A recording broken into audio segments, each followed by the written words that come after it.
thank goodness. Officer, please, come quickly. Bonjour, mademoiselle. How can I... It has become a madhouse. Madame has been shouting and cursing all morning.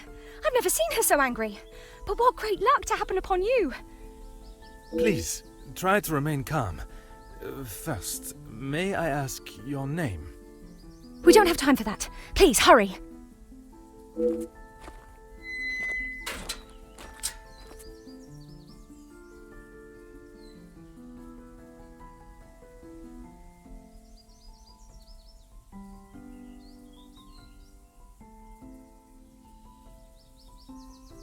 Mademoiselle, now we are here, I must insist on your name before I can continue any further. I am Officer Hercule Poirot. I am Elizabeth, but it is the maidservant that we must consider. Forgive me, officer, but are you new to the area? I stand out so obviously. I mean no offence, only I have not seen you before. This is a small town, and you learn everyone's faces very quickly. Very observant of you, mademoiselle. I was recently posted here from the city, and a good thing I am here now. Let us get to the bottom of this madness you speak of. There has been a theft at the house. Then I am exactly where I should be, n'est-ce pas? It is only one of Mademoiselle Angeline's most valuable bracelets, taken from her room.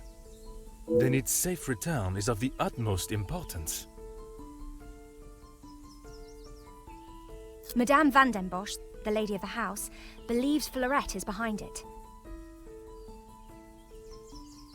I'm afraid I do. I know Madame is confident of Fleurette's guilt, but she wouldn't do such a thing. Surely a burglar is responsible, as Mademoiselle believes. Merci, mademoiselle. Your assistance has been invaluable.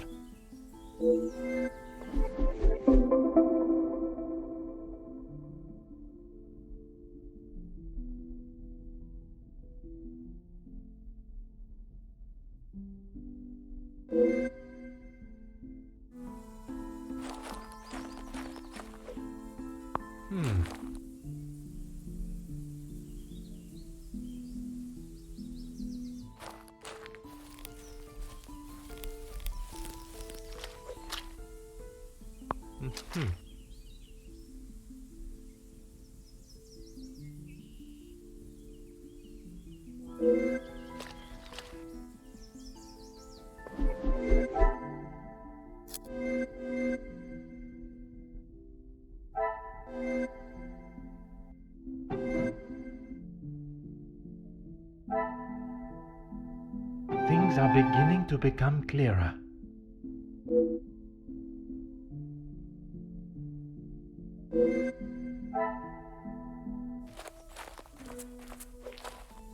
Of course, officer. How can I help?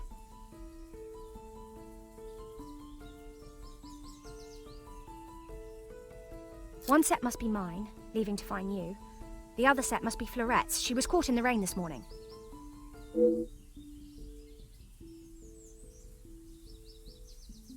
Merci, mademoiselle. Your assistance has been invaluable.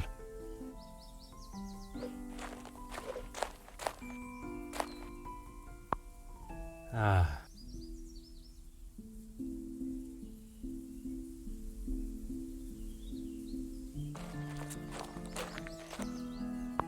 Huh.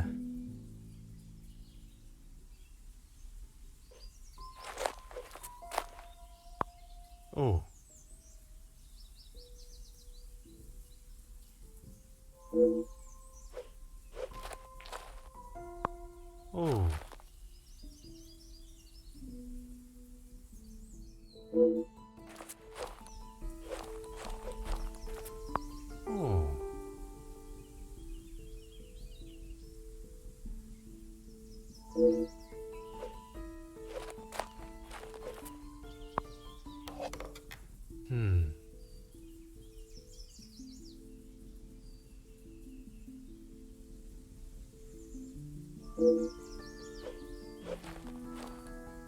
Ah.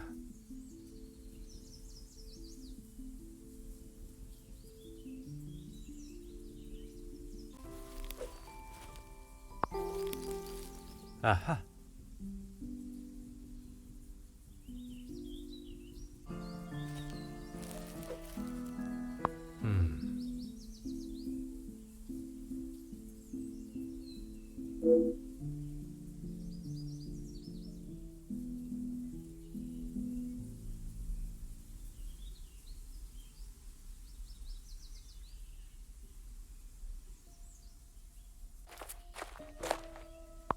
course, officer. How can I help?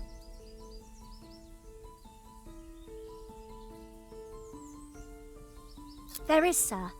Luke, but he was called away from the house on a personal matter. Rahana, our cook, accompanied him.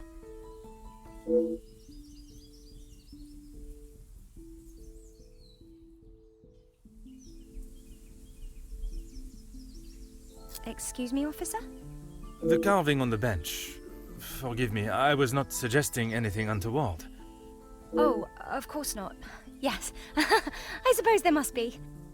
Would you know the identity of the mysterious L and E? I'm afraid not. Perhaps they were old residents. A pair of star-crossed lovers, perhaps.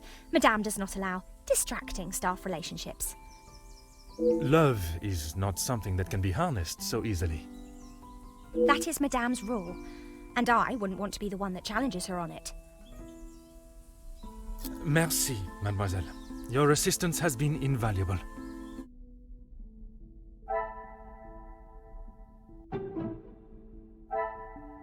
I should not be surprised by my own skills of deduction.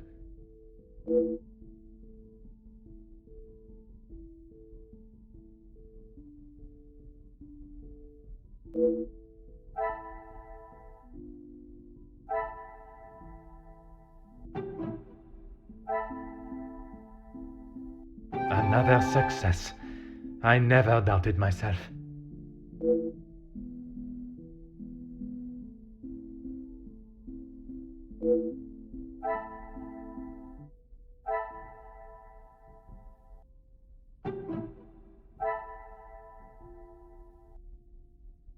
Magnifique.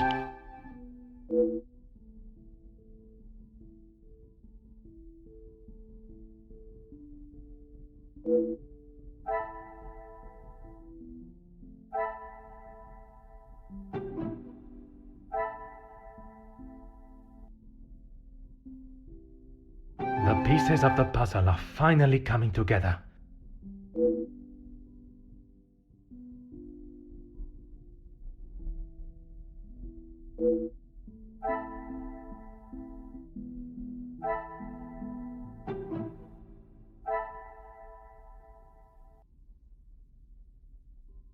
Some would say a lucky guess. I would say a moment of genius.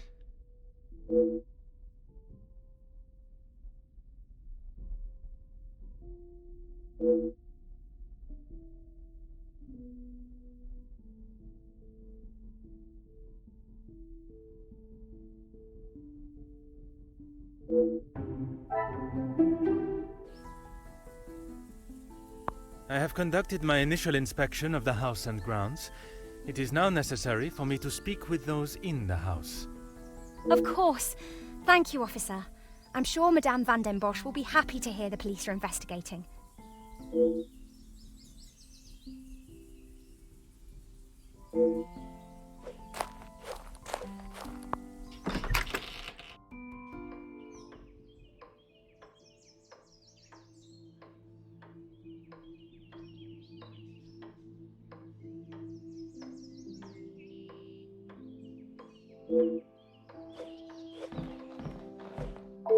Who are you?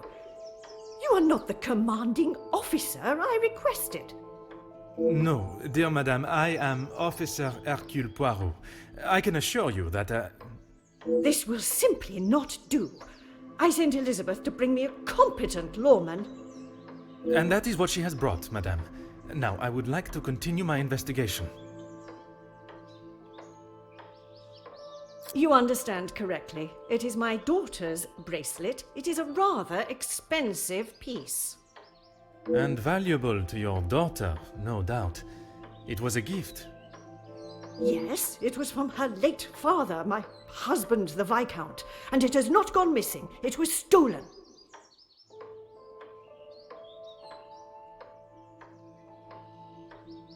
I do not believe so. I know so. It was Florette, the maidservant. I knew I could not trust her. And why is that? Because I don't. I do not need to explain myself any further, especially to a measly officer.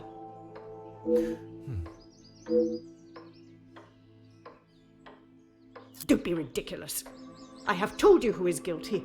If there had been a break-in, surely it would be your job to stop them. If it was the case, of course, madame. Although I cannot predict a burglar's movement. Perhaps then you have proved me right, and you aren't the competent officer I require.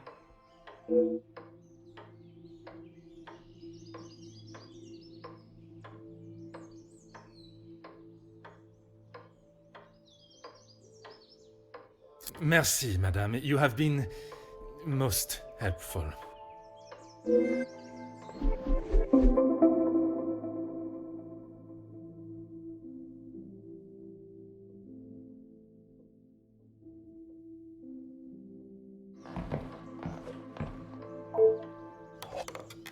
Huh.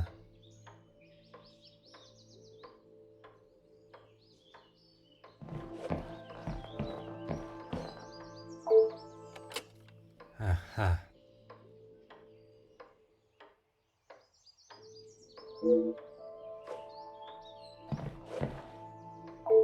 Huh.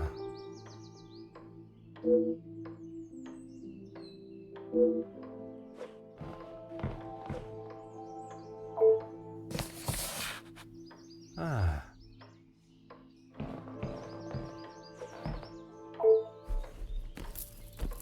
Oh.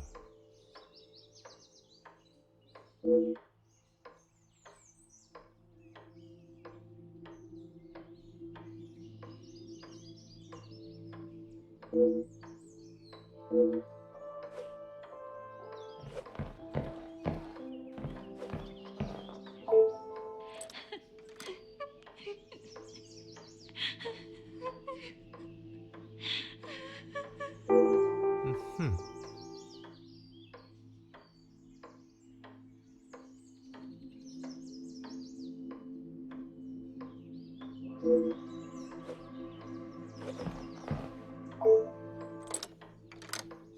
Huh.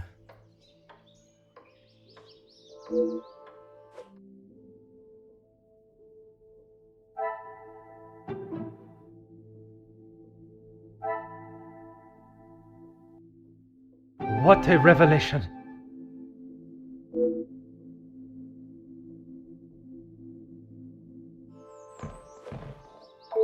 Really, officer, you are wasting both your time and mine. Only if you are prepared to take Florette away. It is an offense to incarcerate someone without suitable proof of misdeeds. I must question Mademoiselle Florette to gather her version of events. If you will not do your duty and lock her up, then I must. She shall remain there, and I, the key holder, until she is led from the room in handcuffs.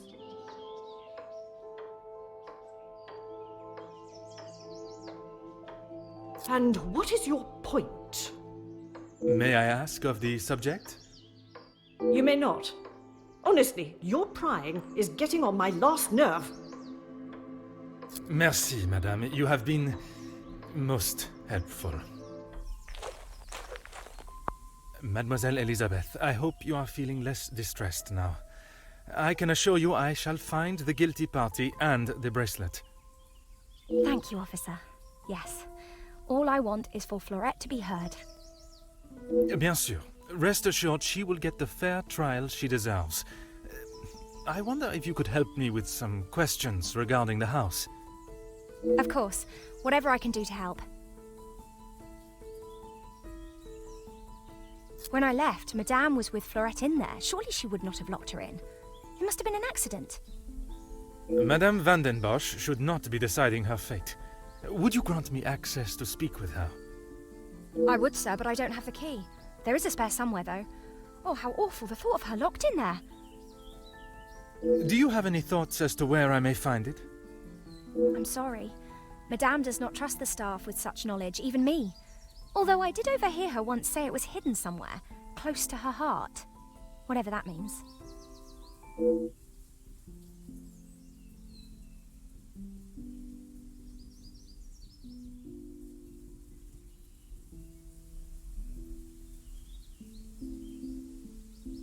Merci, mademoiselle. Your assistance has been invaluable.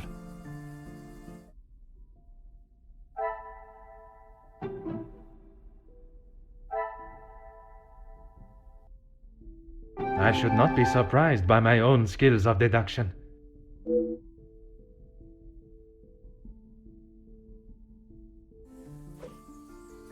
Certainly, officer.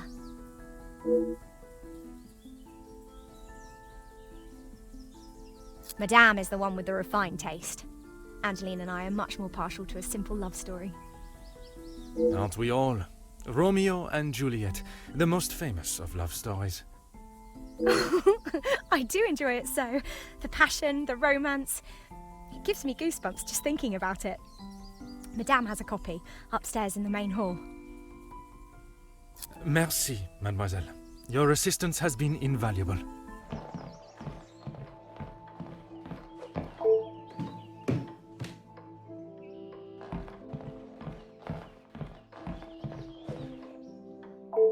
Aha.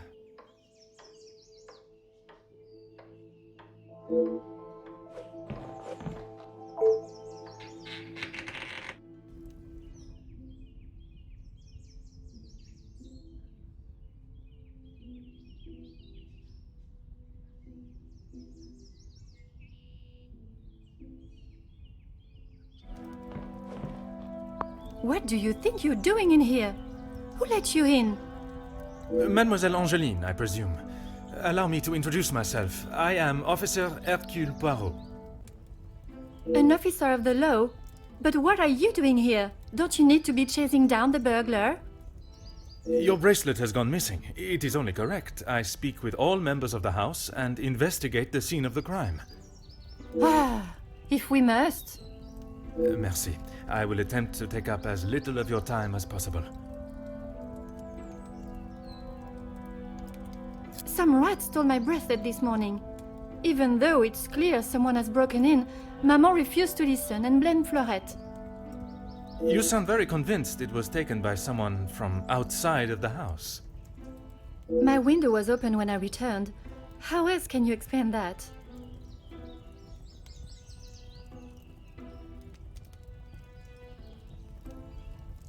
It is of great value. Money was no object to father. It was a gift from your father. I can only assume it holds great value to you also. Of course it does. What a silly thing to say. It's a good thing Maman had it insured with the others.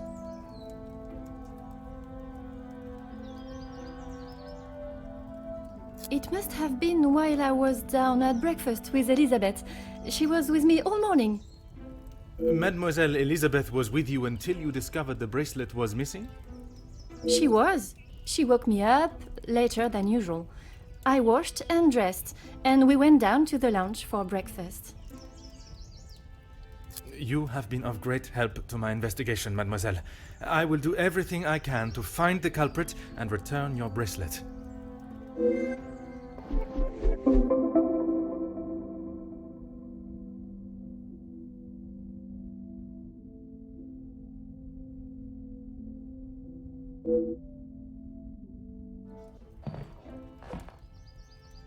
Huh.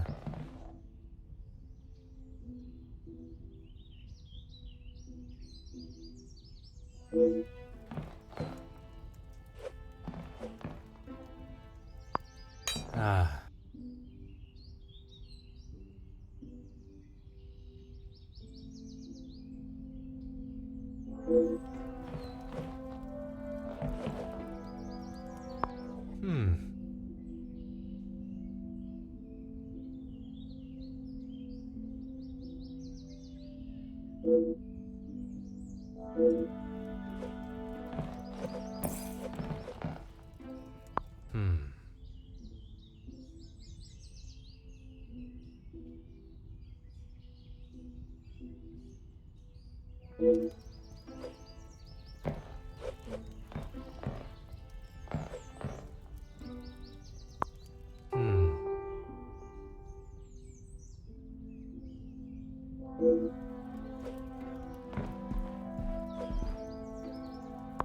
Oh.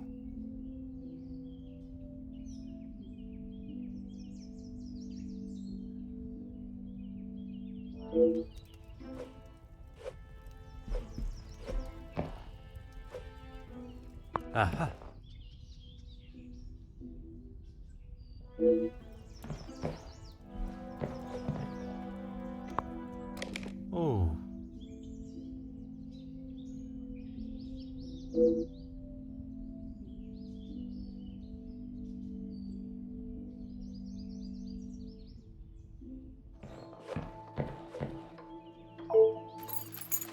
Huh.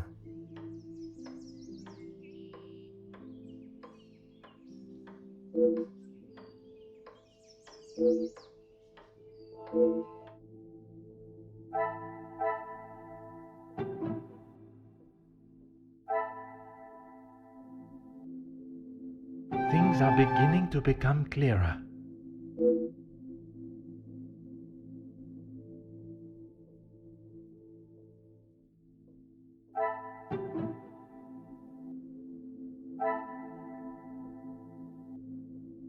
The pieces of the puzzle are finally coming together.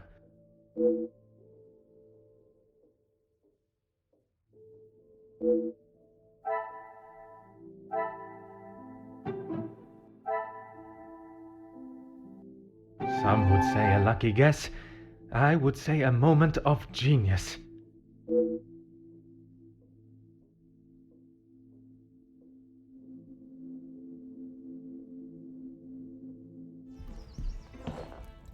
The longer you're here, the further the criminal goes with my bracelet. But by all means, fire away. Is one bracelet not enough?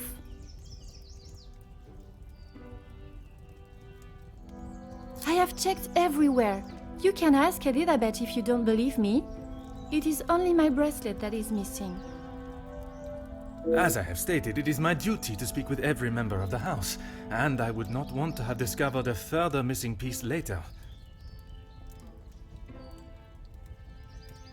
How should I know? I returned to the room and Father was face down on the floor. It must have been the burglar. So it is your father that is the subject. Isn't he handsome? I remember watching him sit for it. He kept looking across and smiling at me. The artist was getting awfully angry at him. Maman never wants to talk about him. She says it's too hard, but she acts more like she doesn't even care he's gone. I'm sure that is not the case. It must have been very hard for her, for you both. I miss him every day. He always knew how to put a smile on my face. I remember how much fun we would have, all three of us. In the summer, Father and I would play hide and seek while Maman read. She always helped me though whenever it was his turn to hide.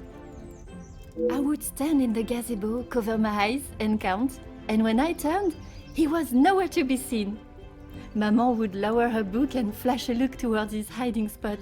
After I found him, he clapped and cheered as though I had won a gold medal. When I was hiding, it didn't matter where I was. He could never find me. I always thought I was an expert hider, but when I think back now, I know he was letting me win. He always said my smile was prize enough for him. He always knew just what to say. I am sure he would want you to be smiling today, even under such circumstances.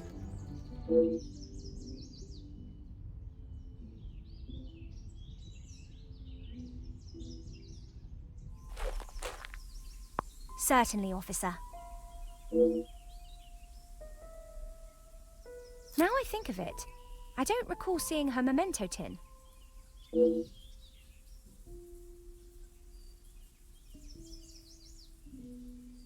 She holds her keepsakes from her father and other gifts or tokens in it. She has such a wonderful collection. She's very lucky. She normally keeps it close, but I didn't see it this morning.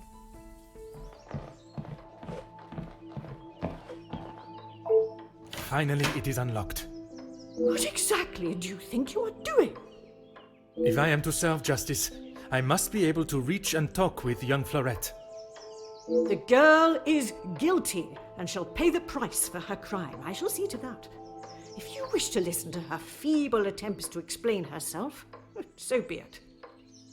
Everyone deserves to tell their side of the story, whether a feeble account or not.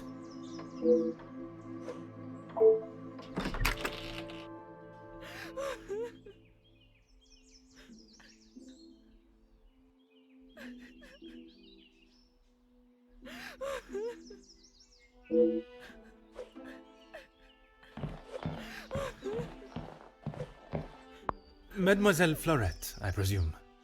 Please, officer. I did nothing wrong. You can't take me away. Please relax, my dear. If you have done nothing wrong, you have nothing to worry about. But it is my duty to investigate all avenues. Ah bon? Relax. So you don't think I took the bracelet? As of this moment, I cannot say. But answering my questions honestly will certainly help your case either way.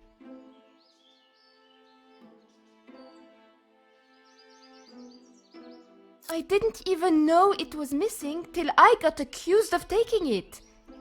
Madame was so angry. She wouldn't listen to me.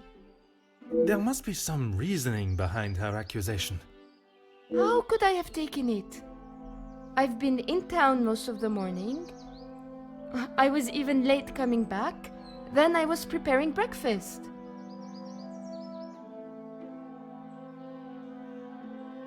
Rihanna the cook is away, so I had to fetch breakfast for the house and prepare it all myself.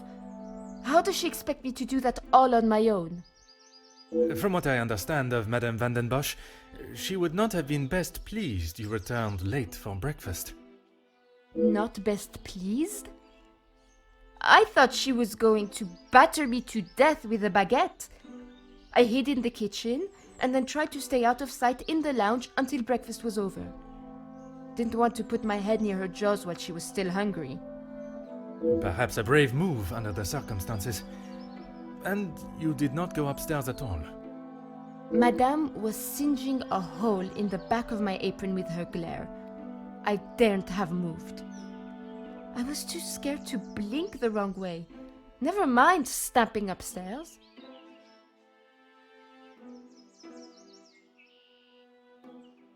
I must just be slow, monsieur. My mother always said I, moved like the snail. Maybe I was just happy to be out of the house.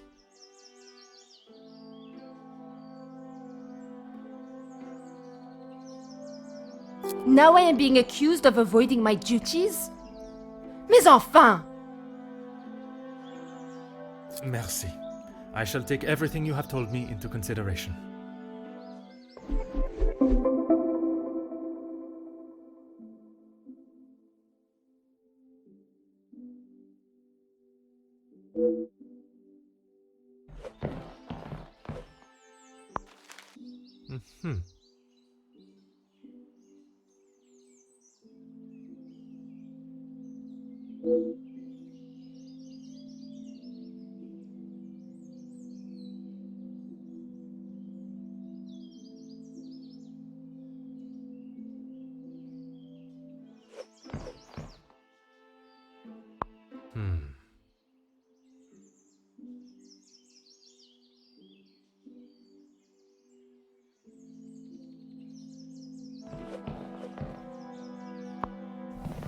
Hmm.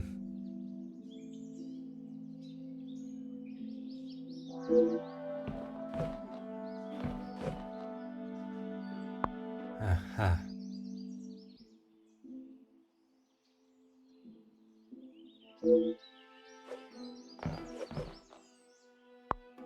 Ah.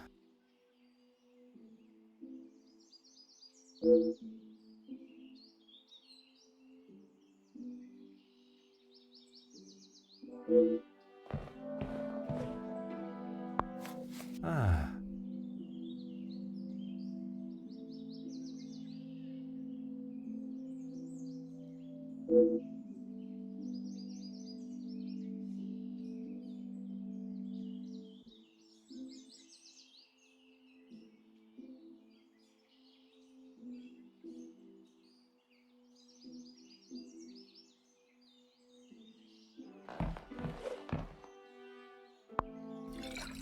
Oh.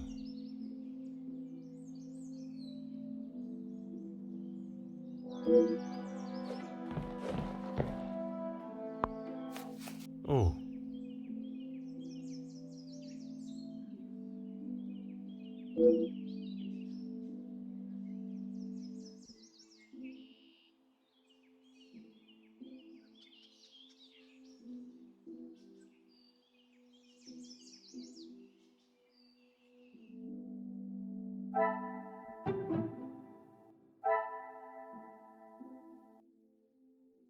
Magnifique.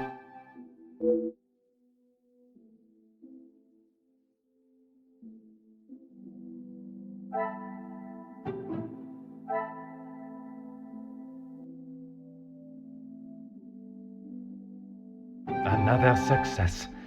I never doubted myself.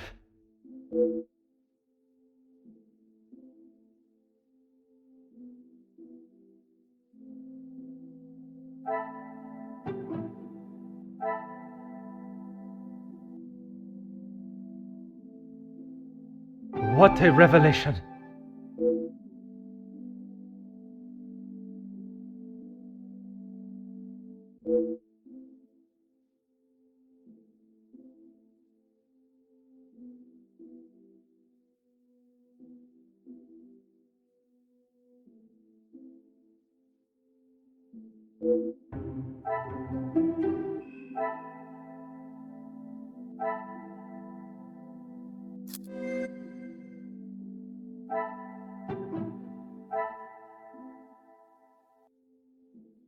Magnifique.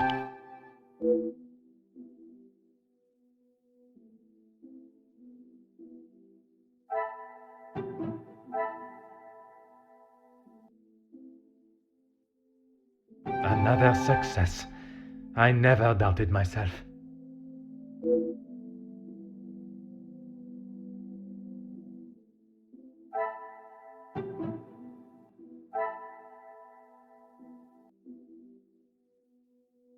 What a revelation!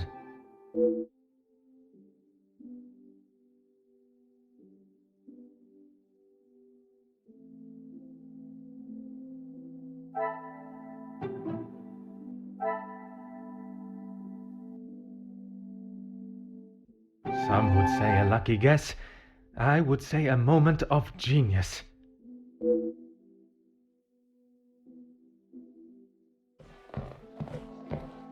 Anything to show you I didn't do it.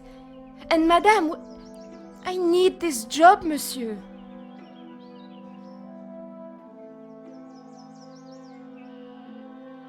Yes, another thing on my to-do list. I'm afraid it's not in the same condition as when I picked it up. At whose request? It was a favor for Lizzie. I didn't mind having to get it. Certainly, officer. The lounge? A package? Oui, it is quite hard to miss. Oh, how silly of me. I must have had my head in the clouds this morning. I'm sorry, I can't help you further.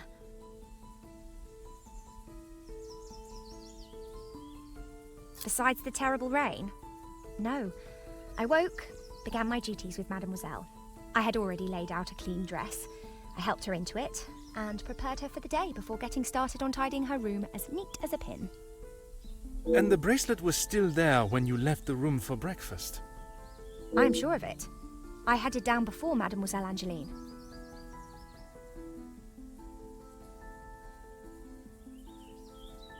Why, yes, officer! I misplaced it after wiping a stain from Mademoiselle Angelique's sleeve at breakfast. You are a great detective. You are not the first to say. Had she not noticed it herself? I imagine Madame would not allow even the smallest imperfection. It baffles me how she couldn't have. It was only luck that I spotted it before Madame, and a good thing I did.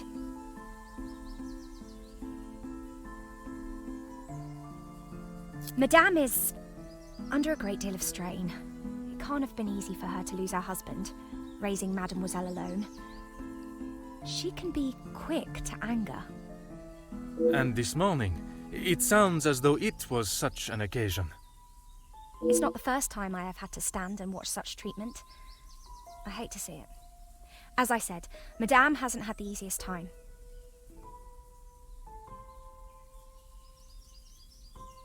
Madame's scolding of Fleurette this morning was the worst I have seen her temper.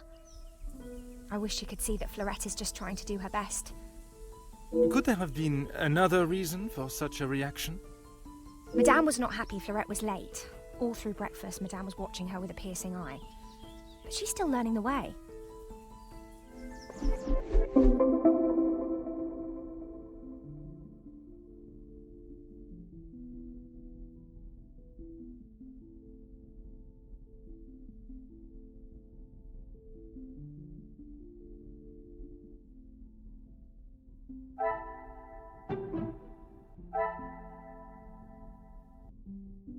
Things are beginning to become clearer.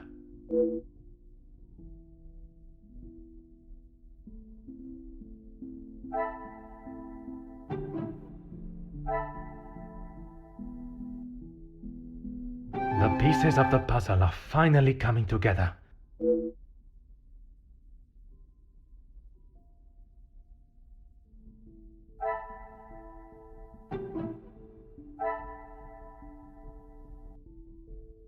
I should not be surprised by my own skills of deduction.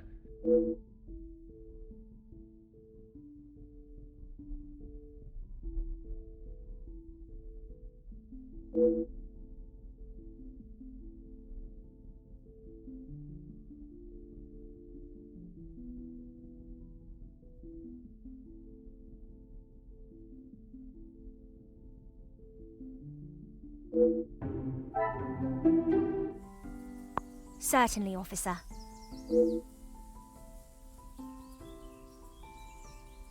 How could I not be?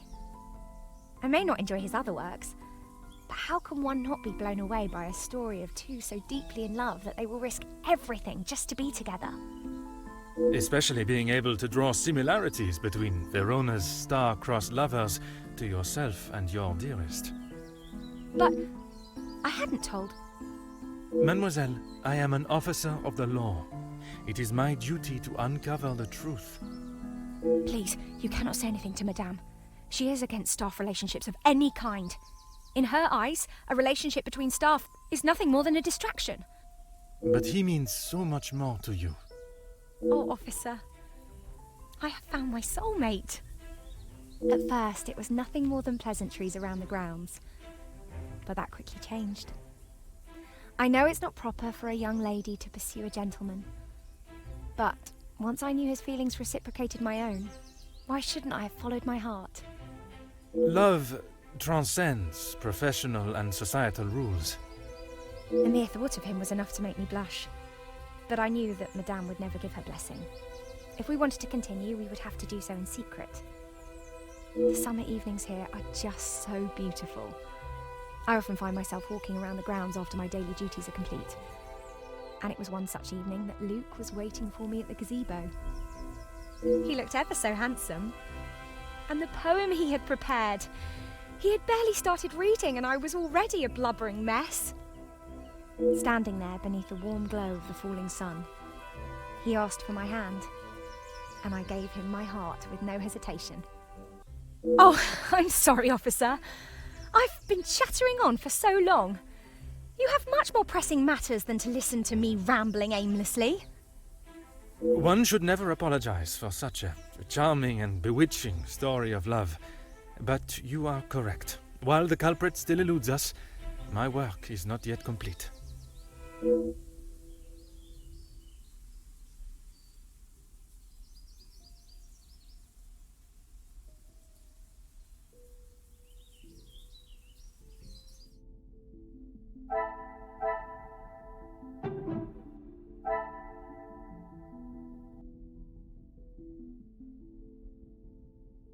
Another success.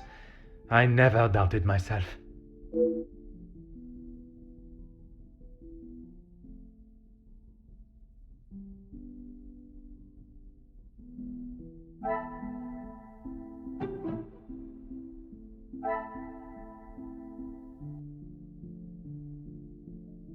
Things are beginning to become clearer.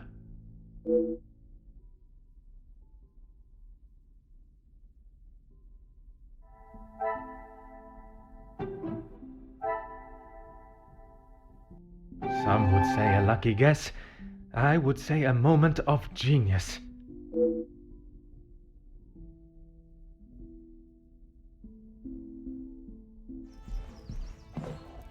The longer you're here, the further the criminal goes with my bracelet.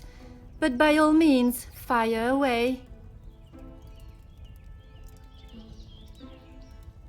Maman is never happy with anything these days. Also, Florette does have a habit of not doing things exactly how Maman wants them done. And how does she react when she sees Florette not doing things the correct way? Maman has the temperament of a kicked cat. Florette has often been on the wrong side of it. That is how she responded today? She was shouting at her, and when Florette would not admit she took the bracelet, Maman really lost her temper. I have not seen her that angry before.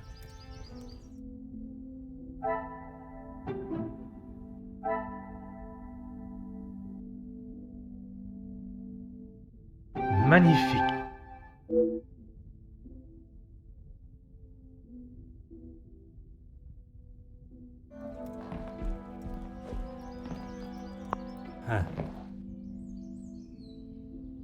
What are you doing there? I wouldn't get too close. Soot is forever spitting onto the floor. Merci for the warning, mademoiselle.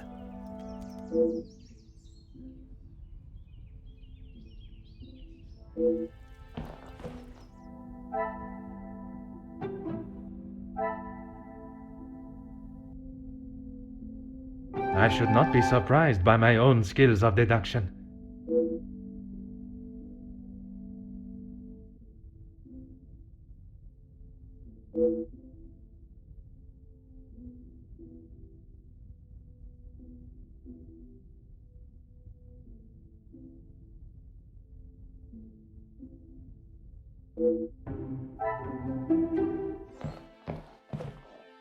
Anything to show you I didn't do it. And Madame, I need this job, monsieur.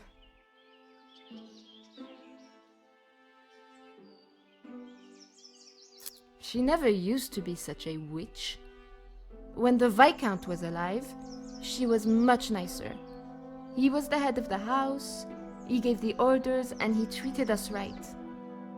I would have gone long ago, monsieur, but my family can't afford for me to be picky about my employment. I was not aware you were supporting your family, and at such a young age. Papa lost his job at the factory just before he left for good, so Mama had to work even more. I was old enough, so I went to work. When I joined the Vandenbosch house, the Viscount was very kind. I didn't think he would care, but he wanted to help. He gave me some extra in my first pay pack, enough to keep the landlord from kicking Mama out at least. No one had ever been that nice before. I didn't know what to say, but all he wanted me to do was work hard for her. He even let me to go home and visit Mama and my brothers at Christmas with a food parcel from the kitchen. Mama said she had never seen so much food. It's always been hard for her. Even before he left for good, Papa wasn't around much, and even when he was, we both wished he wasn't. My brothers were too young to remember what he was like, I hope. When I walked in Mama's house, everything seemed so much smaller. I must have got too used to the size of this house. I swear, you could fit our house in just this lounge. We didn't have much, but we didn't want for much. It was simple and it was home. The valuables in the house do not determine the love it shares. Someone should tell Madame that. Not that she'd listen anyways. I will uncover the truth of what happened today, mademoiselle. That, I promise you.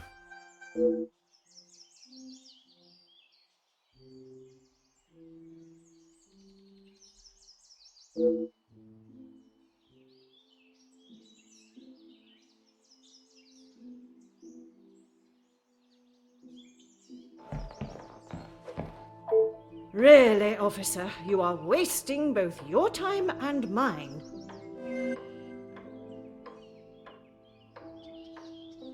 If you have something to ask, officer, I suggest you stop wasting my time further and just get on with it.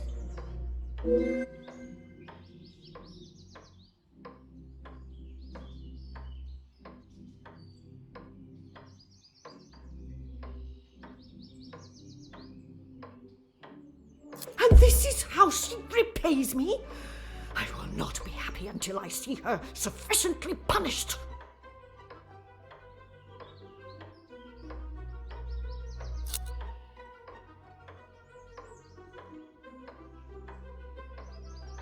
I am glad you have finally come to your senses and have seen her guilt.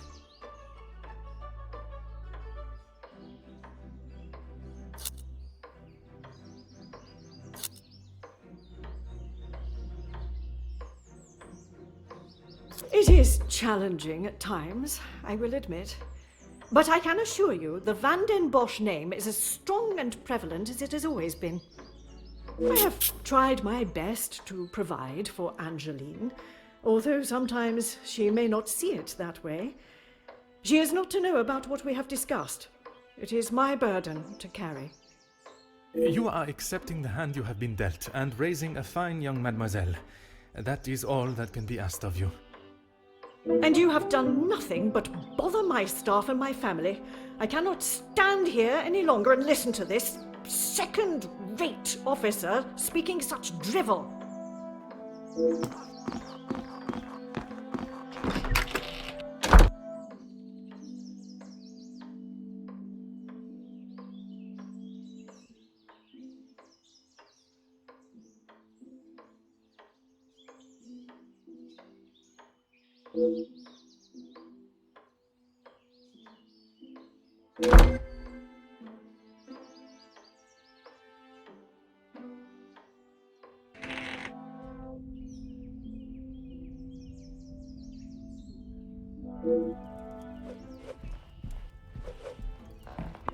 Ah.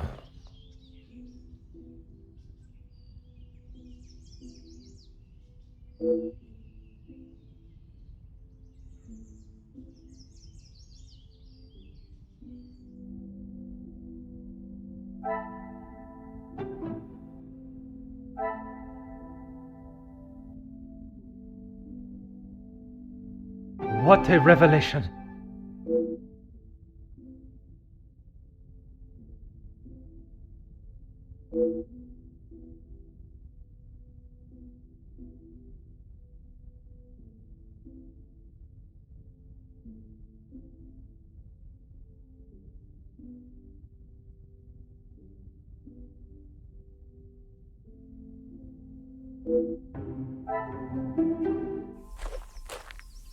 Certainly, officer.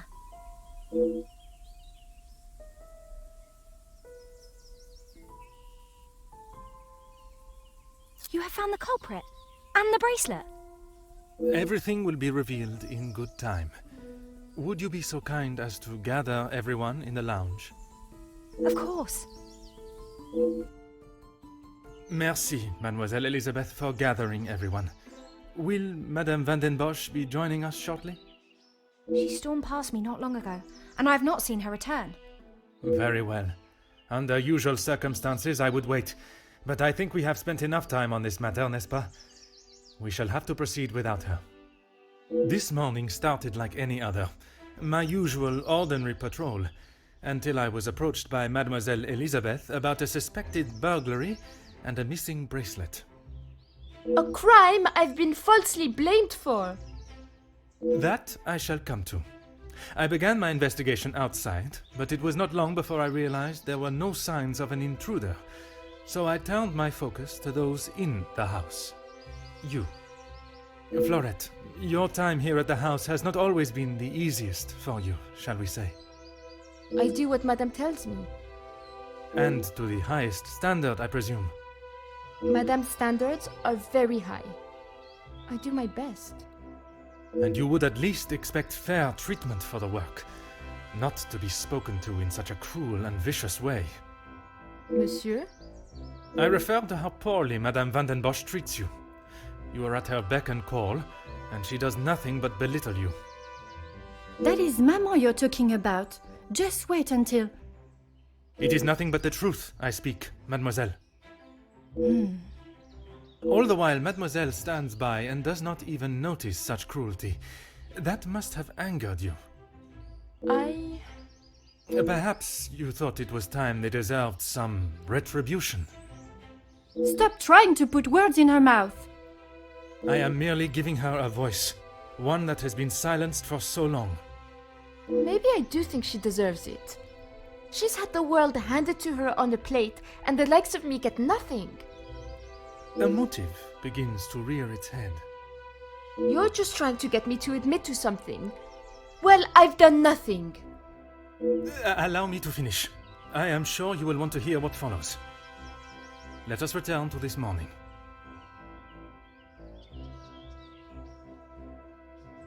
I was only trying to help. As any friend would, even knowing your late return would anger Madame Vandenbosch further. But in the matter of the missing bracelet, it gave you a rather solid alibi. I told you I didn't do it! There is no feasible way that you could have made it into Mademoiselle Angeline's room while she was present with Mademoiselle Elizabeth, removed the bracelet, and still completed your duties. Which takes us to Mademoiselle Elizabeth. Mademoiselle Elizabeth, you have been with the Vandenbosch family for quite some time now, correct? That is correct. You have grown close with both ladies of the house and your fellow members of the house staff, would you say? Of course. And I certainly hope they feel the same.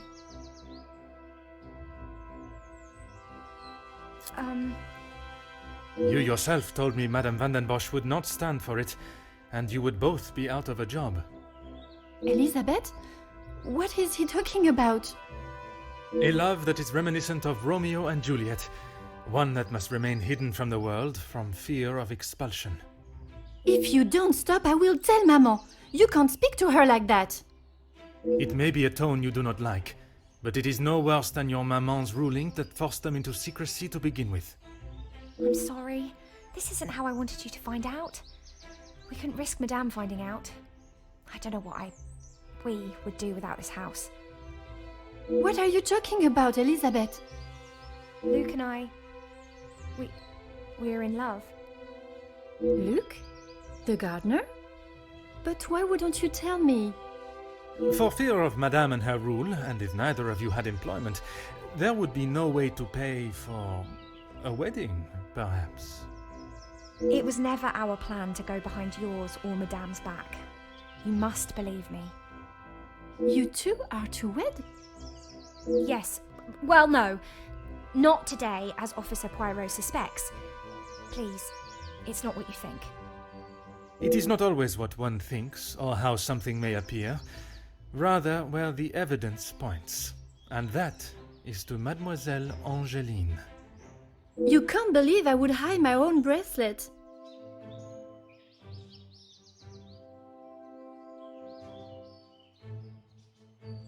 I have nothing to say.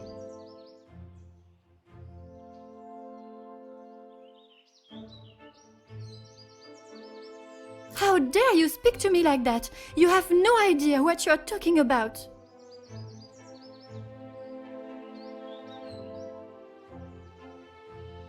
You can't actually believe I would hide my own jewelry. If you didn't, explain to me how your memento tin with the bracelet inside came to be lodged inside the chimney of your bedroom fireplace. You have no proof I put it there. Besides you being the only one in the room alone, even after finding the bracelet, I still did not know why you had done it. Until I contemplated why Madame was selling so many heirlooms and art. You had no right to snoop through our house in the first place. When it is part of my investigation, I have every right, mademoiselle. The unpaid bills and final notice from the telephone company. Maman can do what she wants with her art. That means nothing. But when there was no more art to sell, what then?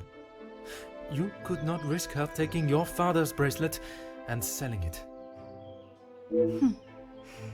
So, you staged a burglary pretending it had been taken, preventing her from selling it. Then you stood back as the innocent Florette paid the price. She didn't think about me at all. She was going to take my bracelet and sell it off. It would have just ended up on some old wrinkly wrist. I didn't think Maman would blame her. I didn't think she would do anything. But she did. And somehow that evidently didn't cross your mind. When Madame returns, you shall have it all to explain. Maman can't know what I have done. She will be furious. But Mademoiselle Florette will be proved innocent. And that is what is important. No crime has been committed, so I see no reason why this should continue any longer. It is time you considered the consequences of your actions. And now, you must face them head on. Maman, you're home. Of course I am. And I've brought someone that will bring some order to this chaos.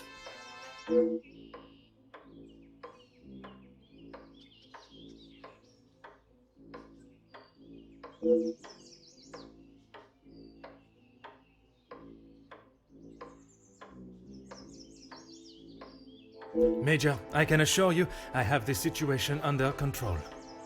From what I have heard, you are far from it. The missing bracelet has been found, and the guilty party has been identified. I am well aware that the maid-servant was behind it all. And yet I see her standing as free and innocent as you and me. I am sure Madame Van den Bosch has informed you of her suspicions, but I'm afraid it was merely speculation. Excuse me? After conducting a full investigation, the evidence and facts led me to deduce...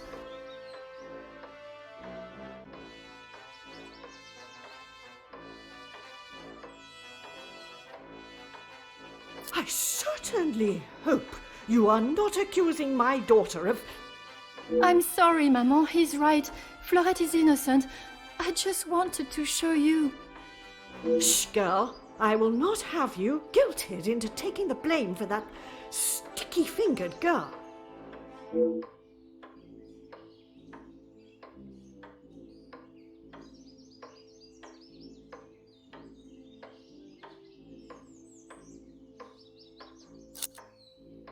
Officer Poirot, a word. Madame Van den Bosch was forced to make her way to inform me, alone, I might add, of the goings-on at the house today. Major, with all due respect, she was impeding the investigation. This may be how some officers act in the city, but here we show respect to our citizens. You are an officer of the law and should act as such. Insubordination like this will not be tolerated. As the ranking officer, I have conducted my investigation and... Ranking officer? Ha! You are an auxiliary officer. You have little authority over anyone, let alone a major. You would be wise to remember who is close friends with your commanding officer. After what I have heard of your past in the city, I'm sure he would look upon today's events as another failure at the hands of Officer Poirot.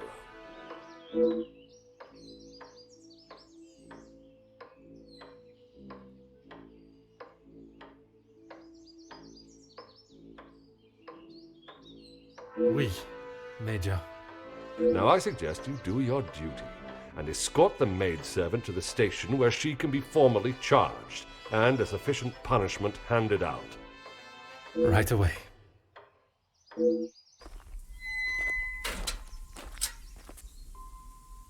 I'm sorry, mademoiselle. This is not the outcome I expected.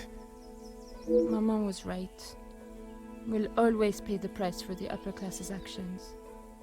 We will do everything we can to clear your name. What can you do now? Madame said I'm guilty of a crime and I'll be punished. That's that. A crime that was never committed. Once the truth is explained, this wrong shall be set right. Angeline did not intend for you to be arrested. Surely you know her better than that. I should have known better than to expect anything else. Justice and fairness don't reach the likes of me.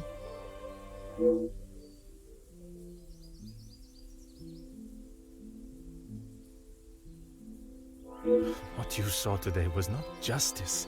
In the eyes of the law, you are innocent and have been harshly treated and wrongly accused. No one will be going to jail. But that doesn't help my employment, does it? That I cannot save. But your freedom, I shall make sure of that.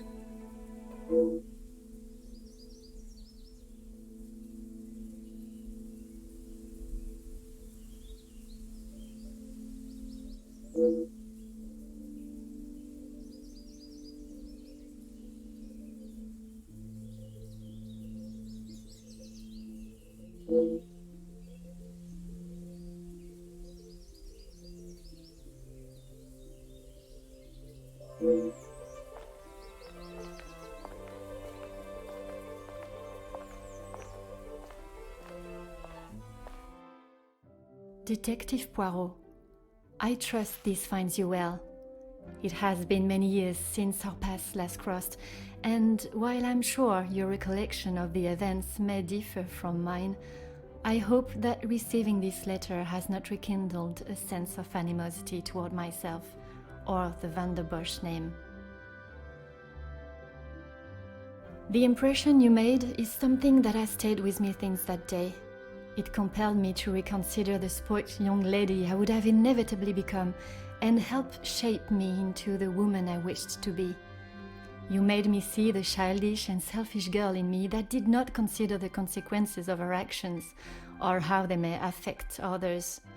Although Maman may see the events of that day differently, I believe the compassion you showed for our mate Florette, as well as the drive to uncover the truth and accept no alternative, was a testament to your character and professionalism. Although I wish it were under different circumstances, your assistance is once again required, and I hope you will consider this as my formal request for your service. This forthcoming weekend was due to be one full of joy and happiness at the announcement of my engagement to Gideon Demire, whom I love dearly, bringing together two illustrious families, but it has been shadowed by deceit, extortion, and blackmail. The Van der Bosch name is being held to ransom by a mysterious party, and I am afraid I do not know who I can and cannot trust. We are holding a small gathering to celebrate our exciting news with what Maman calls the dignified elite, those that are well respected and held in high regard in both our close inner circle and society. Our private matters have always remained just that, so I fear one of those invited may be the person who is out to ruin our name, but for reasons I cannot fathom.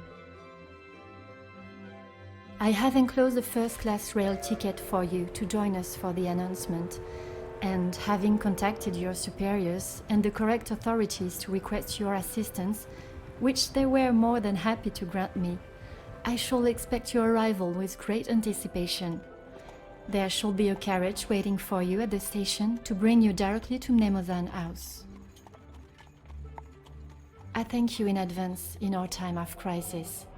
Yours respectfully, Angeline Van der Bosch.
Bonjour, my name is Hercule Poirot.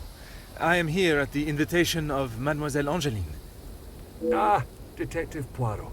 We have been expecting you. Please come in from this frightful cold. Merci. I don't think I would have lasted much longer out here before turning into an icicle. Welcome. I am Archibald Sterling, the head butler. Please accept my apologies. I have a rather pressing matter, but I will see that you are attended to immediately. Do not trouble yourself on my behalf. I am sure I am more than capable of finding my room. I shall straighten myself up and be ready to join the party. There is no rush, Detective. Dinner will not be served for some time, so please, make yourself comfortable. Once you have settled in, I am sure that Miss Angeline will be happy to see you. She has been eager for your arrival.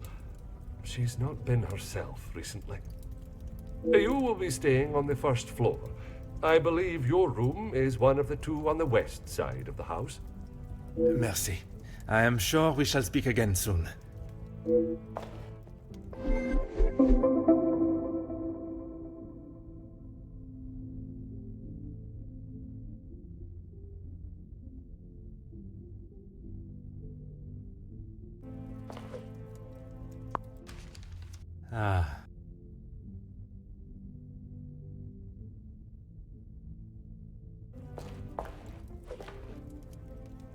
Bonjour.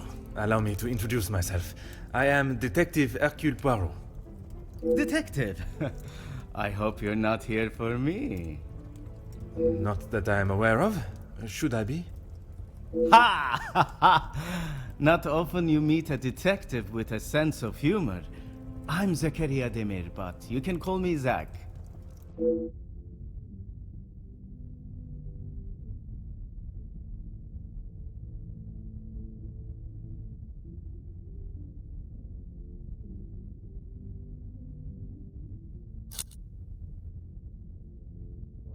If I had seen them, maybe I would have. It is meant to be their celebration, but they're always off, dealing with something or other. Something or other? A rather vague expression.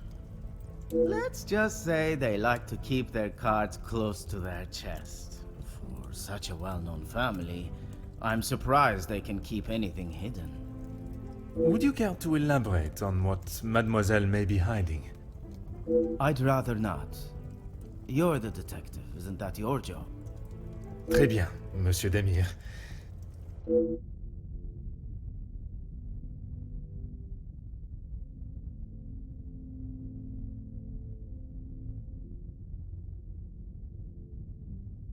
You'll be lucky.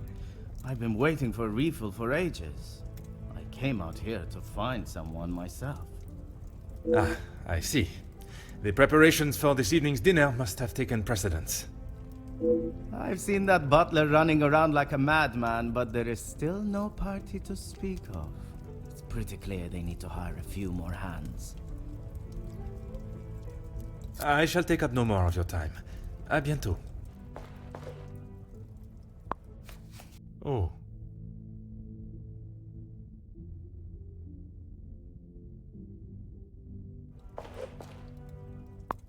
Aha.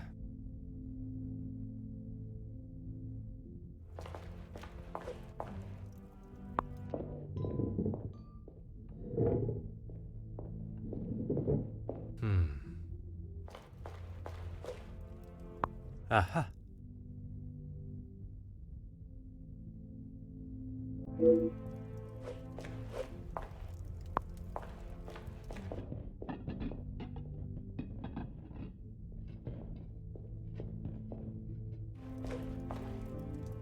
Ah.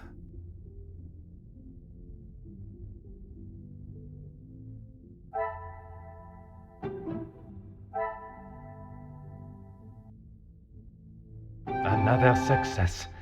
I never doubted myself.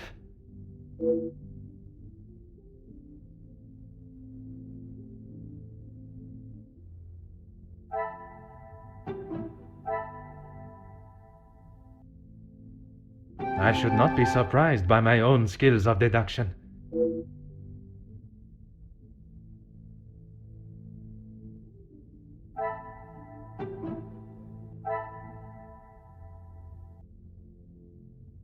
The pieces of the puzzle are finally coming together.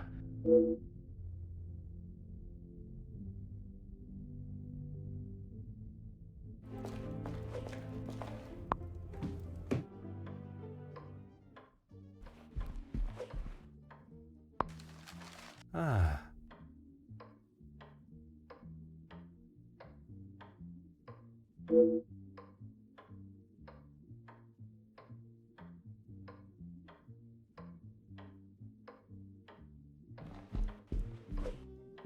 Ah.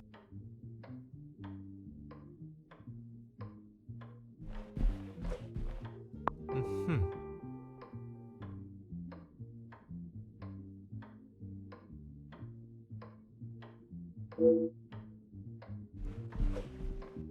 Oh.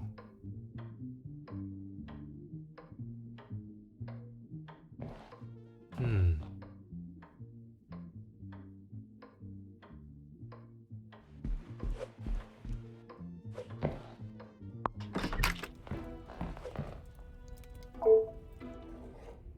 Hmm.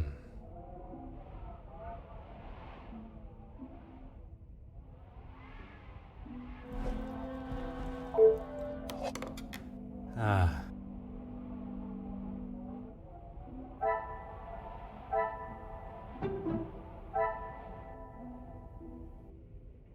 Magnifique.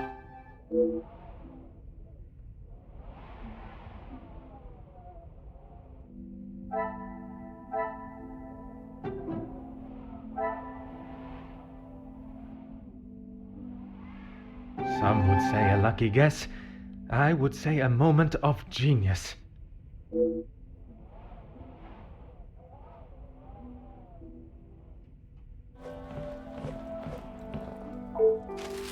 Huh.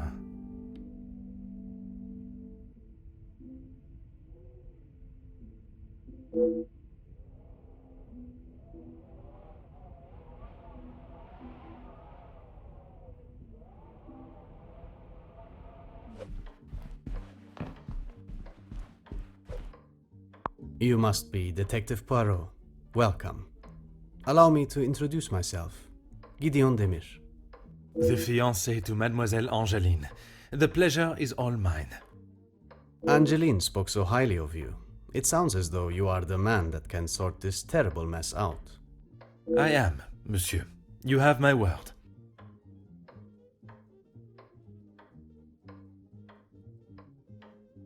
Mostly friends of the family. A couple of business associates of mine. Quite a mix from all walks of life. With regards to the blackmailing, can they be trusted, or should they be considered suspects? Angeline is struggling to trust anyone right now, but Madame van den Bosch, as it is her house, thought it was best for us to have them all present. And they will all be staying in the house? Yes, it is a rather full house. All 6 guests will be staying on this floor. The family resides on the 2nd floor. As does Felix. I will be sure to speak with them all. However, I will keep my identity and purpose for being here hidden, at least until I have made my initial introductions. I'm afraid that ship may have already sailed. Once the Comtesse gets wind of something, a detective coming to the house, for example, you can bet everyone will know.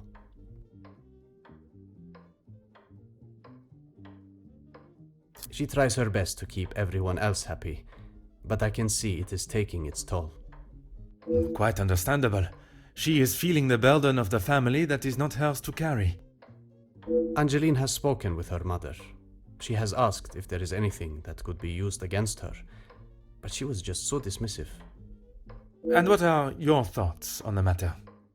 I do not want to overstep my position, but if there is something that could damage not only the Van den Bosch name, but our future, Angeline deserves to know. That is a very diplomatic answer. You have met Madame. You know it is best to not get on her wrong side.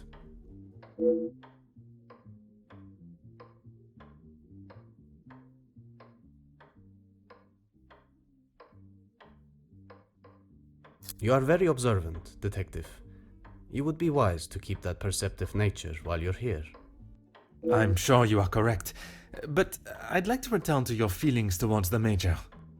He has been a good friend to Madame van den Bosch over the years, but that does not make him a good man, or suitable to involve himself in family affairs.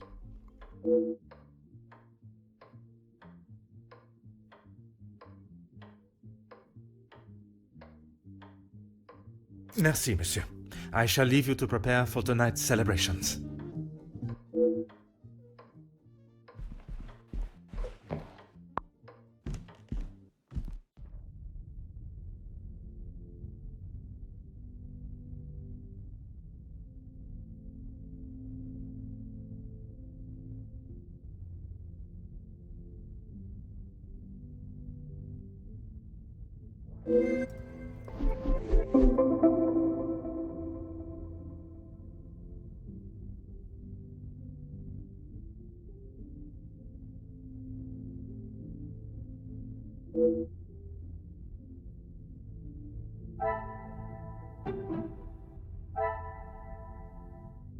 What a revelation!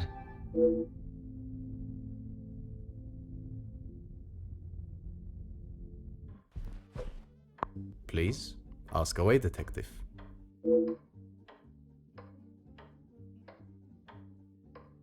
As far as I'm aware, everything is in order.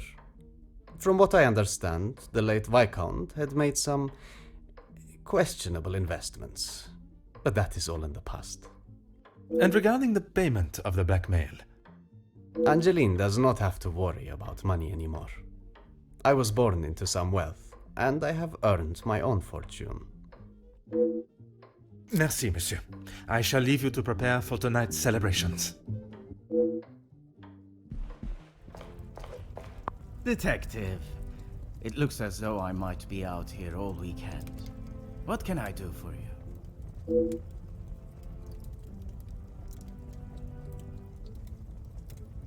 I'm a guest. I shouldn't have to go around chasing them. Perhaps the party preparation is more of a priority. It's not my fault they aren't ready. Why don't I wait here while you check in the butler's pantry in the east corridor? I think I saw a maid go in there earlier. I shall take up no more of your time. À bientôt. Mademoiselle Angeline, it is a pleasure to see you again. Detective, how wonderful you are here. Your travel was not too arduous, I hope? Watching from my carriage window, I saw the beautiful countryside and rolling hills. It was anything but taxing. I'm truly thankful you could make it here at such late notice. No thanks are required, mademoiselle. When one is requested personally, there is nothing more important.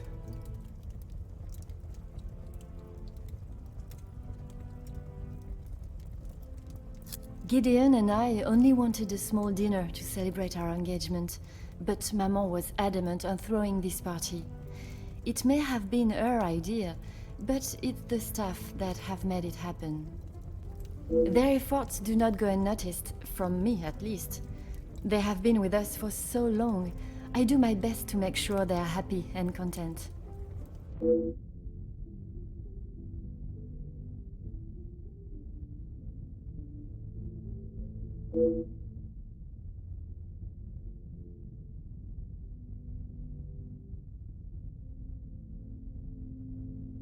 Only Maman, Elizabeth, my beloved Gideon, and you, of course. And what is your fiancé's opinion of the letters? He thinks me foolish for paying the first one if there is no secret to reveal.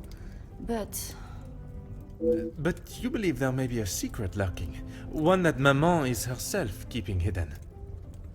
she tells me nothing. Even though I'm a grown woman on the verge of marriage, she still treats me like the child I once was. Perhaps it is out of love that she protects you. It is in every mother's nature to protect their young from hurt.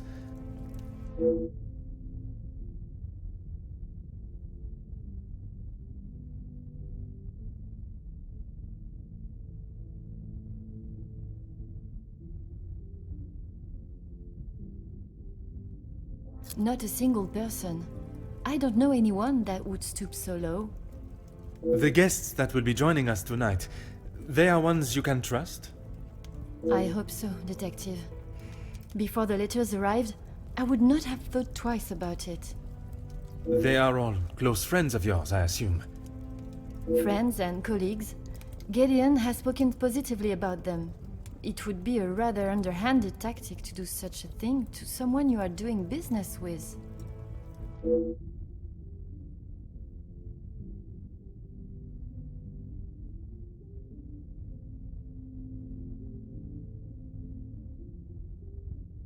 Oh, detective, I'm afraid I just don't know. She was quite adamant at the police station that she would not be returning to the house, but I assumed she would at least collect her belongings. Maman demanded that Elizabeth pack up everything she had and dispose of it. But I couldn't let that happen. Elizabeth and I took her belongings, what little there was of them, to a friend of hers in the town that Elizabeth knew of. But not even she had heard from her.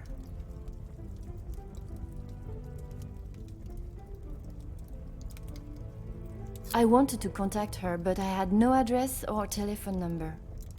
Surely Madame must have had some information when she employed her. You saw how Maman was. As soon as Fleurette was out of sight of the house, it was as though she had never been there at all. Elizabeth was most upset at the news Fleurette would not be returning. And your mama's choice to ignore her accountability for the girl stopped you searching. Please, detective, you cannot make me feel any worse than I already do. If I could go back and live that day again, you must believe me, I would never have done it.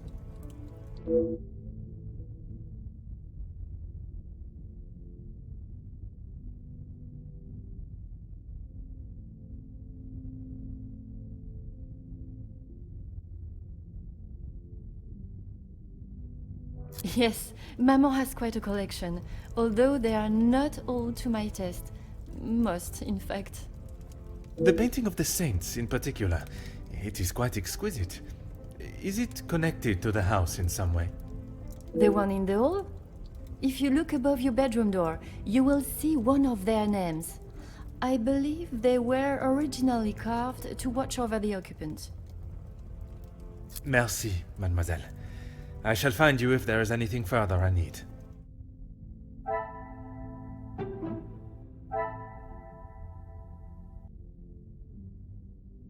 Things are beginning to become clearer.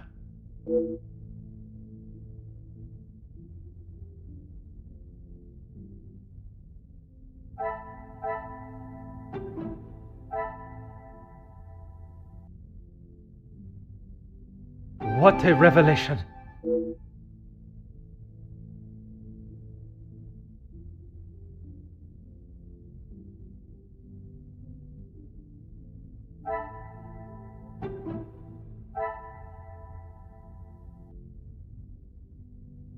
Things are beginning to become...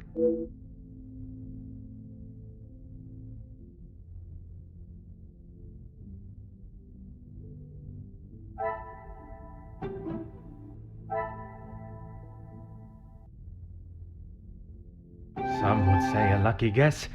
I would say a moment of genius.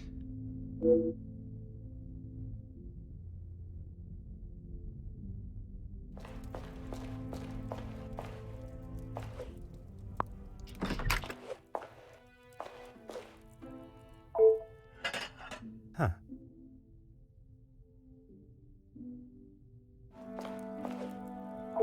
Ah, Mademoiselle Elizabeth. What a pleasure to see you again. Detective Poirot, I'm so glad you could make it. Unfortunately, it is not purely for pleasure that I am here.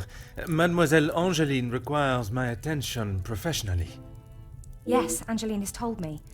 I'm glad she called upon you, Detective. I've been rather worried about her. I will do everything I can to find the blackmailer and bring them to justice. I have every faith in you. I hope I am not interrupting you. We're all very busy, as I'm sure you can imagine. After I'm done, I can come to your room and help you with any further questions.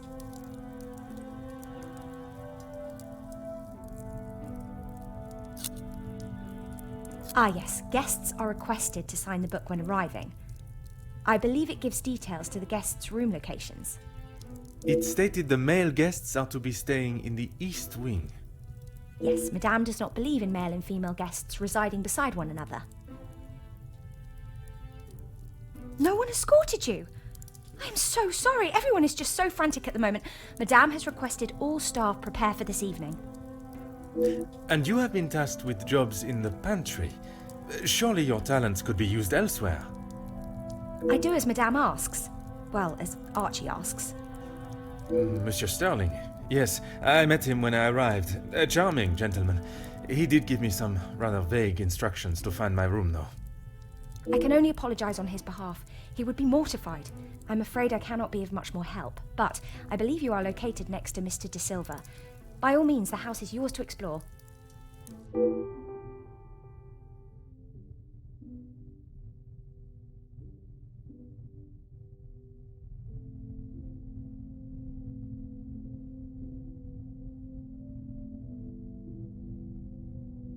Yes, I'm afraid it may be all for show, though.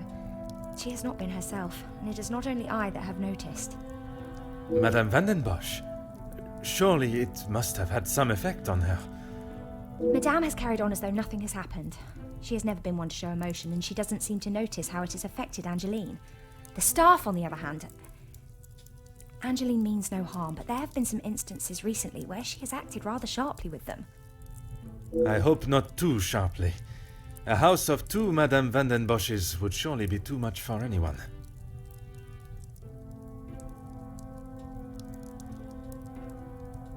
Oh, yes, well, I'm afraid it is far from a happy ending. Luke is sadly no longer with us. Oh, mademoiselle, I was not aware. It's fine, Detective, honestly. I'm sorry, but I really must finish this. Bien sûr, mademoiselle.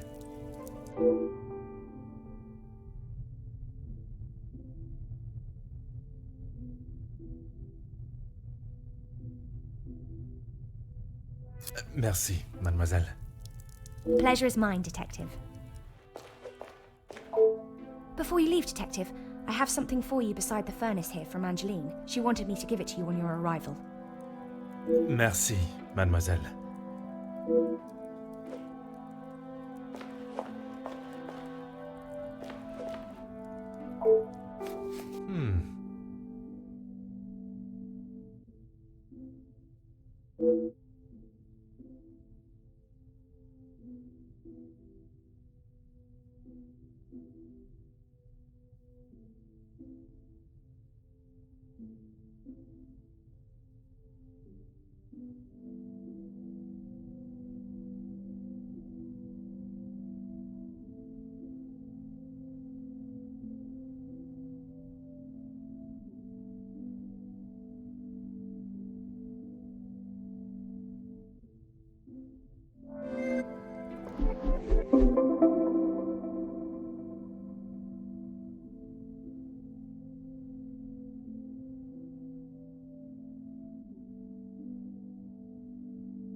I should not be surprised by my own skills of deduction.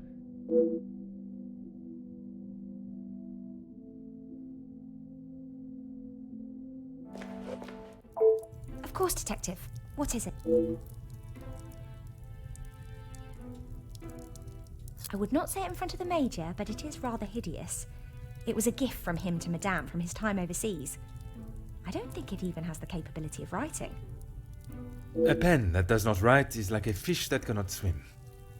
As Angeline describes it, a useless ornament. It's the thought that counts, I suppose.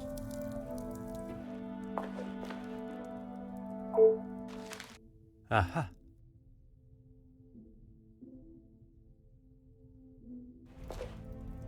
What can I help you with, Detective?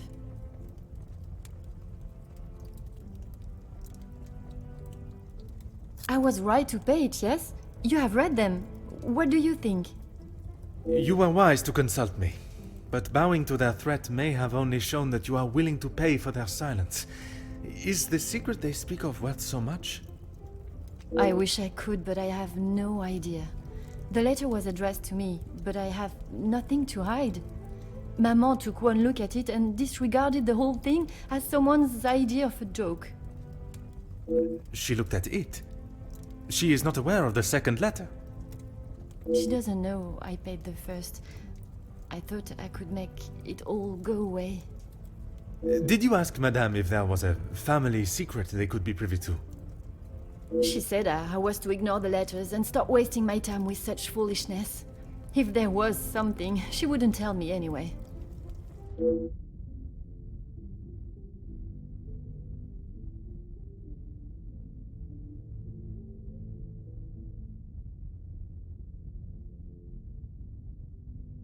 I couldn't ask Maman for the money. She was angry that I had even considered paying it. Gideon offered to help.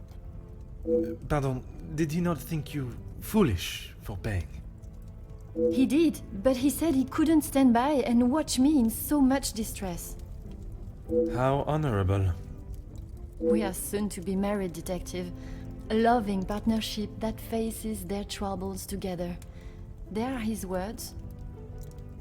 I did not mean anything by it, mademoiselle.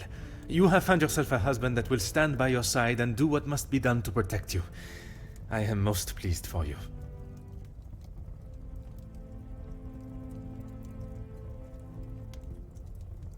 As you would expect, she has been in quite a state. It was such a terrible accident. She kept it to herself for almost a week before she even told me. Pardon, how could you not know? Surely his absence from the house was noticed. Maman fired him after I returned to the house. She said he could not be trusted. But Mademoiselle Elizabeth's position was kept? I begged Maman for them both, but she said if he was willing to go behind her back, what else could he do? Falling in love is a far cry from committing even the smallest crime, n'est-ce pas?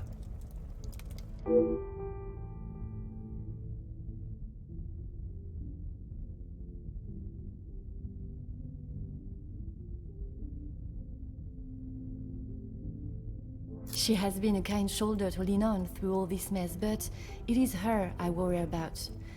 She has been through so much. I was not aware of what had happened, and by mentioning, I fear I may have only made it worse by dredging up the past. Do not punish yourself, Detective. You are not to know. I don't think your honest mistake will make much difference to how she has been feeling recently.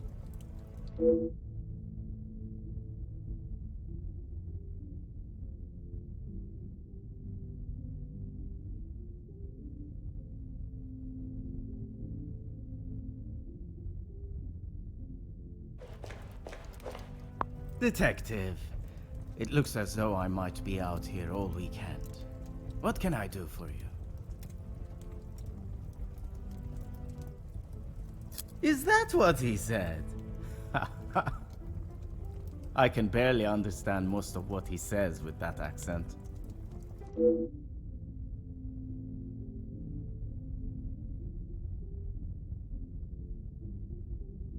I find his accent rather pleasant, reassuring. I guess. Not too helpful when it comes to finding your room, though. You'll probably be the lucky one that has that hideous plant outside the door.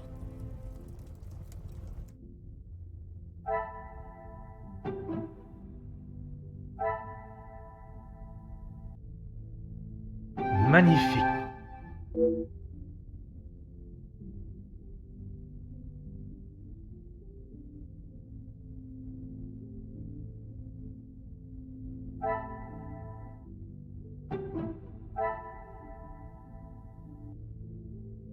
Another success. I never doubted myself.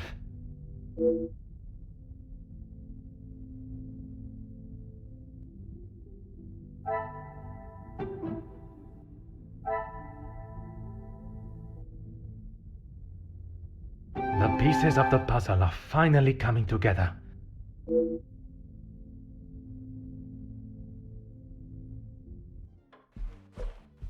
Please, ask away, Detective.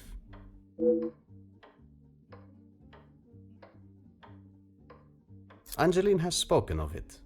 You made quite the impression on her, Detective. I feel responsible for what came from that day. Florette's dismissal, and Luke's. It is not your fault. Madame Vandenbosch does not like it when her rules or authority are undermined. I tried to explain to Angeline the same, but her guilt has not left her.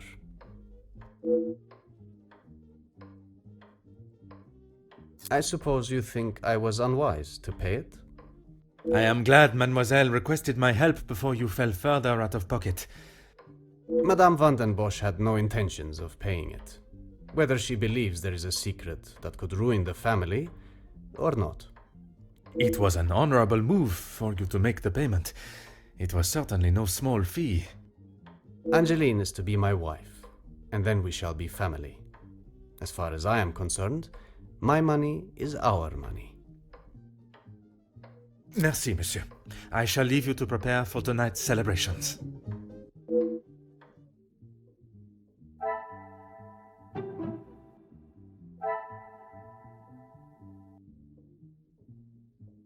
Things are beginning to become clearer.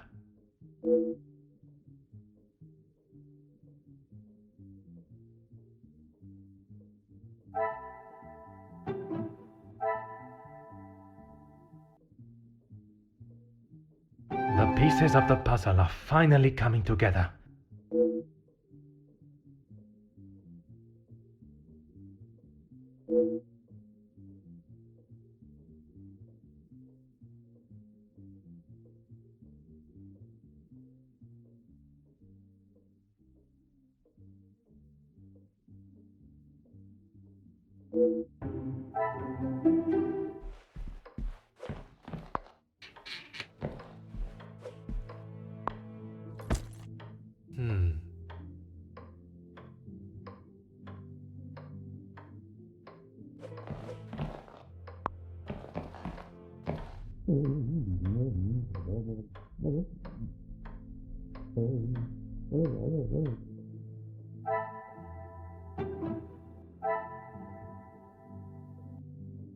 What a revelation!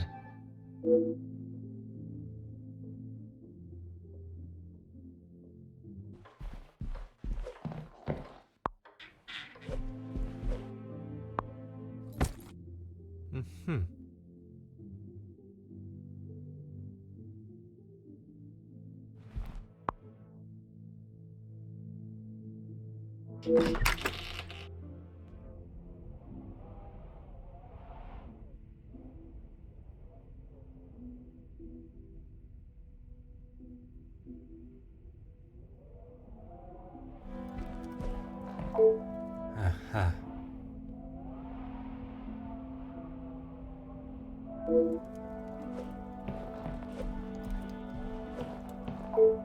Oh.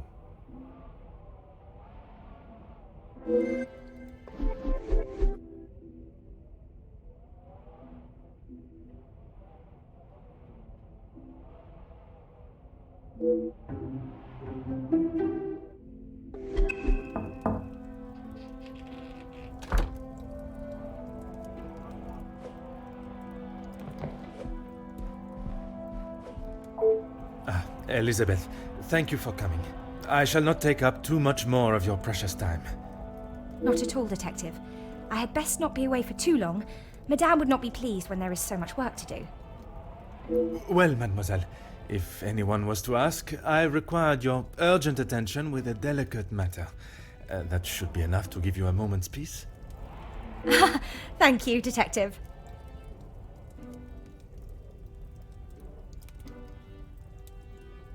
I have heard whispers, but this town is full of busybodies. It's hard to know what is the truth and what is hot air from socialites trying to outdo one another. I would not have thought you want to join in with such chatter. I'm not, but it can be hard to ignore. I try to quash any talk of it in the house. But it's easier said than done. When the staff are together, it seems to be a competition to see who can dream up the most scandalous rumour. You are a loyal maid and friend. Mademoiselle Angeline is fortunate to have you. It baffles me why they would target her in the first place. She has such a kind and pure soul. That may not be what you remember of Mademoiselle, but she has grown into a kind-hearted young lady. I was wary of that when I arrived, but I myself can see a change in her, a maturity. And if it is as kind and pure as you have stated, she should not be troubled by the letter. Letters, Detective. I brought you the other.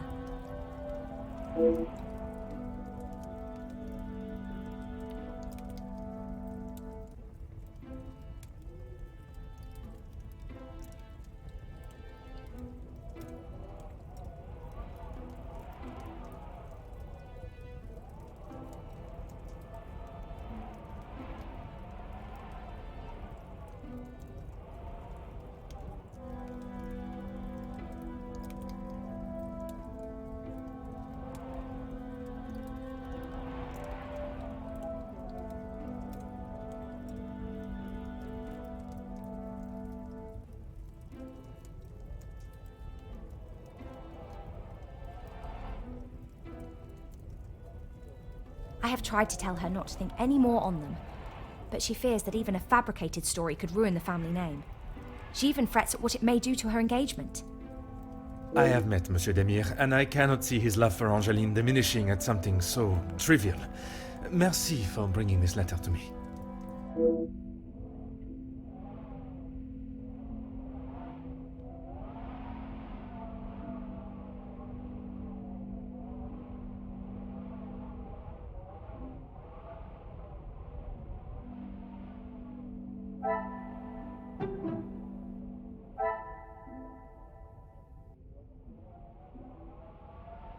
I should not be surprised by my own skills of deduction.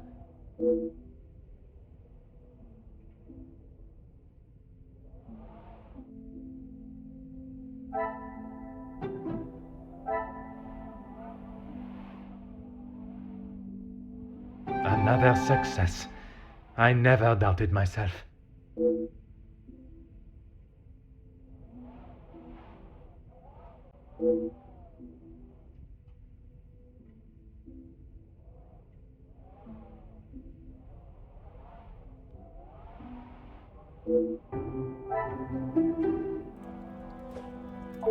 Of course, Detective. What is it? That is news to me, Detective. The deeds to the house that have been left on the table. Perhaps I am jumping to a hasty assumption. Oh no, Madame asked Archie to inquire in town about having the house registered as a landmark. It's a shame the snow is so thick. The gardens are quite wonderful in full bloom. Perhaps you will be able to walk them when the snow clears. She will no doubt be with Master Gideon.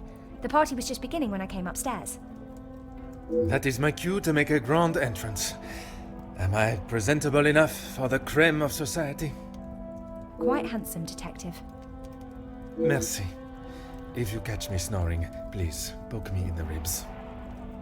I will use Madame's sharpest poker.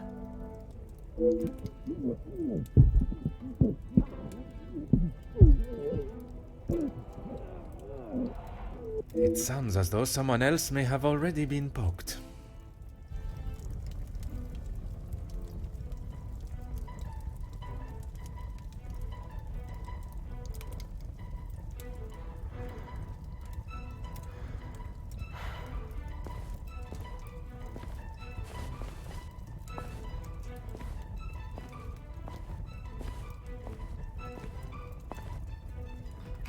Ladies and gentlemen, please, if you would be so kind to return to the party.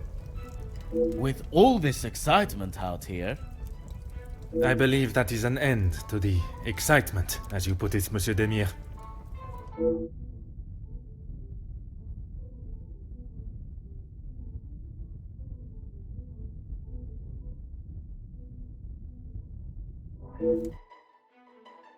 Ah, thank God. One last match. Bonjour, Monsieur Hagen. I wondered when you would be arriving. At least now you can do your job. Pardon, Monsieur. I have just been assaulted! I want him arrested! I am afraid it is not as simple as that. I merely witnessed you standing up from the ground.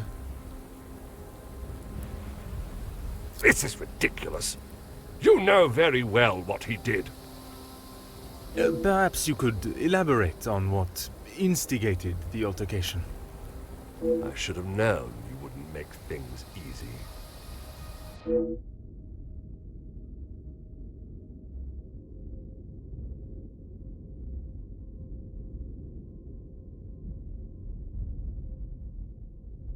I have met Monsieur Demire.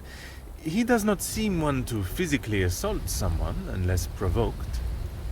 I hope you're not implying that I started it. I am only stating what I have seen. I was having a private conversation with Angeline when he interrupted and struck me. That is all there is to know.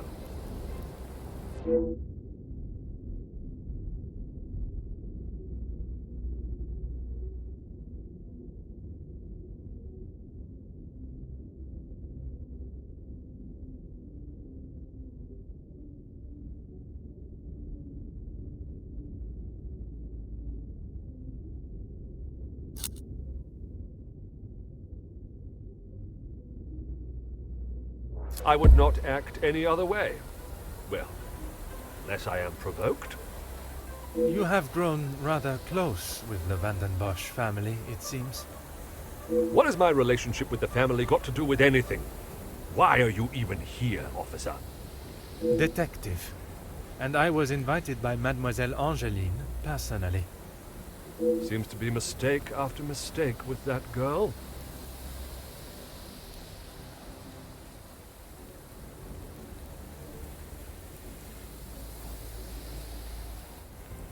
Of course I do. What a stupid question. He is scum. Him and his whole family.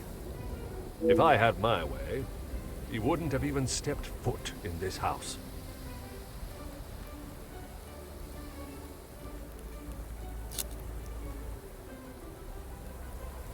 Officer Poirot, are you going to do something about him or not? It is Detective Poirot. And if you refuse to answer my questions, I do not see how I can continue. I just don't know what she sees in him. Angeline could do so much better. I don't think she realizes what she is getting herself into. I can't imagine her living a happy life with that rogue. I see. Merci, monsieur, for your honest opinion, whether I agree or not. I shall leave you to your cigar and return to the party.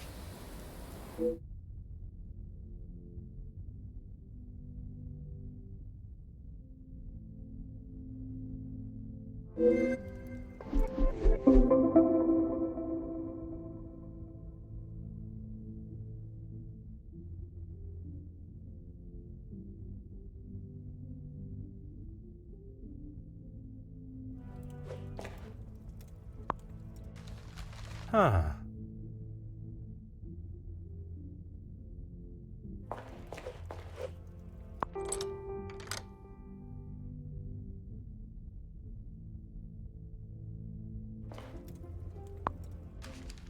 Aha.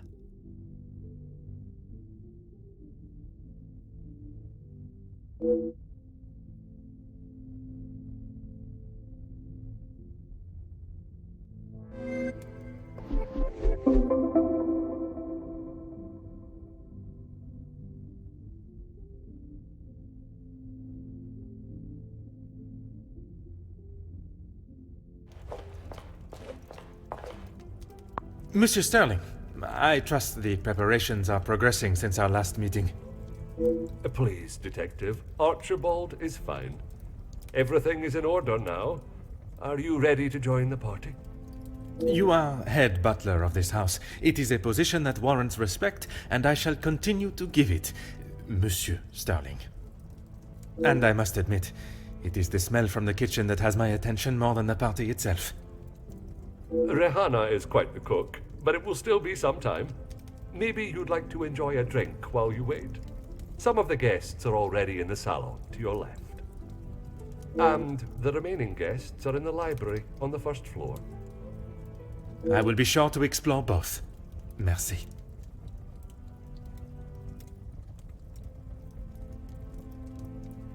Dinner will be served in the dining room, but the rest of the evening is yours to enjoy.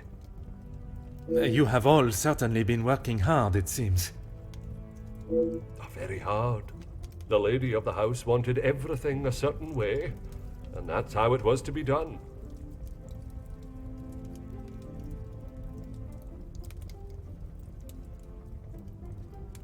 It is my responsibility to look after the house and staff, not to resolve petty disputes. I cannot imagine he will be in any mood to attend the party. He often has a cigar to calm down, and if that doesn't relax him, that temperature outside surely will. Merci. You have been most helpful.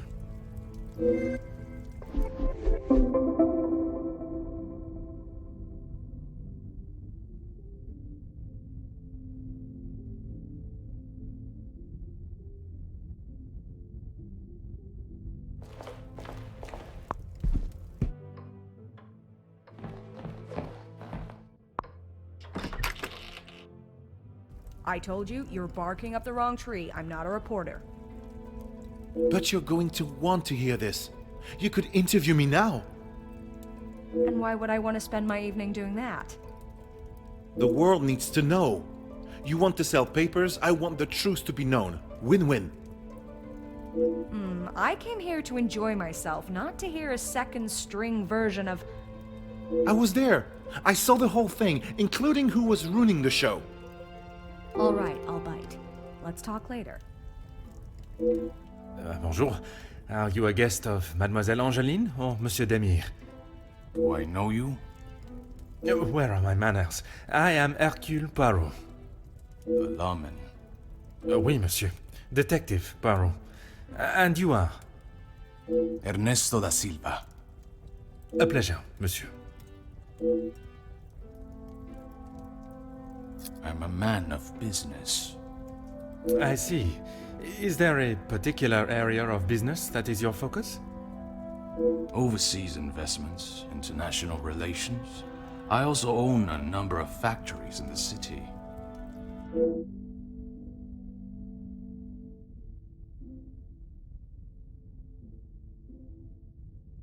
Très bien. Monsieur has many talents.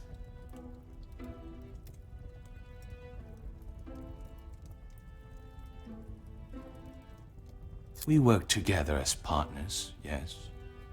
You must know the Van den Bosch family well, then. I help Cassandra, rather, Madame Van den Bosch, if and when she needs me.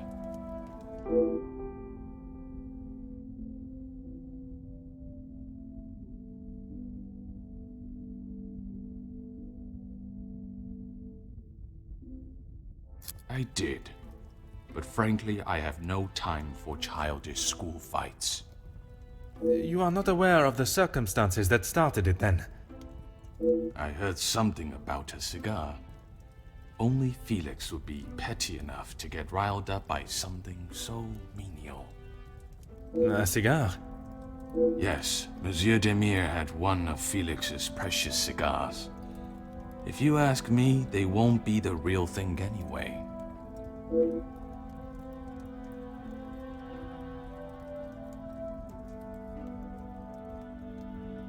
Distinguished gentleman. There was 2 alpha males going head-to-head. Master Gideon came out the victor. Surely we have passed the days where shows of unnecessary brute strength impress anyone. When it comes to the protection of a woman, we are far from it. Man will always return to their most primitive form. Mademoiselle Angeline, the Major has no place to feel threatened. Monsieur Gideon is to become her husband. And he has spent the last however many years supporting them, as he calls it, clutching on to whatever he can. Merci for your time. It has been most intriguing. A pleasure to make your acquaintance. Likewise. You're not from around here, are you? My name is Hercule Poirot.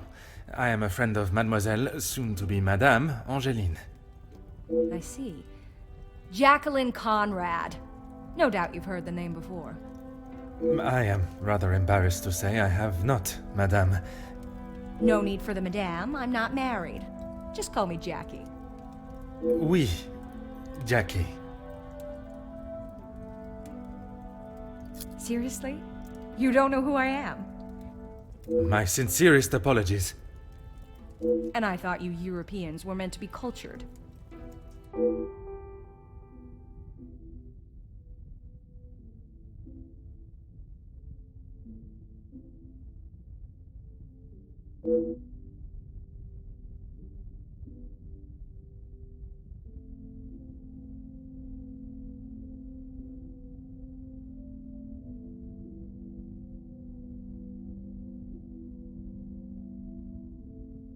Here's the thing.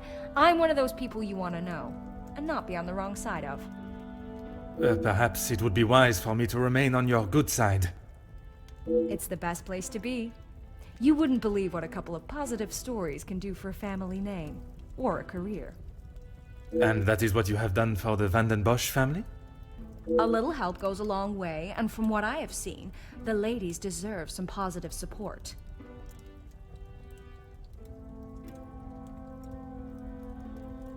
I heard, and it doesn't surprise me. There will always be someone trying to get something out of someone else. People are only out to help themselves. That is a rather pessimistic way of thinking. But it's the truth. And in my experience, more often than not, it's someone the victim knows, and knows pretty well. You make me question those I consider friends. And maybe you should. If you have something you don't want the world knowing, just keep it to yourself.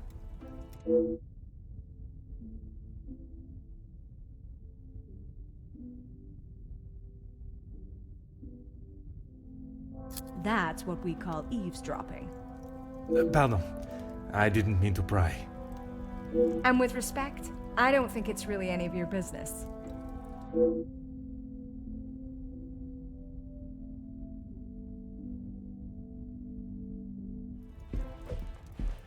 Allow me to introduce myself. Hercule Poirot. Hugo Beckers. A pleasure. I hope I am not disturbing you. I often find myself at a loose end at parties such as these.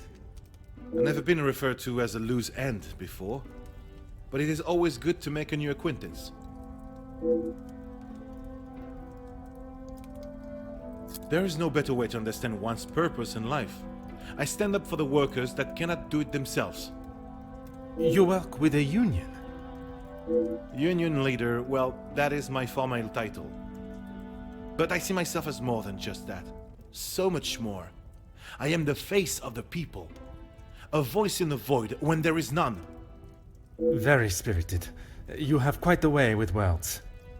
In my line of work, it is essential. Some fight with their fists, but I believe words are the ultimate weapon.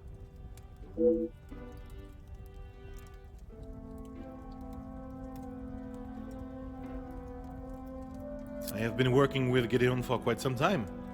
We are doing great things together. Great things. I was not aware he was part of the union. Well, he's not exactly. But he is an ally in the battle we face. Without his support, our uphill struggle would surely be a climb. Hopefully my talks with De Silva will help him see the light.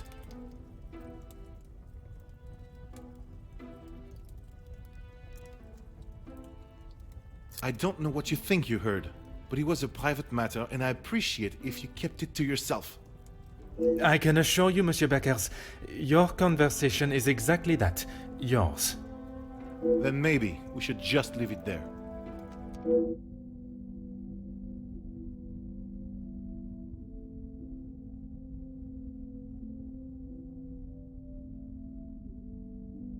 Merci. If I find myself at a loss again, I shall certainly return.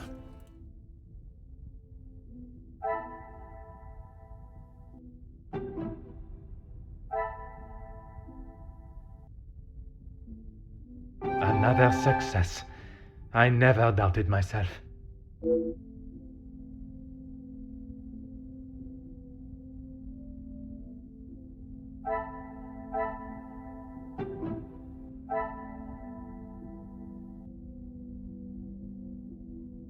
Some would say a lucky guess.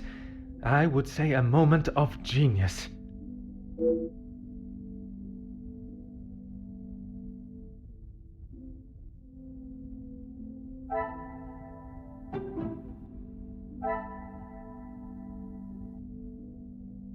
The pieces of the puzzle are finally coming together.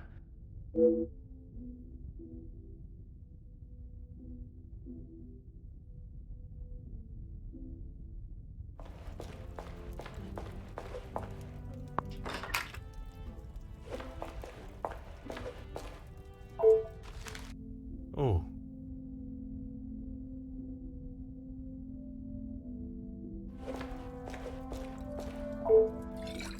Huh.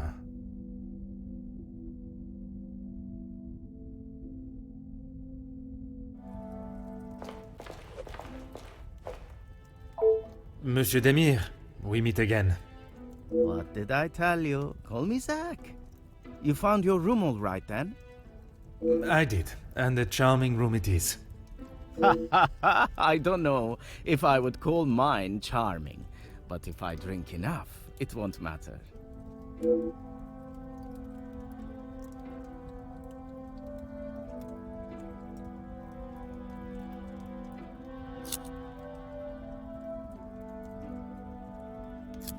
Recently, not a great deal. Well, except for enjoying myself. I was once a field medic in the military. But those days are over. A noble occupation. Did you not want to make it your career? It wasn't my decision to make. I certainly don't miss the battlefield, that's for sure.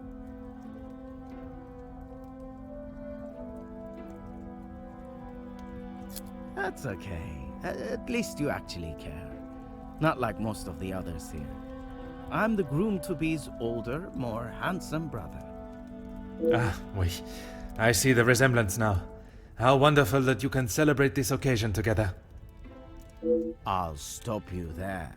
The only wonderful thing about this celebration is the free food and drink. You are not pleased for your brother? Angeline seems nice enough, but marriage is not for me. What is there to gain from tying yourself to someone for the rest of your life? Besides the money.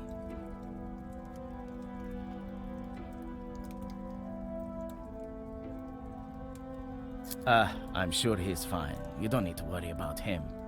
Always the knight in shining armor, riding in to save the day. Saving the day from who, exactly? Well, if Gedeon is the knight in the fairy tale, Felix is the dragon.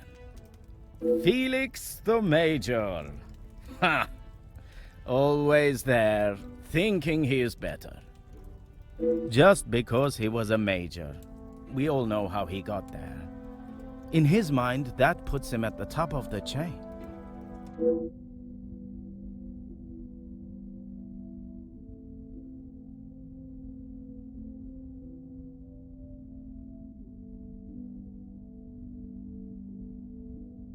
Gedeon said they were the majors, but I didn't think he would miss just one. Ah, it was you that took the cigar. Me? Okay, detective, you twisted my arm. It was me.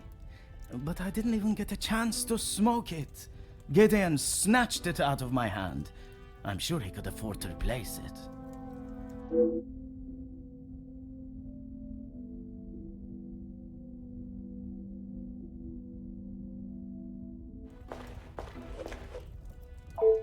Allow me to introduce myself. Hercule Poirot. Detective Hercule Poirot?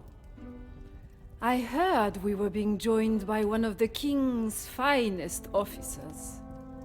Oui, madame. I see my name precedes me. Comtesse Margot de Vos. Charmed, I'm sure. It is I who is charmed. Handsome, well-mannered, and a man of the law. I did not expect such a fine caliber of gentleman at this party. Comtesse, your compliments are enough to make a young detective blush.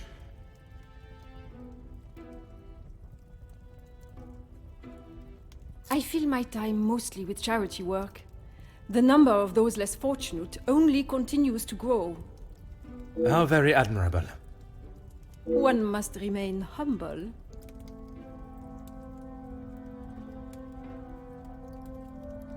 I have been a close friend to the Vandenbosch family for, well, heaven knows how long. You must have known the late Viscount then. Indeed, we had been friends since our school days. His passing was very hard on both Cassandra and young Angeline. I became a sort of protector of them both after his death. A guardian angel, if you will.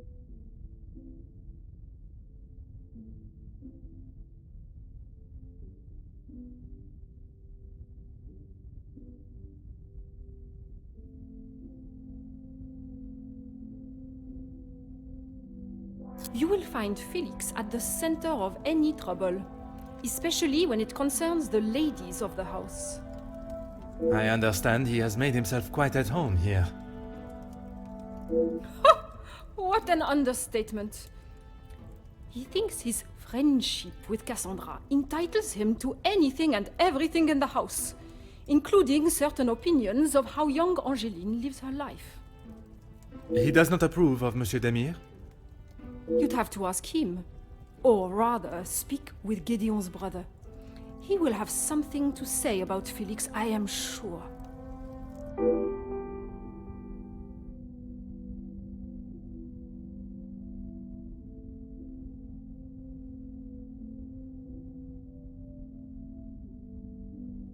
A strapping young man. Angeline has found herself a good one. They certainly make a handsome couple. Speaking with them both, it is plain to see, even to one that is unexperienced in such emotions, that there is a great deal of love between them. When they are together, it is obvious for all to see, even at such a young age. But who are we to judge what the heart wants?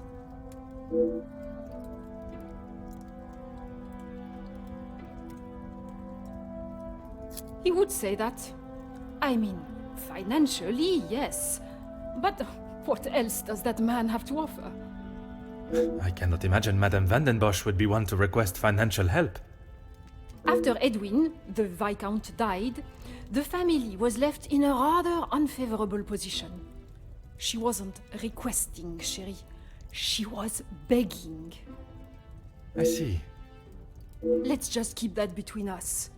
It's a rather sore subject for her.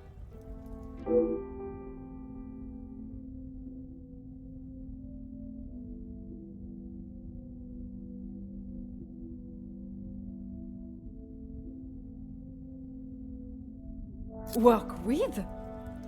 I built it from the ground up, detective. My admiration continues to grow. While my husband, the Honorable Count de Vos, is always busy with his duties, I found myself at rather a loose end. I could not bear wasting my days with no purpose. And one day, while shopping in the city, I noticed the abundance of young women living and begging on the streets. Dirty and hungry, without a franc to their name. It is horrifying to think of how so many must live their lives while others live a life of such selfish opulence. I hope that was not a backhanded comment on the life I live, detective. Far from it, Countess. You are using your wealth to better the lives of the less fortunate. It is commendable work you do. It is, isn't it?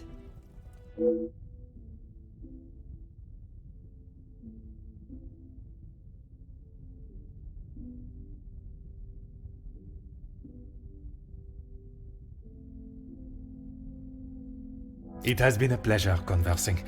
I look forward to our next tête-à-tête. Fire away, detective.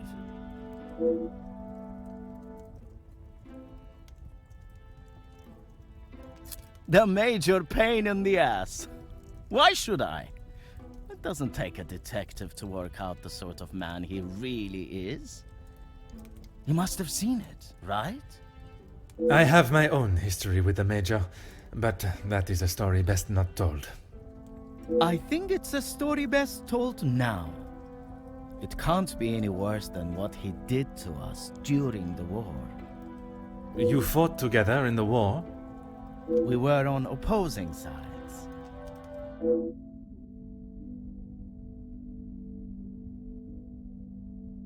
The subject of war is a difficult topic for everyone. Perhaps it is best to discuss something else. If you had seen what I have, what he has done, you wouldn't side with him. I am taking no sides, monsieur. It is just not conversation fit for a party.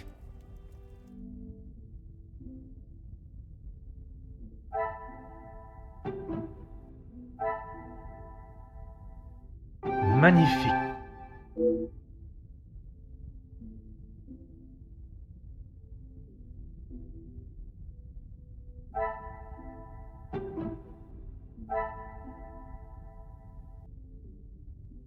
What a revelation!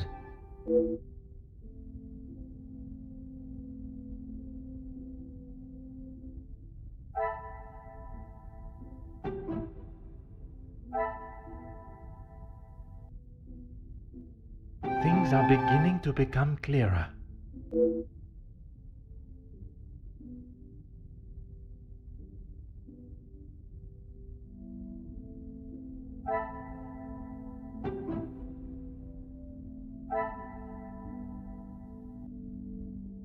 I should not be surprised by my own skills of deduction.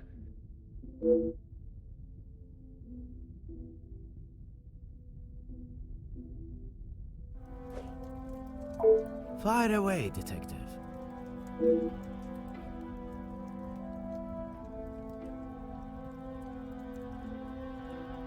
I have a drink, but thanks anyway.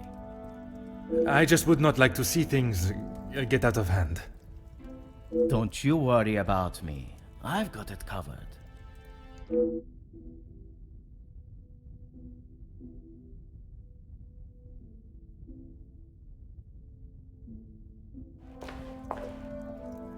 I am all yours, detective.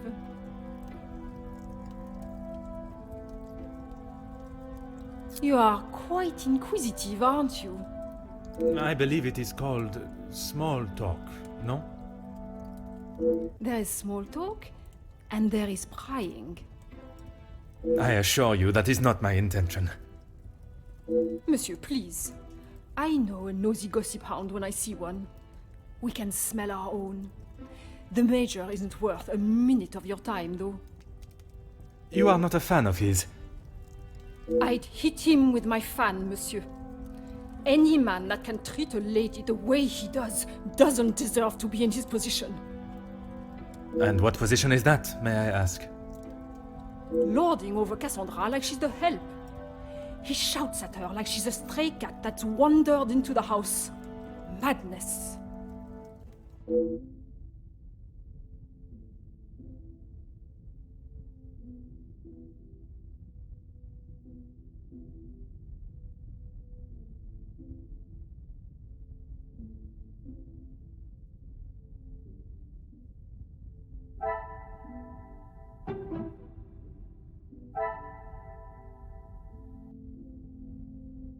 Another success. I never doubted myself.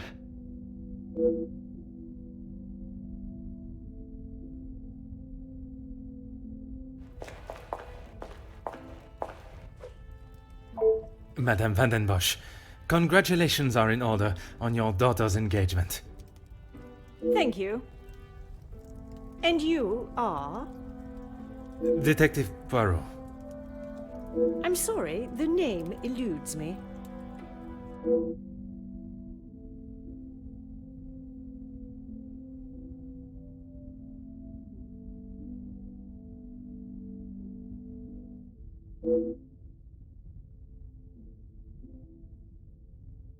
Once Officer Poirot, I investigated your daughter's missing bracelet. Oh, it's you. There is no missing jewelry here today, so we are really not in need of your services. I am here on a rather more pressing... I know why you are here, officer. Detective, whatever you are now. Please, just get on with it. Detective, and I promise not to keep you too long.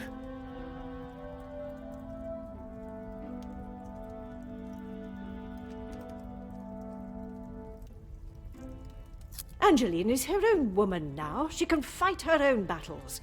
She does not need her husband to be stepping in. And what battles would they be? Nothing that concerns you, detective.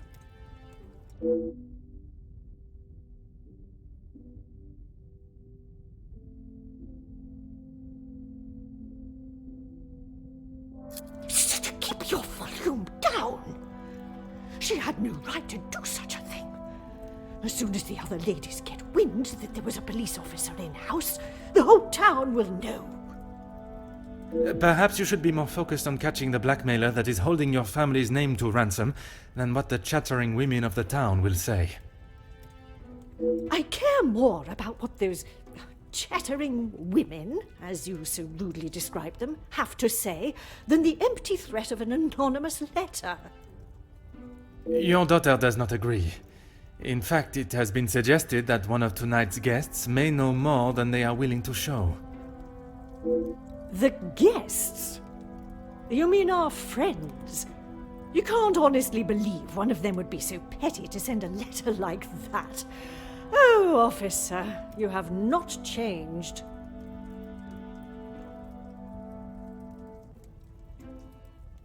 I suppose it is only polite to say you're welcome. Madame is as quick-witted as I remember. What a shame there is nothing as memorable about you but your lack of respect.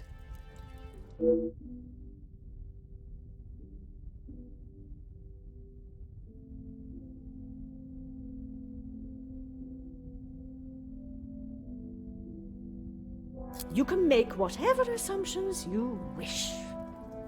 Based on several accounts, it seems as though the Major has a certain level of disdain for him and his brother. Felix is merely protecting both my daughter and the Van den Bosch name. Protecting them from what exactly? That is a question best asked to them.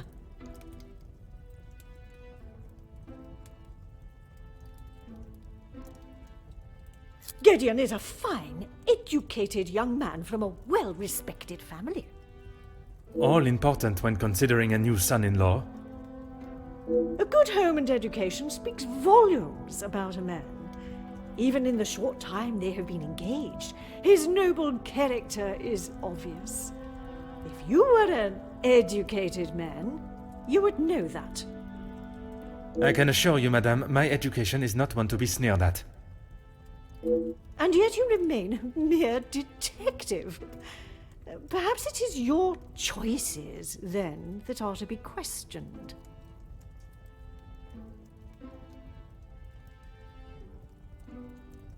Locked? That is absurd! They should be constantly coming back and forth from there if they are hiding from their work again. What is it you want in my staff area, anyway? I only mention it as I was hoping to speak to some staff members. But if they are busy... Be a good fellow and make sure they aren't slacking off in there. It shan't take you long.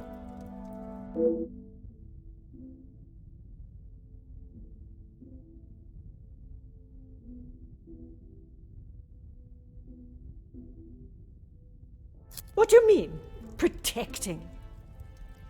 She hasn't gone and paid that silly ransom, has she? It was Monsieur Demire that accepted the cost. He paid it because your daughter believes there may be something to hide. For heaven's sake! Why do you think it was addressed to her and not I in the first place? Because they knew I would throw it in the rubbish where it belongs. Madame, if there is something you are keeping, it would be wise to tell me now. It may help in identifying the culprit. And it would be wise for you to stay out of my family's business. If I require your help, I shall ask for it. But don't hold your breath. Merci. An enchanting conversation, as always.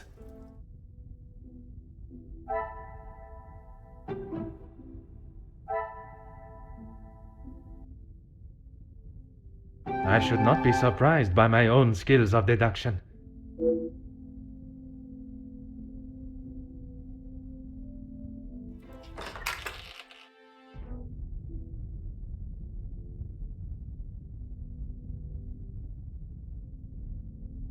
Van den Bosch residence, how may I help you? Yes, of course. Please hold for one moment. Sir, yes, a call for you. Shall I direct it straight through to you in the study now? Very good, sir. What can I do for you?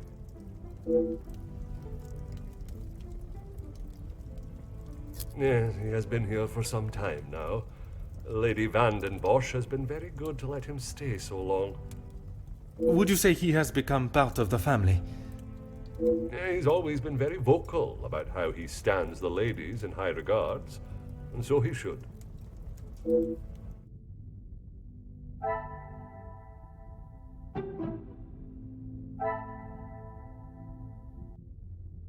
Some would say a lucky guess. I would say a moment of genius.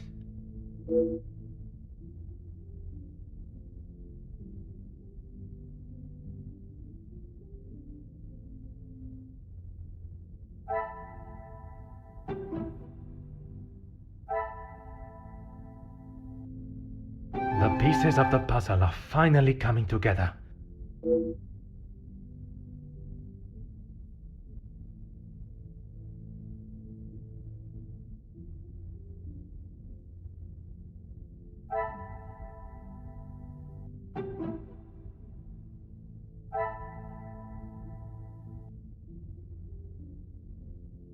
Magnifique.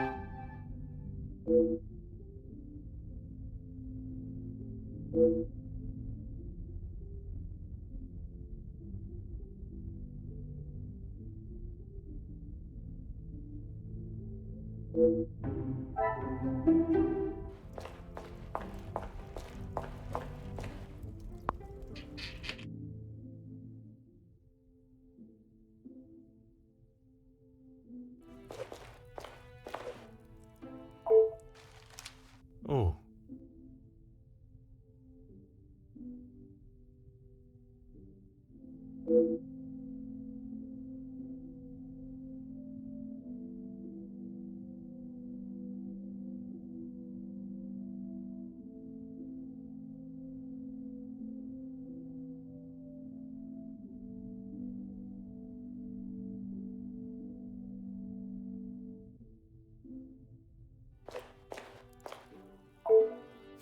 Huh.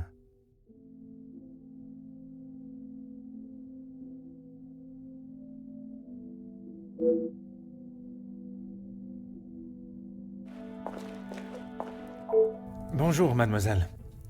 Oh, monsieur, you startled me. It was not my intention, mademoiselle. I was hoping to talk with a member of the staff. You are the detective? I am Detective Hercule Poirot. I only intend to take up a moment of your time. Madame Van der Bosch will be very hungry if she knows I'm standing talking. Allow me to worry about madame. Inga Frank, detective. From the Norse god of peace and fertility. A most beautiful name. Merci. It was my grand-mère. Oui, detective. Madame was very clear on what was to be prepared for today. Well, everything looks exquisite. But if I may be blunt, would you not benefit from some more hands? Monsieur Archie knows how busy we are, especially in the kitchen. I hate when I have to run service. Merci, mademoiselle. I shall leave you to your work.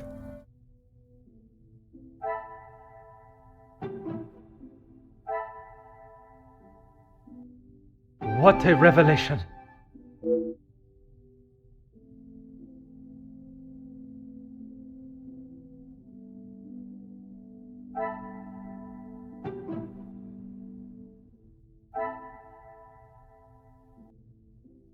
Things are beginning to become clearer.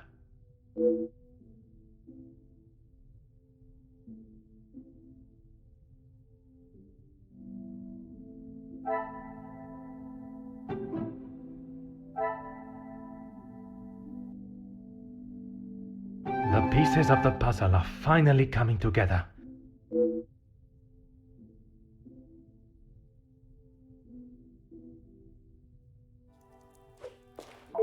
Oui, detective. I am at your service.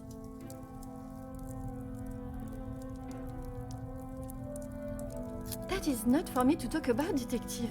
If Monsieur Archie found out I had said anything out of turn... I am not asking you to betray your fellow staff or the family.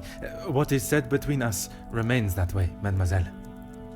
It's only whispers, but the last servant was caught in areas of the house they shouldn't be. Apparently, they saw something they shouldn't have. Please, detective, if Monsieur Archibald found out I was talking like this with a guest... My lips are sealed, mademoiselle.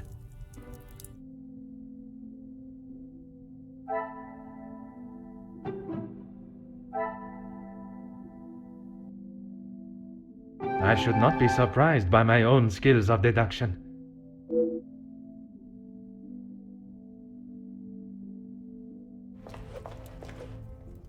What can I do for you?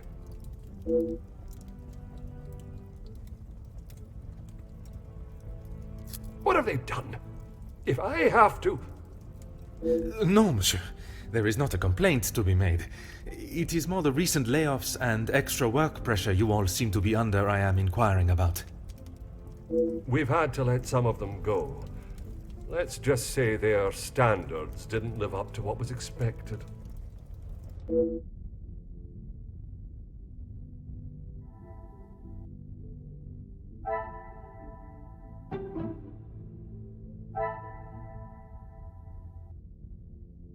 Another success.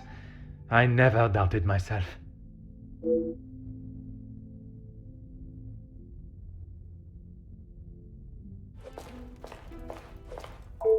Let's make this quick, Detective. The public rooms are not adequate space for you to celebrate my daughter's engagement.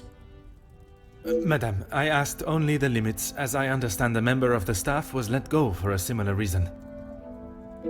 It would benefit you not to listen to whispers and rumors, officer. They did not produce a satisfactory standard of work. There is nothing more to say. It is detective, madame.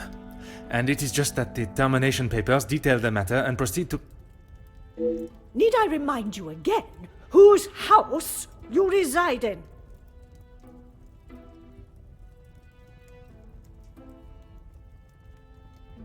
Why would I?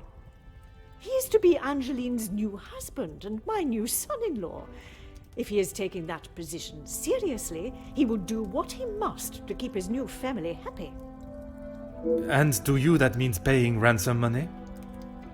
It means doing what he must to protect his wife and his family name.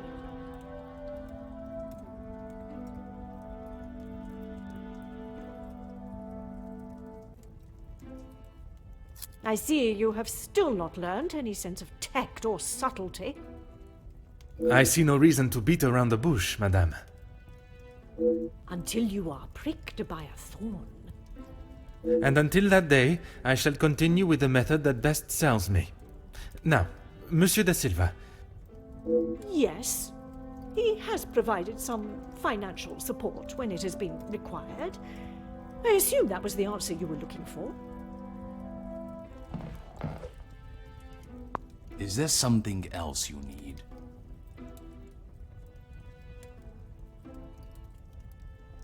It seems someone has been asking around about me.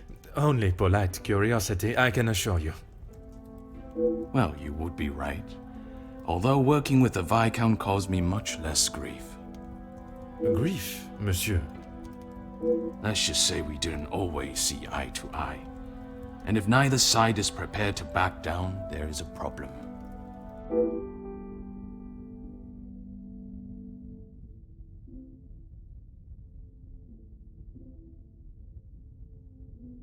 Merci for your time. It has been most intriguing.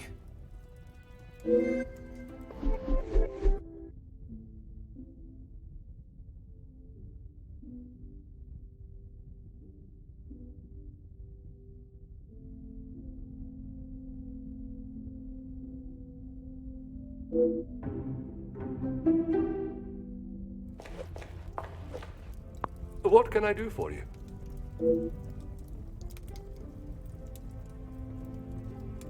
Ah, perfect timing. I was about to ask that everyone move through to the dining room. Très bien.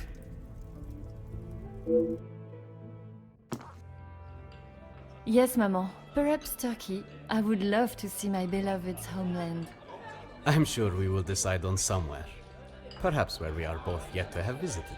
It was my crowning achievement. I am not so sure you workers would agree. Are you sure? I've definitely seen your face somewhere before. I do not believe there is another that resembles these features, or brains, at least. I've always liked the idea of sailing the West Indies. In that heat? With your complexion? Okay, but you lived in the capital at one time. Oui, mademoiselle. I spent much of my working life there. Maybe sleeping off half a bottle of whiskey. Let us not be so blasé with our opinions, brother. If you ask me, I don't believe anyone did.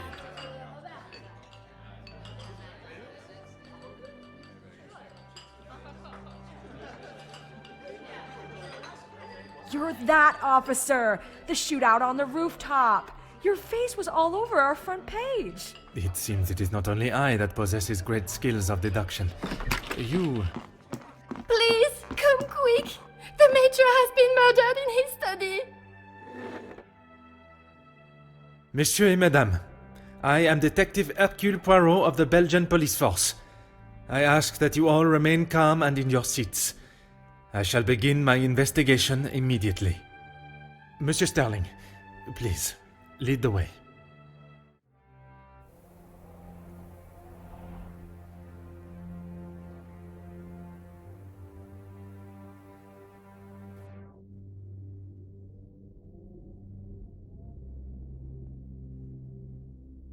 This is Mr. Hagen's study, Detective. Would you like me to stay? I understand if you are not comfortable with such a scene. Don't you worry, Detective. I've seen much worse in my years. I am thankful to have someone of your resilience by my side. I just can't believe someone could have killed him in cold blood. Is that what you think happened? I admire your faith in your fellow man, but you will be surprised what someone will do when they feel there is no other option.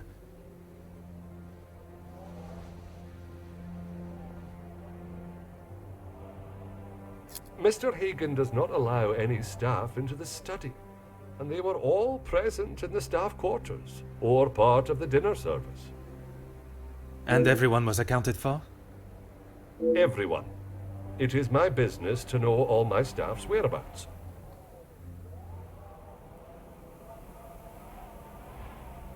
Phone call? Yes. It was one of his business associates. Do you know what associate? He didn't say. I think he was French.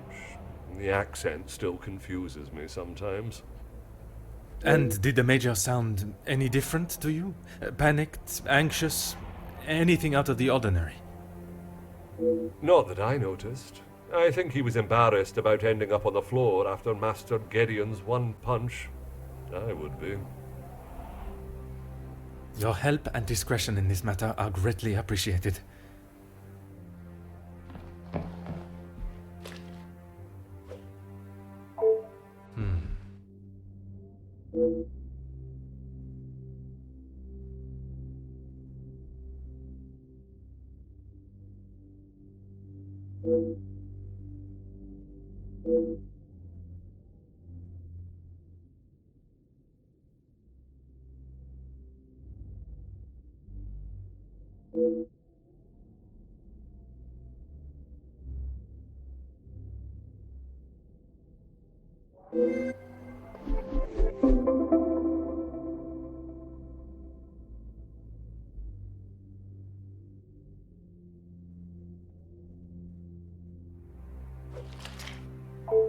Aha.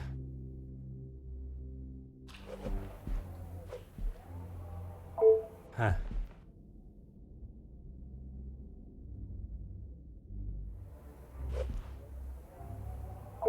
Ah.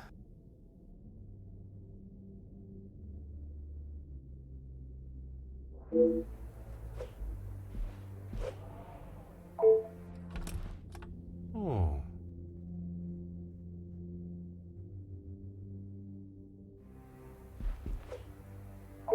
Ah.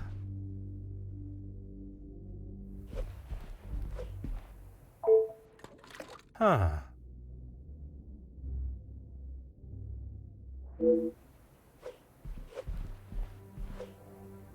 Aha.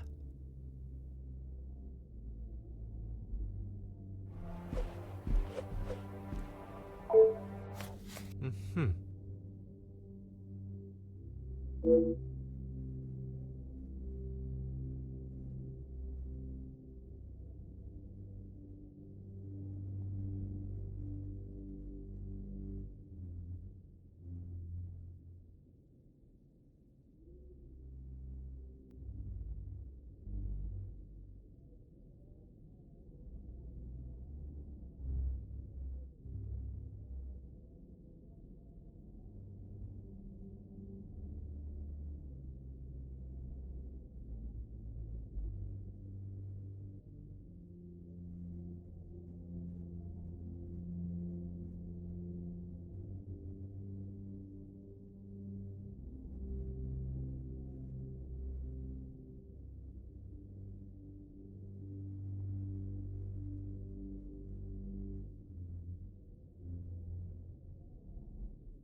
I should not be surprised by my own skills of deduction.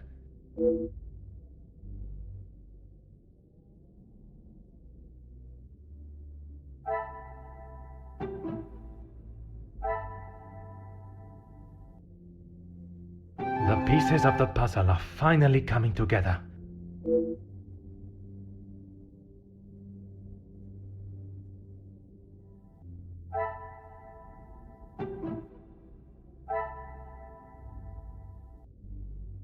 What a revelation!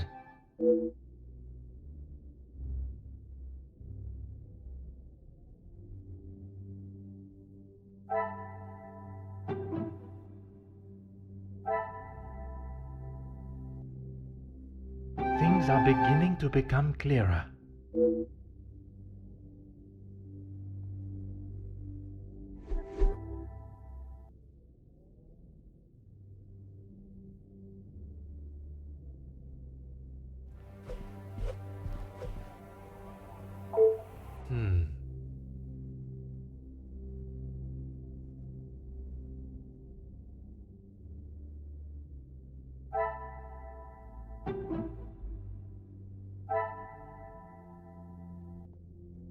Another success.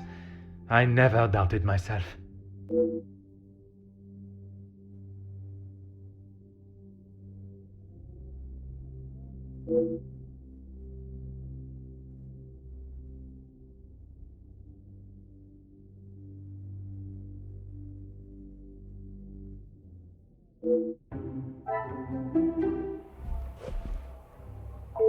Anything I can do to help, Detective?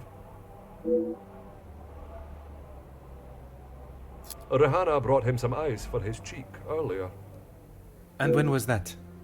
When he returned from his cigar outside, he asked for something to be brought upstairs to ease the swelling of his face. He would normally smoke only in here. Lady Vandenbosch doesn't like the smell of his cigars in the public rooms.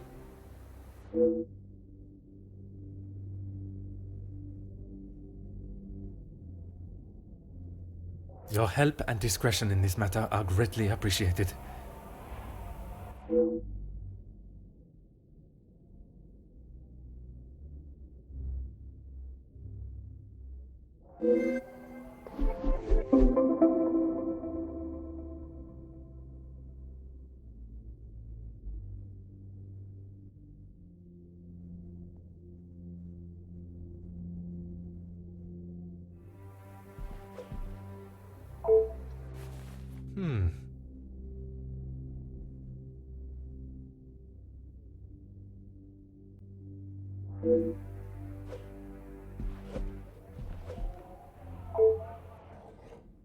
Huh.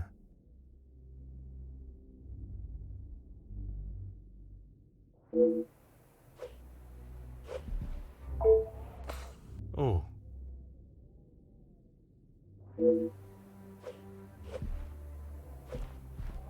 Oh.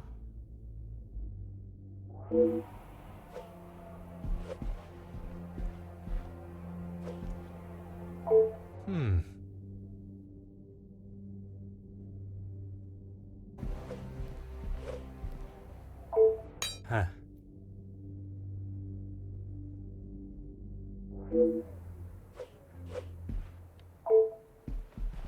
Oh.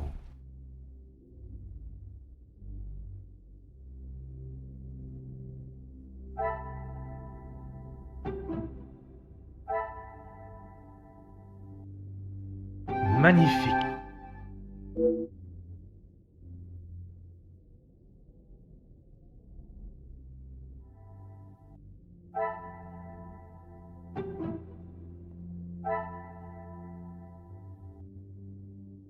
Some would say a lucky guess. I would say a moment of genius.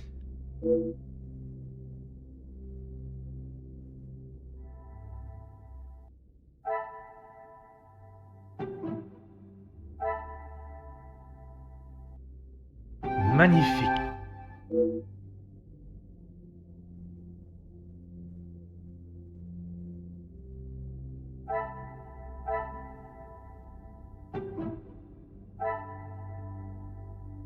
What a revelation!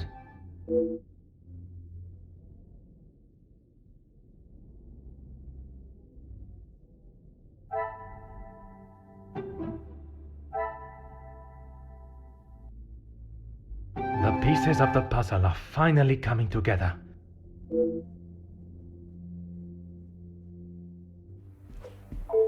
Anything I can do to help, Detective?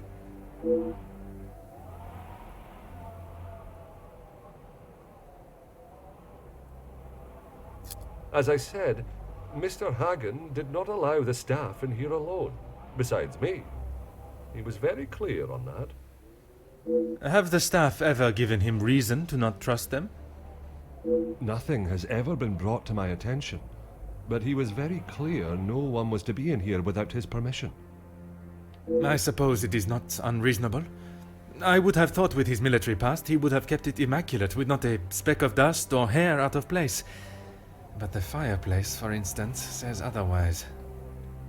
I haven't seen it lit since he has been with us, even in the colder months. It's been in this state for some time.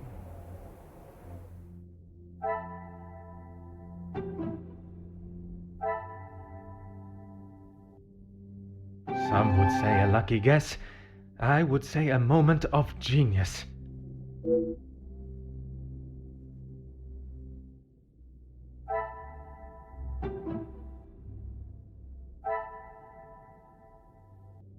Another success. I never doubted myself.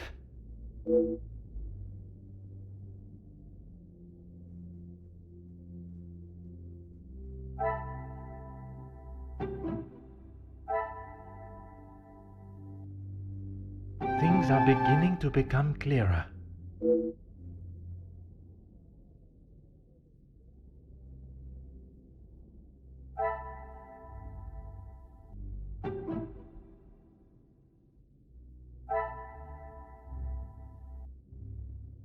I should not be surprised by my own skills of deduction.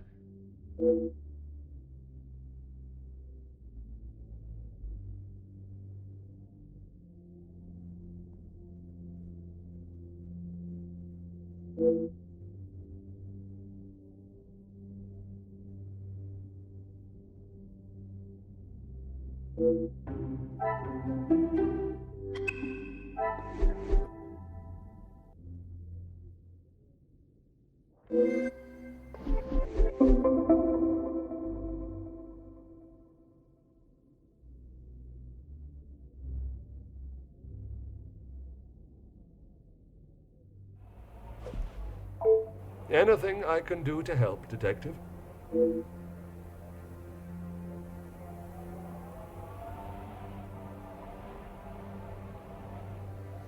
As you wish.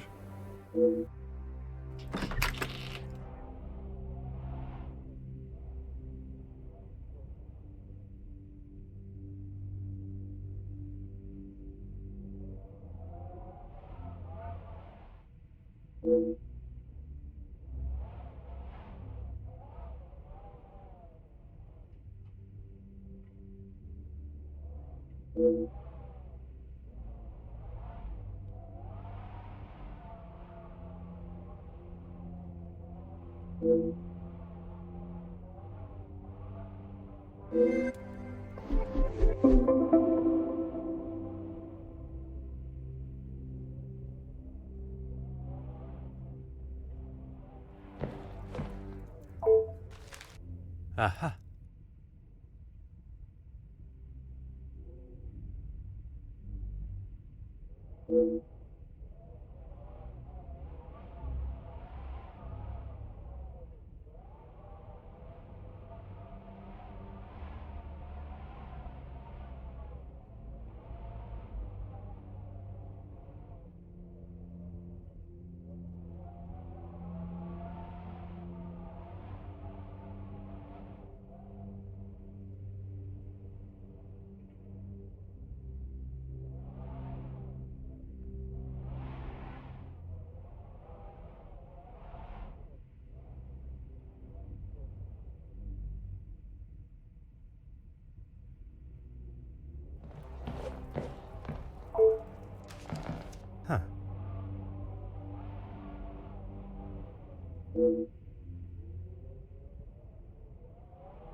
Aha.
Things are beginning to become clearer.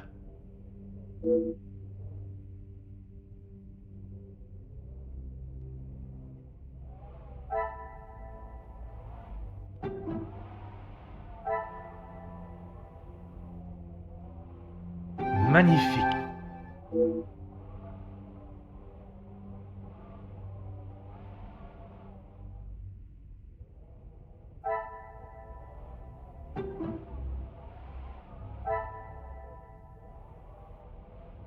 I should not be surprised by my own skills of deduction.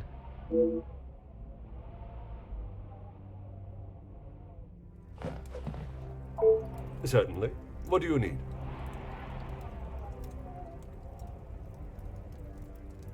The male guests, I believe, he knows in a business capacity, but I'm afraid that's all I know. I will add, though, he has not always been the easiest man to get along with. You are talking from personal experience of working for him. I am head butler to the Van den Bosch family in their home. He has made himself comfortable, but to me he still remained a guest.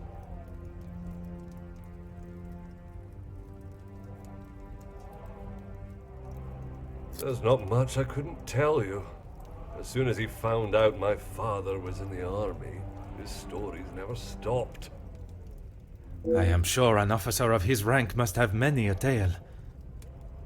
A tale is a fitting description. Not so much a pinch of salt, more like a bag is needed listening to them.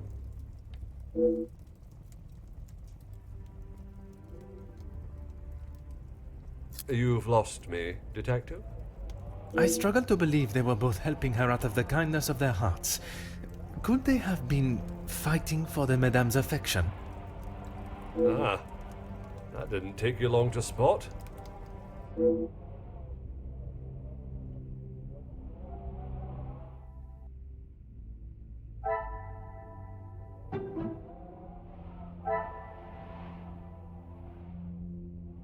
The pieces of the puzzle are finally coming together.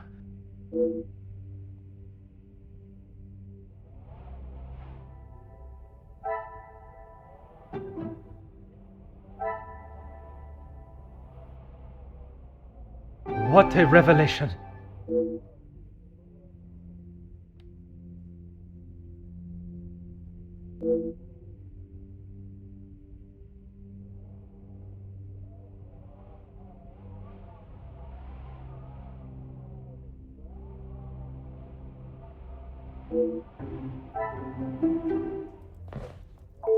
Certainly. What do you need?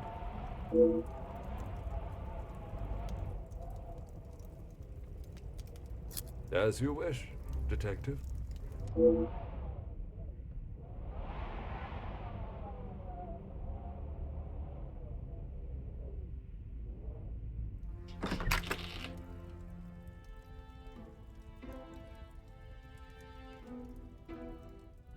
The guests are waiting for you, Detective. I informed them of what has happened, but divulged no details.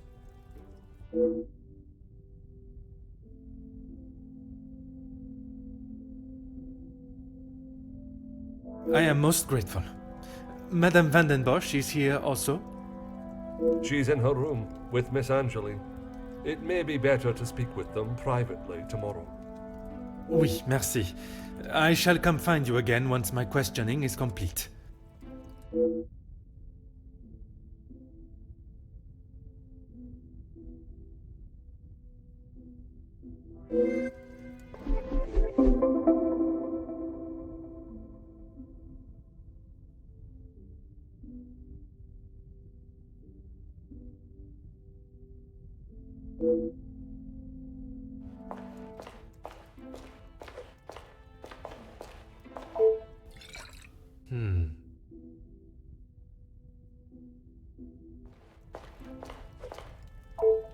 I'm afraid our conversation is of a more formal nature this time.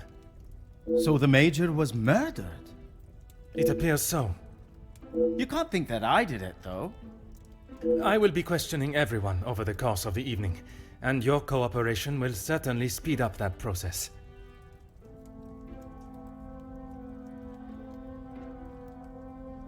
I was here in the salon, minding my own business, enjoying my own company. Minding your business from whom? Comtesse, what's her name, and my brother. Apart from wanting to congratulate him for a great right hook, there was nothing I had to say to him. Comtesse de Vos? And they will both confirm you were here? If she had taken a moment to notice anything besides herself, she will tell you I was here the whole time. I think that is all for now. Merci for your time.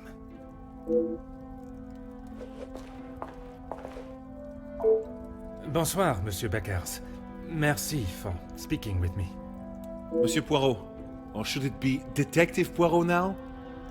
Detective Poirot is perfect, merci. I would like to begin with a few questions. Go right ahead, Detective Poirot. I took great pleasure in seeing the Major's ego as well as his face take a bruising. And then I made my way to the library. Well, you spoke with Mademoiselle Conrad. And yourself?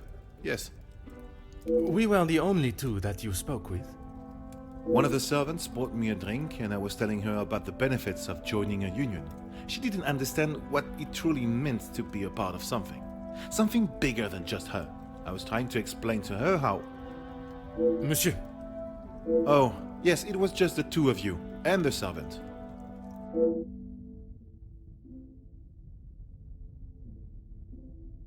And you are sure there was no one else present?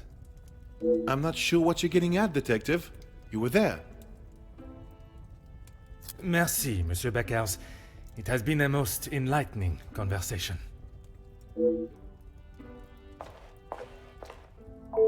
Monsieur de Silva, merci for obliging me. A detective comes to a party and a dead body shows up. Coincidental, don't you think? A man's death is not a matter to joke on, monsieur. Who said anything about a joke? I am saying what I see. Then perhaps you can tell me what it was you saw this evening. Following whatever that was in the hall, I moved to the library. Is there anyone that can confirm that? Miss Conrad and Beckers were in there, arguing about something. The books held my interest far more than their conversation. You did not speak with them until dinner was served? I had no reason to get involved with their little spat. It was clear they didn't want me to hear, and that suited me just fine. Merci for your cooperation. Monsieur Demir, I am sorry your celebrations have taken a rather dark turn. As am I, Detective. I hope we will be able to bring this investigation to an end post-haste. With your cooperation, I will do my very best.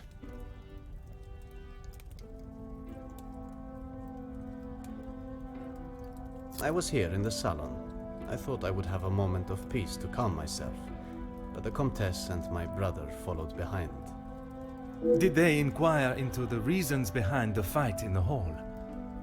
I think they both saw it as some light entertainment, more than anything else. The Comtesse does not strike me as one to enjoy violence. And not so much violence, but karma for the Major, perhaps. You did not hear how he spoke to my wife-to-be. She is still rather upset about the whole thing. If you would be so kind as to stay here, I may require your help further.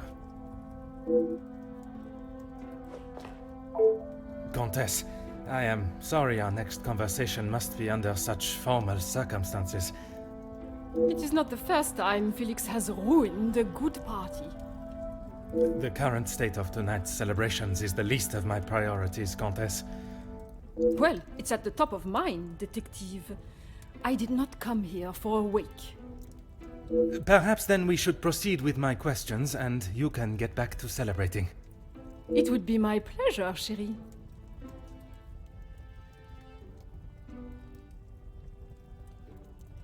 I did. I thought by staying in one place, it would be easy for the staff to bring me my drinks.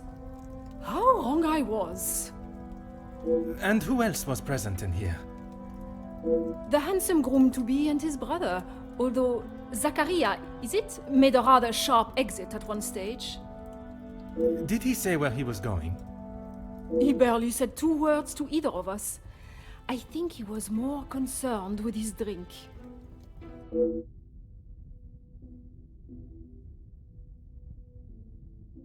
Merci, Comtesse. If I have any further questions, I shall be sure to come and find you.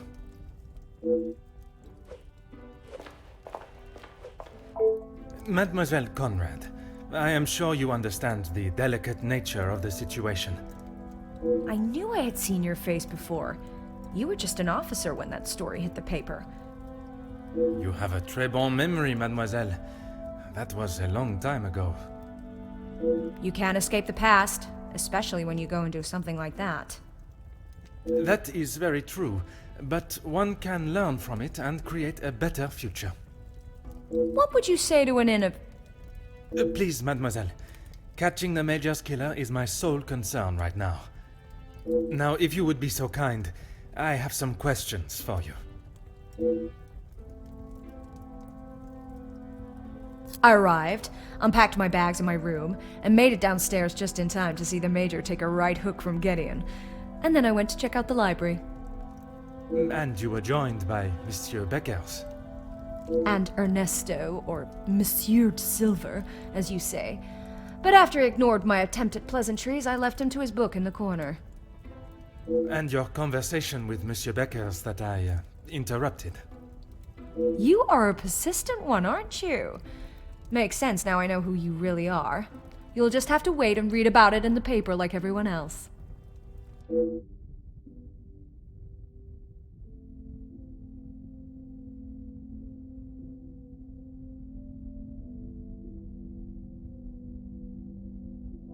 You have been most helpful. I request you do not go too far. Merci.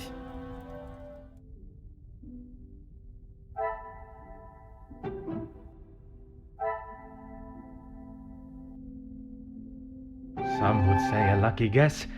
I would say a moment of genius.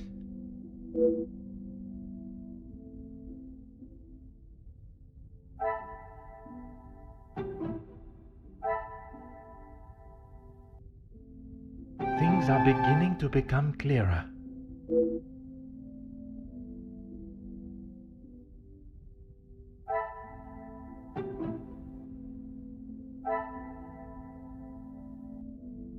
Magnifique.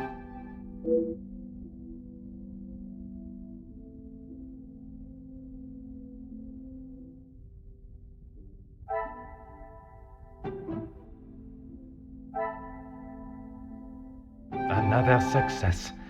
I never doubted myself.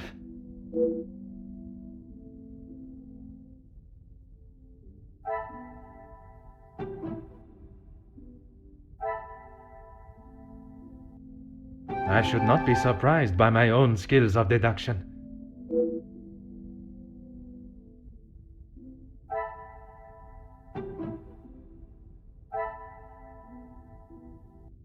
What a revelation!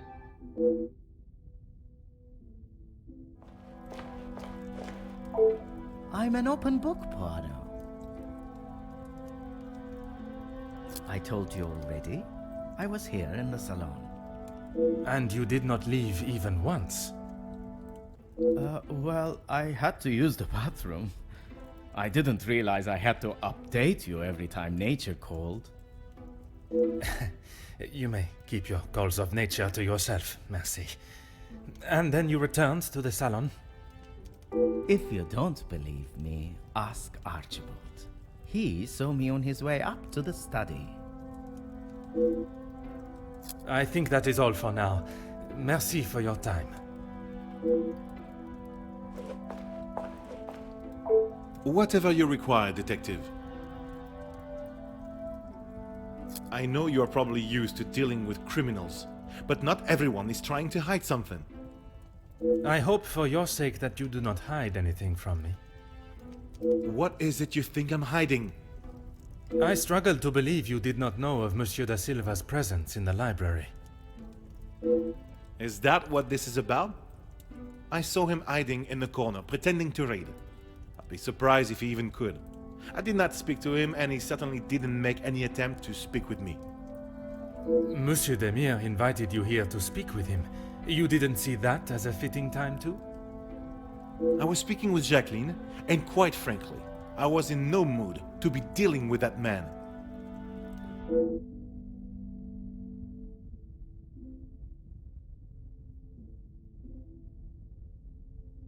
Merci, Monsieur Beckers. It has been a most enlightening conversation.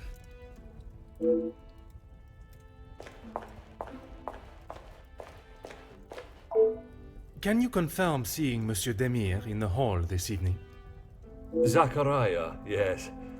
I was on my way with a bottle of whiskey to the Major. He shouted a rather ignorable greeting to me and asked for directions to the bathroom. I presume you showed him the way? Aye, Detective. I showed him to the hall bathroom. I didn't think it was wise to attempt the stairs, not in that state.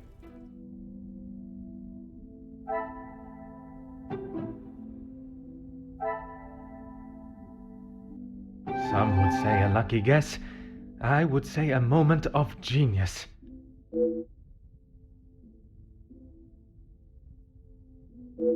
The pieces of the puzzle are finally coming together.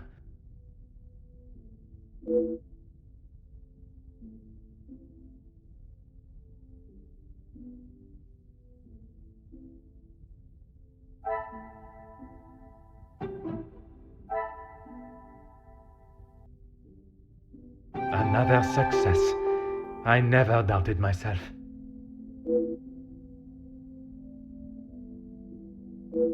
Some would say a lucky guess. I would say a moment of genius.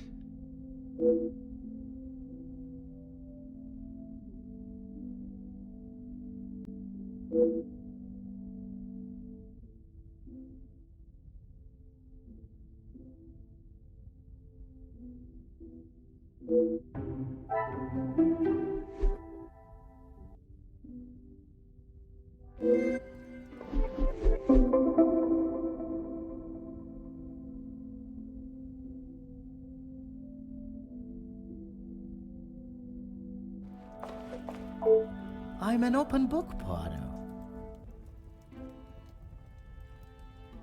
Why would I? I've got nothing to say to him, except maybe to keep his hands off what is ours. What is yours that he could want? Money, of course. Why do you think he has been suckling at the Van den Bosch teeth for so long?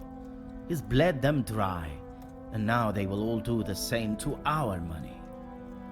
Our? My father's, Gideon's, it's all the same.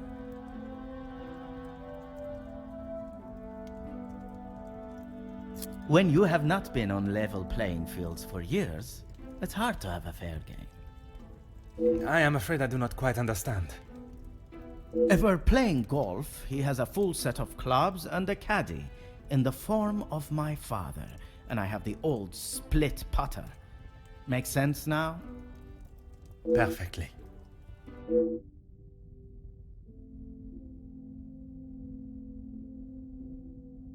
I think that is all for now. Merci for your time. Whatever you require, Detective. I know that I don't think, or didn't think, a great deal of him. I'm just sorry I didn't get the chance to tell him what I thought. The man has recently been murdered. Someone must stand up to men like him, with their crooked dealings and lack of, well, any compassion at all. Another rousing speech, monsieur. It's the truth. If you knew what I know, maybe he wouldn't be dead, but behind bars instead.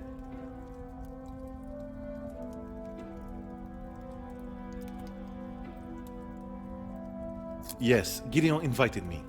If you will recall from our previous conversation, we have been working together and he thought now would be a good time to discuss matters. To discuss business at the celebration of his engagement? We're all here, so what better time? He thought Da Silva might even let his guard down, if he was in a more jubilant mood. It would be wise to not continue to ignore us any longer. And what business was it that was so urgent? We're trying to resolve the worker strikes. It has gone on long enough. Now is the time for him to listen to our demands so we can put an end to it all. Put the violence and upset behind us.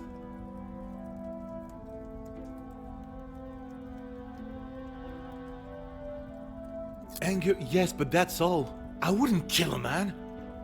You must see why this leads me to have suspicions. You can't honestly think I did it. I am a man of peace. I make changes with words, not with violence.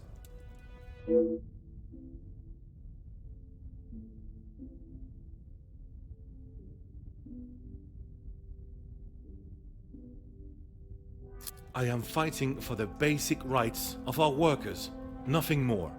If he can't see that, he is a lesser man than I already thought.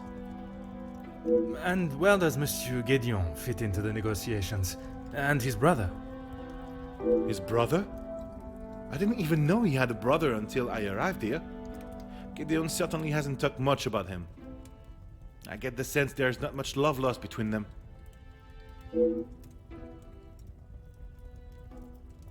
Last I saw, he was outside having a cigar. Oui, I spoke with him myself, but that was some time ago. He does love a cigar. You'd have to stand out in those conditions. I could barely see him through the snow. Merci, Monsieur Beckers. It has been a most enlightening conversation. More questions? I suppose so.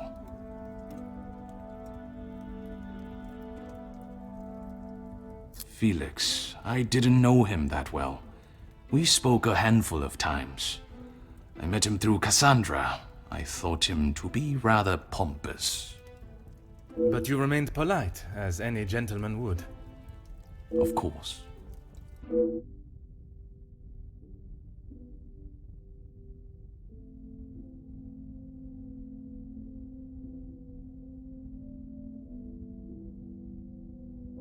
What is there to say?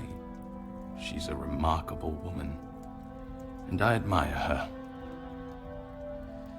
Even after Edwin's death, she held herself with such poise. It sounds as though you hold her in the highest regard. And why shouldn't I? Women these days could take a leaf out of her book on how to present themselves.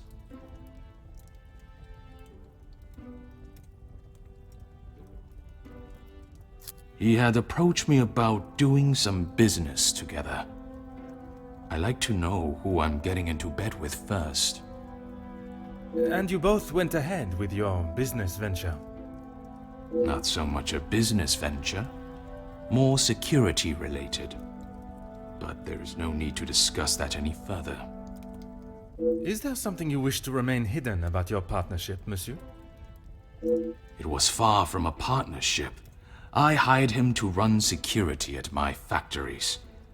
If the workers were going to get violent, I wanted to make sure I was ready to protect my property.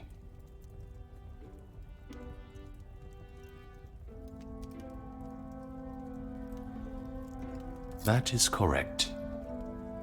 And the reason for your support was always of a purely platonic nature. If you're trying to insinuate that I was expecting something in return, you can remove your head from the gutter.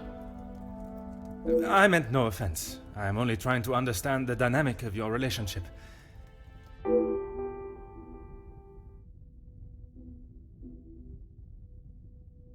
Merci for your cooperation. No trouble at all. How can I help?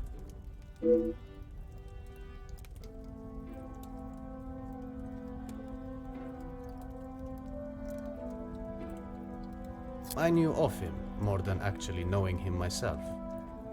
In the past, he made his feelings towards my brother and I quite clear. And that was not in a positive way. I certainly wouldn't call trying to get Angeline to postpone the engagement positive.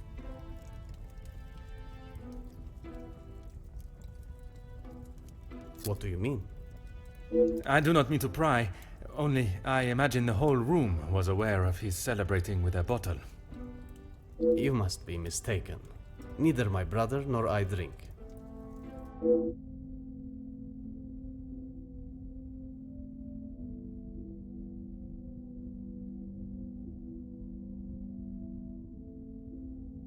We aren't the closest, but what brothers are? I would argue that many are. We've lived very different lives. Our priorities are different. He does not see things the way I do. There isn't much more to say.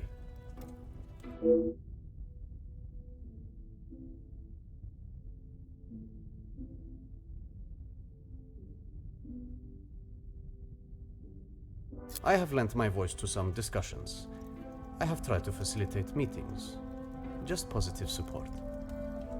Does that positive support include sending letters to those on the opposing side? Detective Poirot, I'm not sure what you think I have done.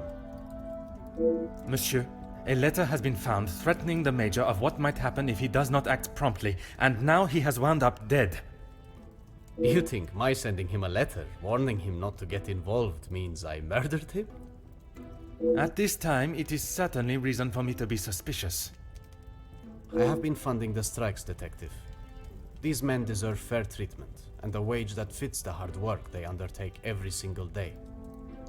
The Major didn't see that. All he cared about was the money for his services, and that is all I care to discuss.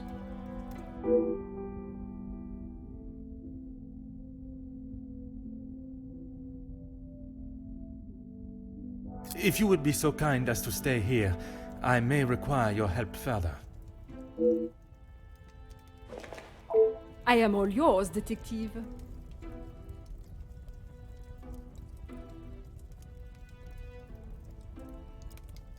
Why would I actively choose to speak to that wretched man?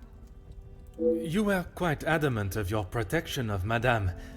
If he was as awful as you portrayed him to be, there must have been some words spoken, or perhaps written?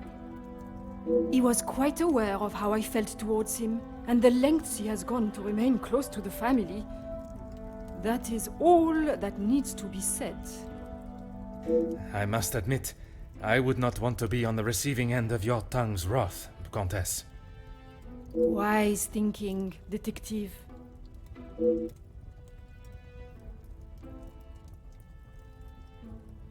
I imagine she will have shed a tear for him, but she should not waste any more. You don't think she would? Or you don't want her to?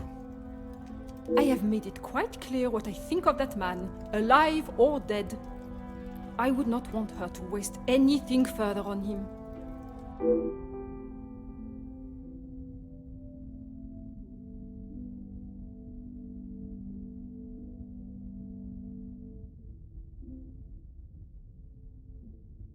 What of it? Do you believe there was something more to their friendship? As I have said, Detective, I am not one to gossip. I would not even consider your name and that word in the same sentence. Because it is not gossip when it's the truth.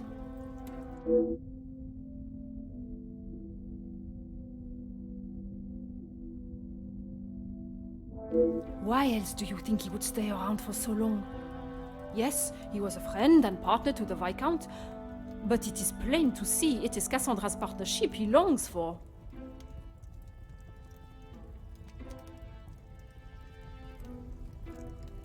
He was a disgusting leech that was driven only by money and power, like most men. I can assure you not all men are concerned with such egotistical wealth. That may be, but they are few and far between. I believe you are a special case, Detective Poirot. It is not the first time I have been described in such a way. Embrace the compliment, Detective. You have set yourself apart from the horrid crétins that seem to somehow make their way into positions of authority and power. And that is what the Major was doing? Using Madame Van den Bosch as his ladder to the top? You are finally seeing the man he was. A weak and self-indulgent social climber.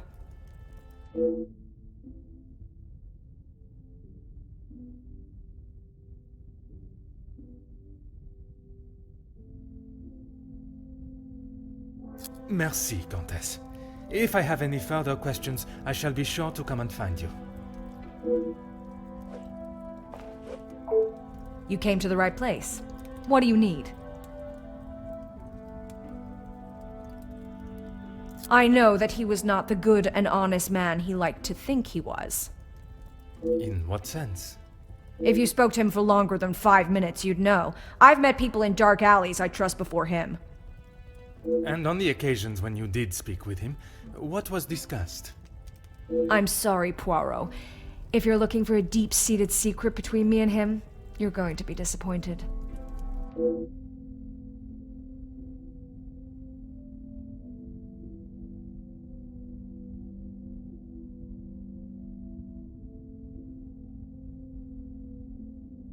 That man has got some real anger issues.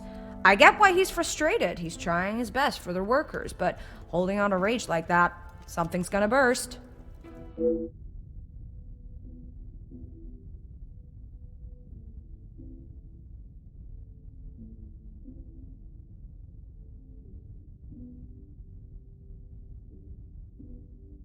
If you think you can use me as some sort of gossip machine, you are sorely mistaken. I can assure you it is not a case of gossiping. At this point, everything may be relevant to my investigation. So I would be helping you potentially solve a crime? You should have said that off the bat. To say he's smitten is an understatement. I reckon he's been wanting her for years. I see. Madame does not feel the same? Doesn't look like it. If she did, she would have said something about it, right?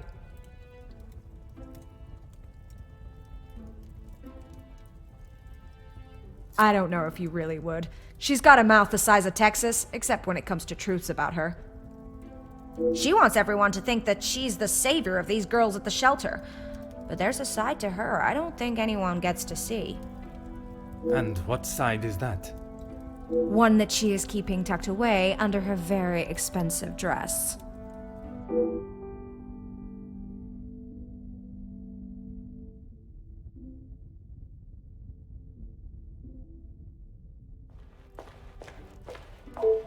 I'm an open book, Poirot.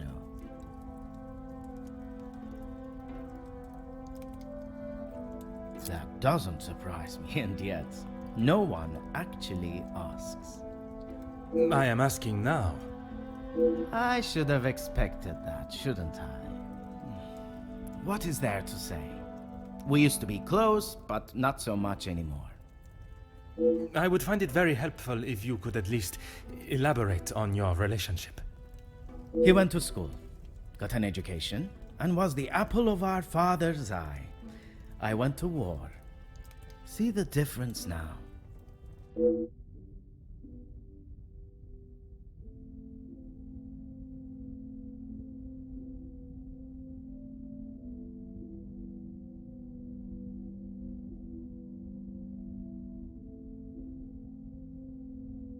If you want to know about Gideon's part in the Union, why don't you ask him? So, you are aware of his support for them?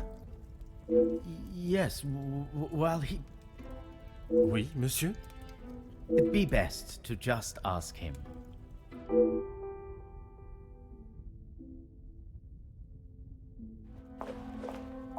No trouble at all. How can I help? I believe there are more important matters at hand than talking about my brother and I's relationship, or lack thereof.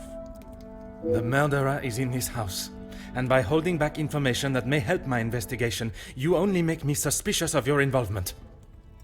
Monsieur Demire, if you continue to withhold information, I can only assume you are hiding something, and must treat you as a prime suspect in the Major's murder. I have nothing to hide. If you must know, we have not been on the best terms for years now. As I said, we are different people.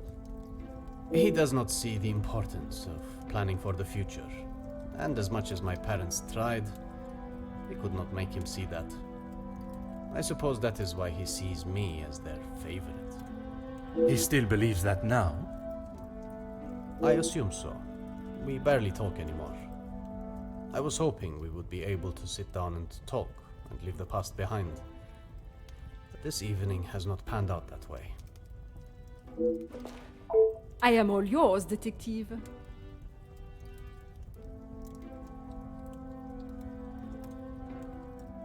Countess, you gave me the impression the Major and the Madame were close, but there were times where he acted rather aggressively to her, n'est-ce pas? I am sorry, detective, but I did not mean to give you such an impression.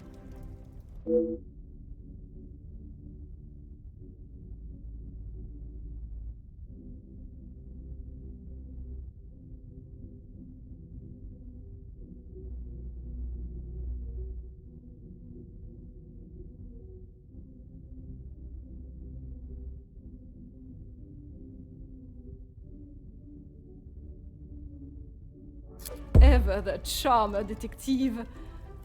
I would talk more on it, but I'm afraid Cassandra would think I am talking about her behind her back.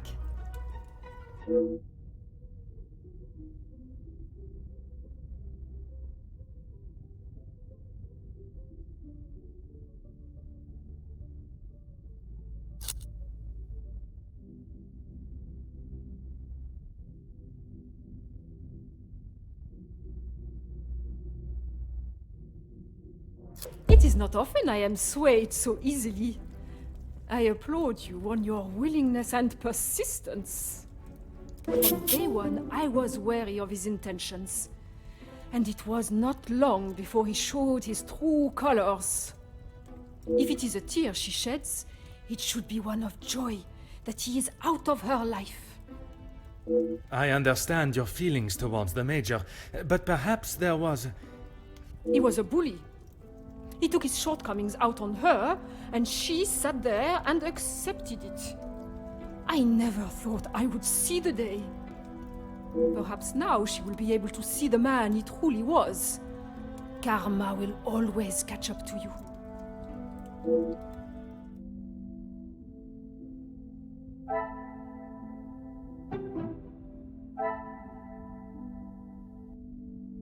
Magnifique.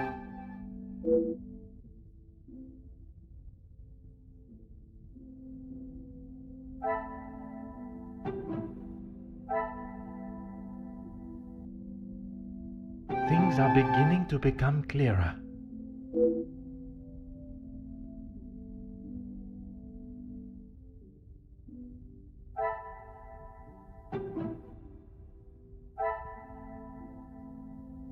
What a revelation!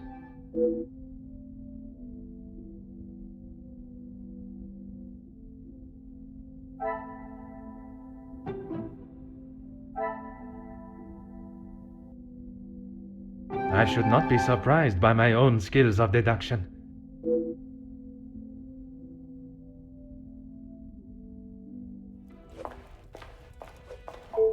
More questions? I suppose so.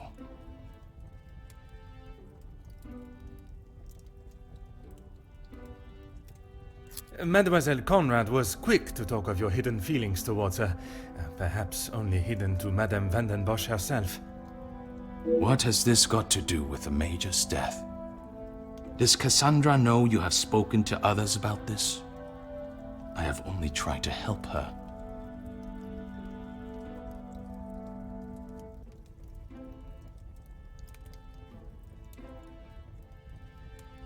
There may be some feelings there, but Madame van den Bosch does not know of them, and I trust that it will remain that way. Merci for your cooperation.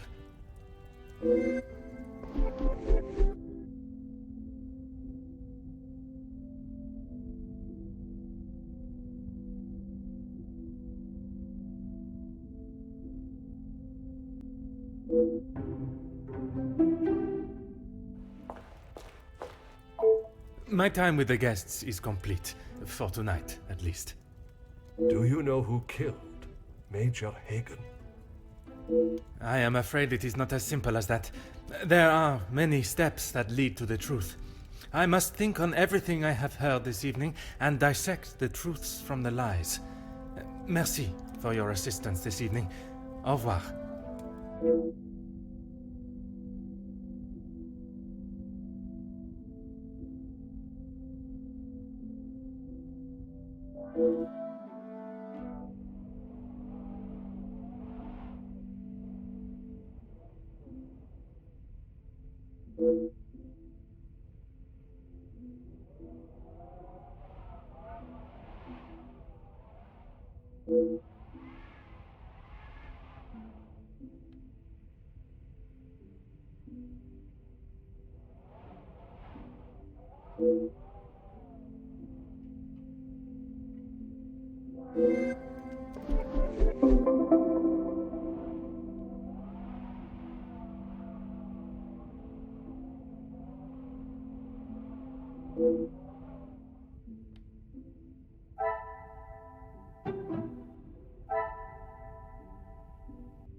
The pieces of the puzzle are finally coming together.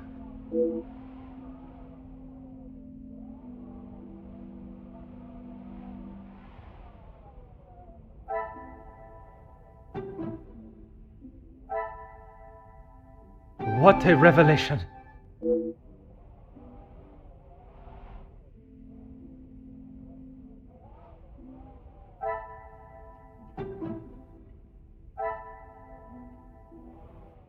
Things are beginning to become clearer.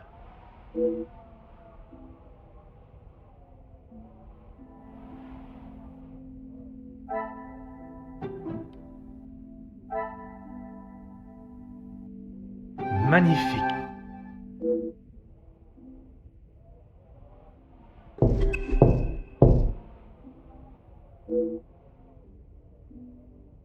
Entrez.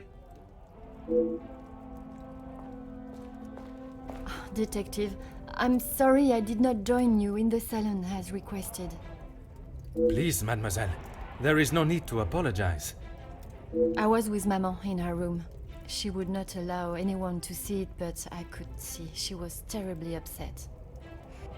Most understandable. Do you have any suspicions as to who could have killed him? I'm afraid my suspicions extended across all of the party's guests.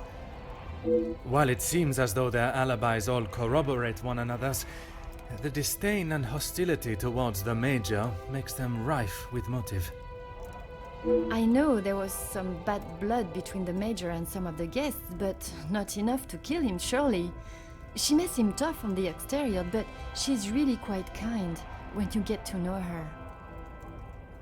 The Countess?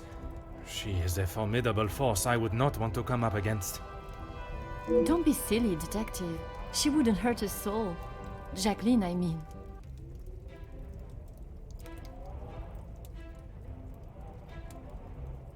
I assume that's who you were talking about, Detective, after what happened between them.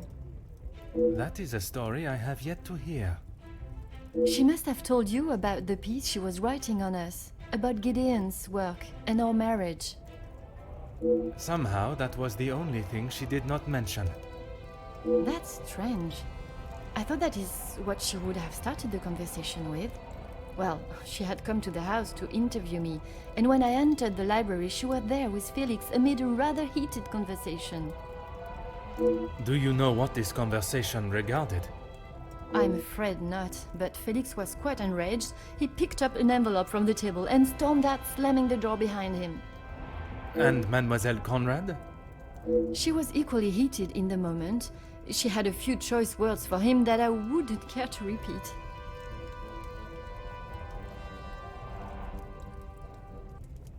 Better, thank you, Detective. She's resting in her room. It is the best place for her. And you, Mademoiselle? I'm not quite sure. It is a rather surreal feeling. I did not think I would miss him like I do. It is understandable. He has been a close friend to your maman for many years. And to me, Detective. We had grown close.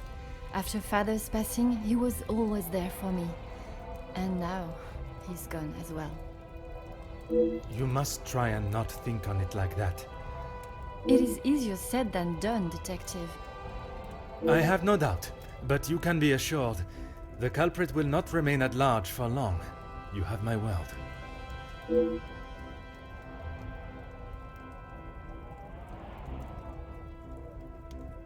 I'm sorry, but I just can't imagine any of them committing such a heinous crime. It can often be hard to look past one's personal feelings for someone and see their flaws. It's not that, Detective. It's just they have known each other for years. Why would any of them act now? I was under the impression the Major had merely a business relationship with some of the guests. That's true, but those invited know each other, some of them for years. They may not seem like it, but some are even friends. I should return to my room now, Detective. It has been a trying day for us all. Oui, mademoiselle. I am afraid tomorrow may bear a resemblance, but I will not stop until I have found his killer. I am certainly glad you are here, Detective. When and where a detective is required, that is where I shall be. Bonne nuit, mademoiselle.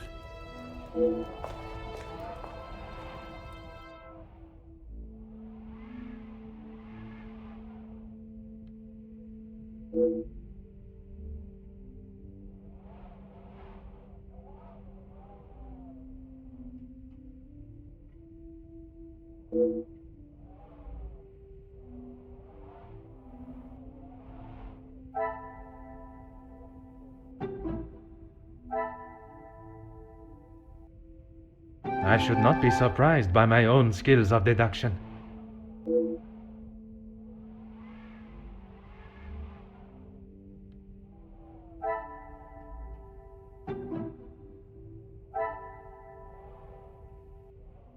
Another success.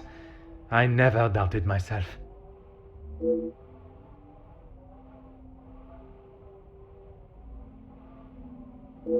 The pieces of the puzzle are finally coming together.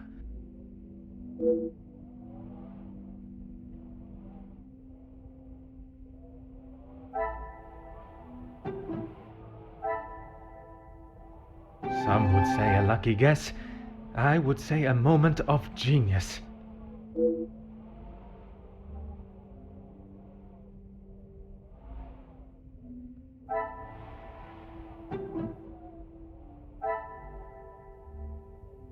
Some would say a lucky guess. I would say a moment of genius.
Good morning, Detective. You slept well? I'm afraid I did not. I was hoping for at least a moment of pleasant slumber, but alas, it was not to be. Finding the Major's killer is the only thing that will put my mind at ease. In that case, Detective, what can I do to help?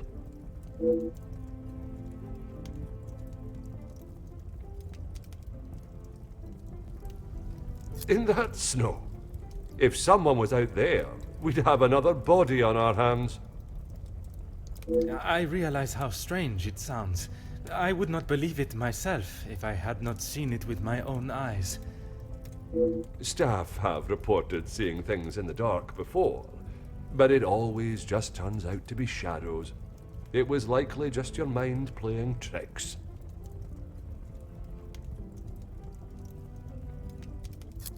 I'm afraid our Lizzie is not well. I think the events of yesterday were too much for her. We'll have to just make do without her this morning. As Wordsworth once stated, rest and be thankful. Perhaps a chance of peace and relaxation will work wonders.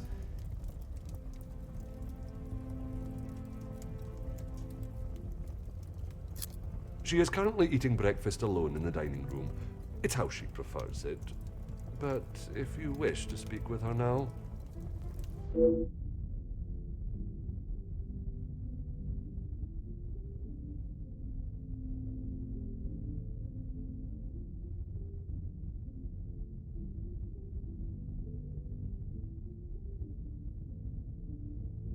I would, but I'm afraid I found this morning that the telephone lines aren't working. The snow continued through the night and must have damaged them. Even if we could use the telephone, I don't think anyone would be able to reach us. In that case, it will be up to myself alone to solve the case. I'll let you know if anything changes. But until some of the snow clears, enough for the carriages to arrive, we are snowed in.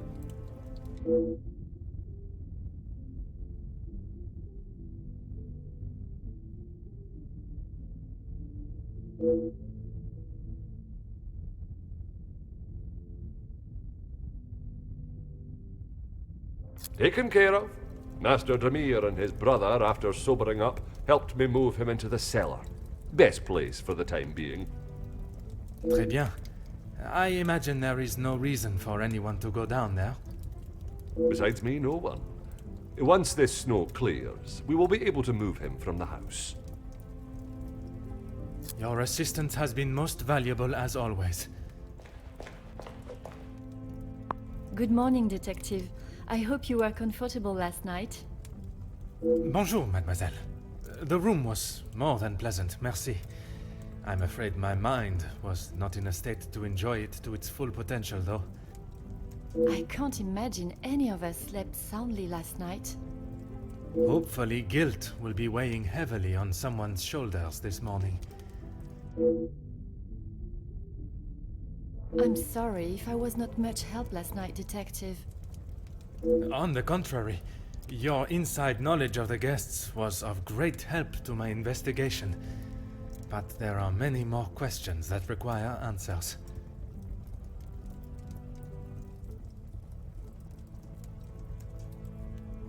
His position? You mean about him living here? Oui, even in a house this size, you must see a lot of each other. I enjoyed having him here. When I was away with Gideon, it was comforting to know Maman was not alone. Although his work with Mr. Da Silva has kept him away from the house of late. What can you tell me about their relationship, working or otherwise? There is not much to tell, only that there is no love lost between them.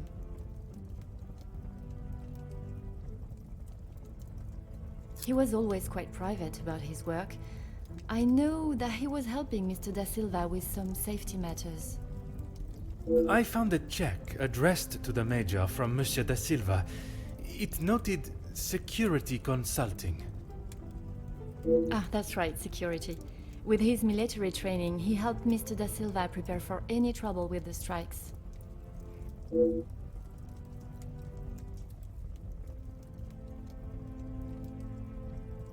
A development?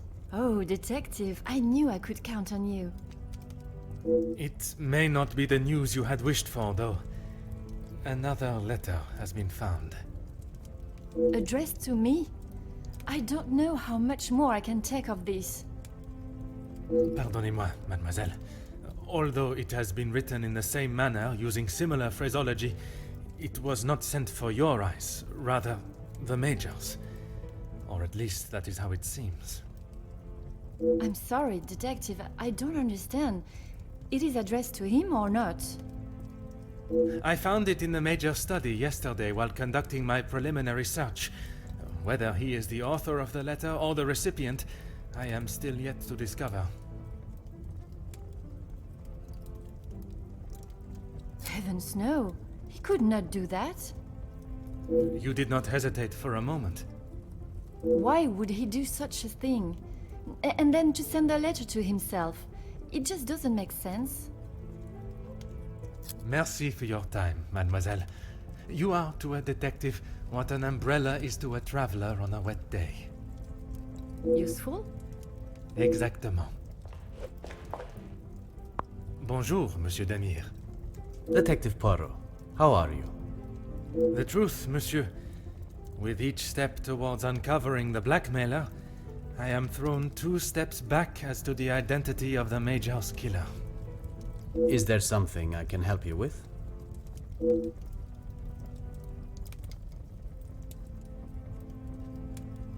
Archibald came to me and asked for my help in the matter. My brother and I dealt with it. Merci for your help. It is a job that only the professionals should have to undertake. It's a job that had to be done, although it may have affected my brother more than I. How so? At the sight of the body, the color drained from his face. Once we had reached the cellar, Zachariah took himself straight off to bed, without even a good night.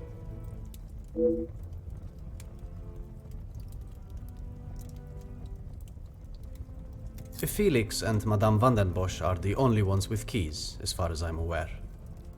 Oh, and Archibald. I'm sure I heard Felix asking him to return something to it once.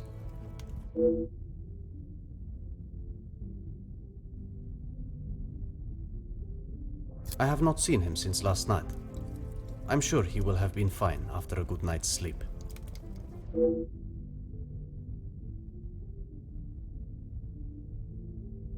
He does not need his younger brother checking in on him. Perhaps that is exactly what he requires. I'm not sure what he told you yesterday, detective, but he's a big boy. He can look after himself. I worry that may not be the case, monsieur. His time in the war came up in conversation more than once during our conversations. He's still talking about it? I thought talking to the doctor would have stopped all of that. Merci, monsieur. Comtesse, I wonder if I could ask you some questions. That is it, detective? No small talk? No inflating of one's ego? I am afraid not, Comtesse. With a murderer still loose in the house, my mind is rather preoccupied. Well then, detective, perhaps I can be of some assistance. Comment, madame? I thought you might like to know what I found on the Major's body.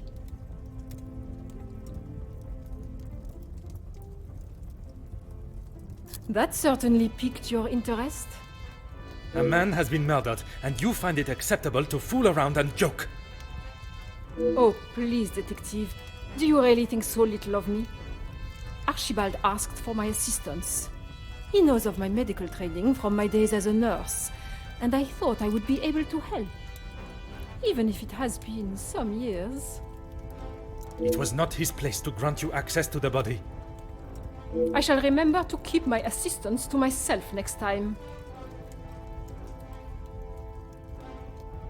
A single stab wound, which you no doubt already knew.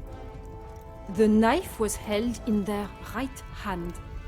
I would say their predominant hand.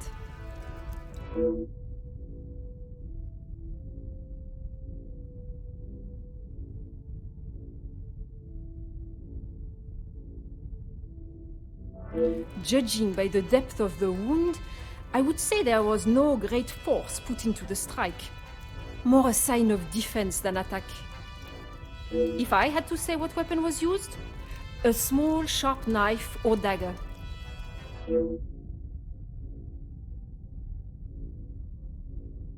I understand it may be difficult for one to keep such information to yourself, but I ask you to try. Your involvement has already tainted my investigation. You are welcome, detective.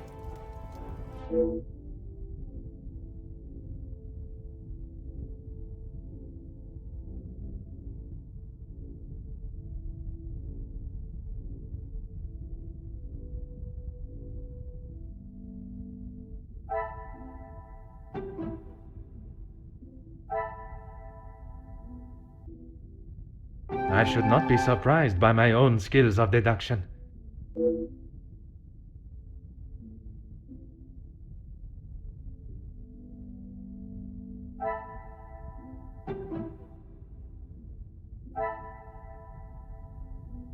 Magnifique.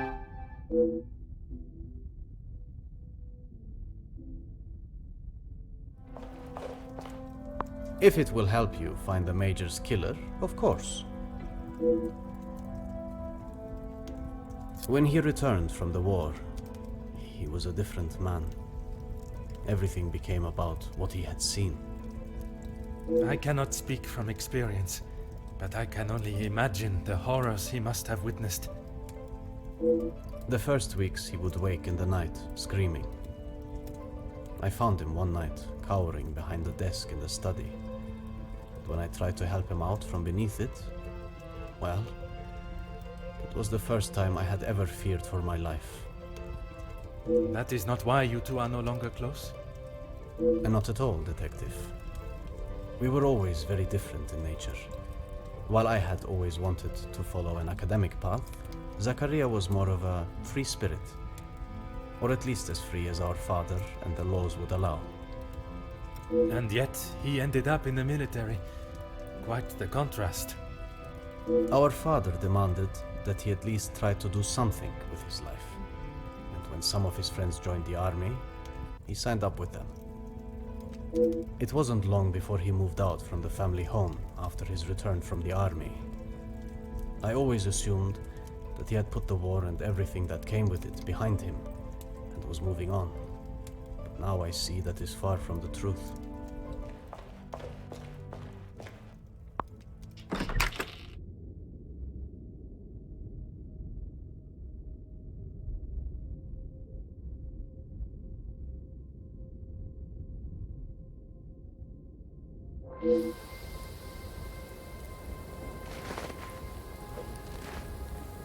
Aha.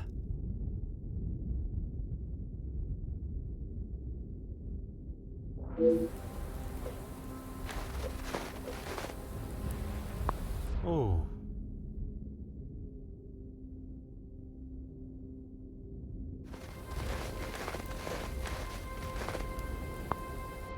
Ah.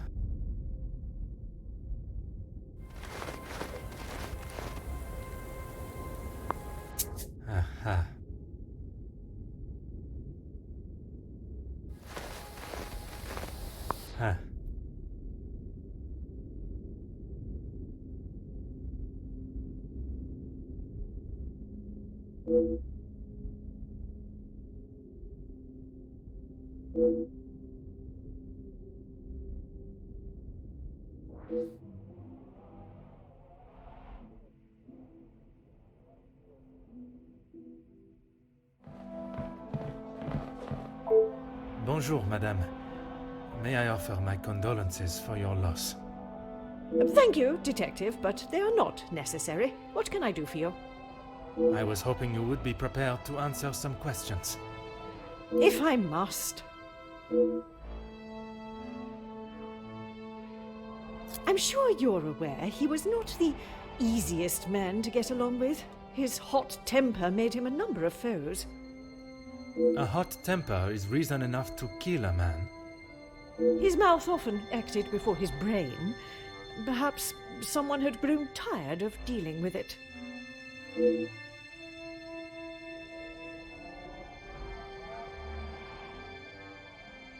Seeing as I heard Mr. Becker's in what I would describe as an unnecessarily loud exchange of words yesterday, he would be my first suspect.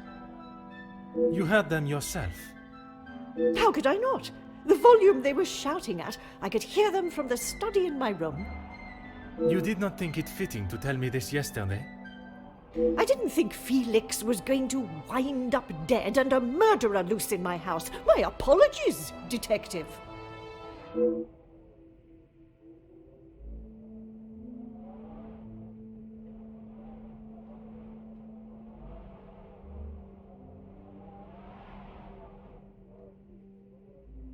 I assume you are talking about the supposed blackmail letter.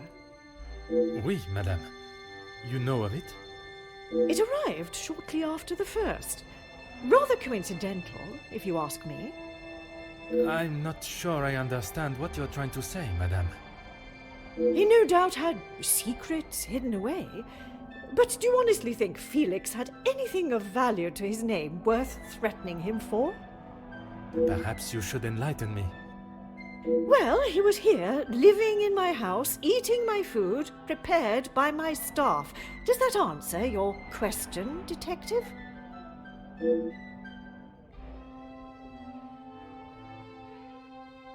I wouldn't put it past him to have written it himself, in the hopes of getting some sympathy from me. And the other letters? He probably wrote those too.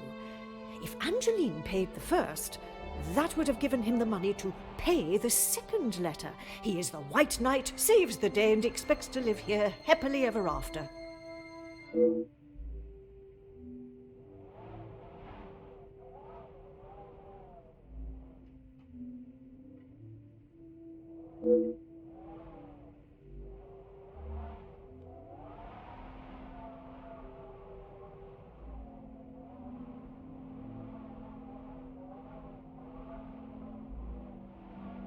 What is it you wish to know?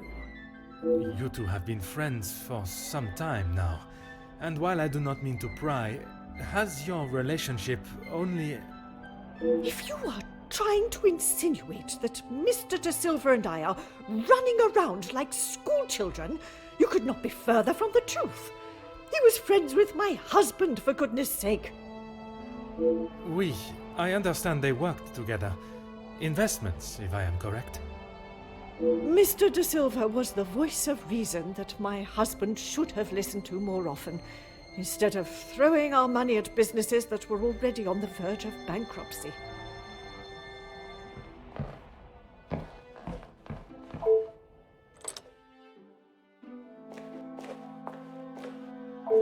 Bonjour, madame. You must be the wonderful cook. Wonderful and modest, sir. My taste buds thank you for the ravishing meal last night. It has been some time since I ate so well. Glad to hear it, sir. S'il te plaît, madame. A detective is fine. In that case, mademoiselle is fine for me, and I will ignore your presumption of marriage. Très bon, mademoiselle.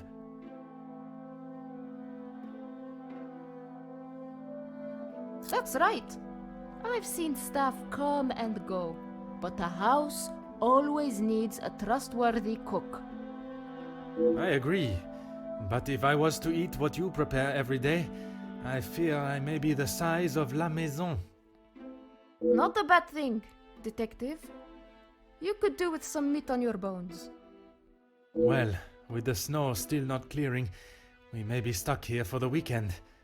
Perhaps I should look to adjust my pantalon buttons.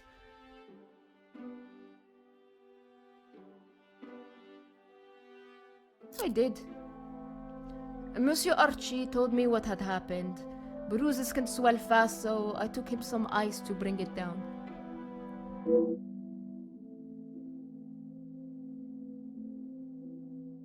How was the Major when you saw him? Grumpy, as always. I suppose one would not take kindly to being punched as he was. Punched or not, he was as ungrateful as ever. I shall not keep you any longer. Merci, mademoiselle.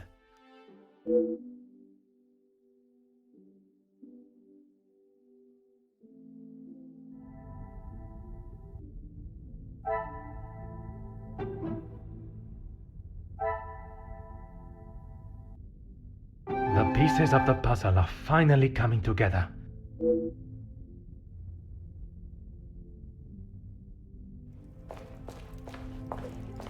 Is there something I can help you with, detective?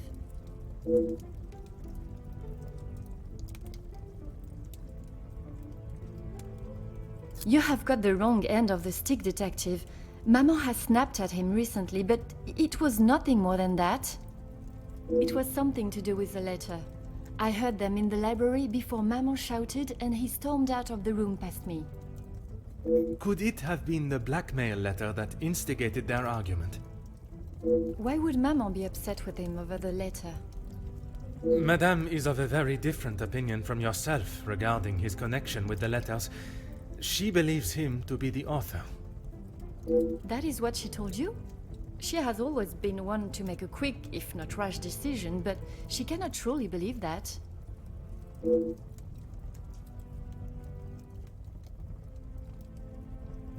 I don't recall telling him directly. I did not want Maman to find out it had been paid. If he knew, surely she would. Madame believes he may have been behind all the letters, and taking your payment of the first, then used it to pay the second and be the hero in you and your mother's eyes. I never knew Maman had such an imagination. Where would she get a story like that from? That is a question I was hoping you may be able to answer. You have met him. Do you really think he's capable of such a devious plan? It is a plan only the most crooked and underhanded could create. Is that the Major? I am not so sure.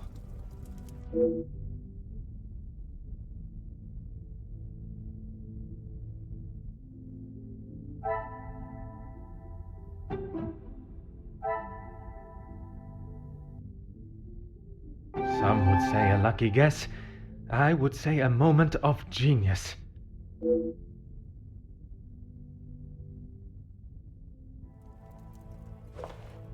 Is there something I can help you with, detective?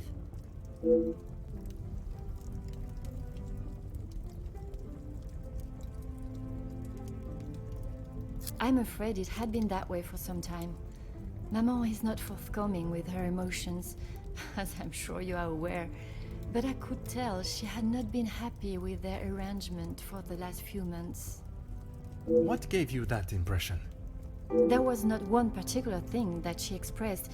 It was just the way she spoke to him and of him when he wasn't present. I shall not keep you any longer. Merci, mademoiselle.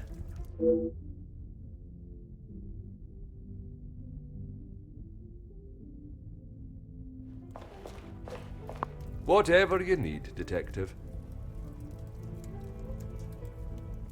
Certainly, detective.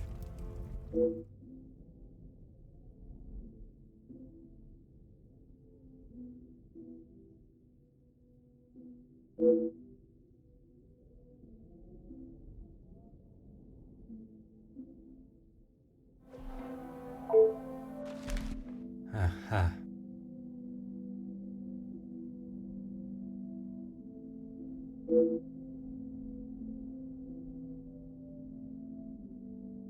Oh.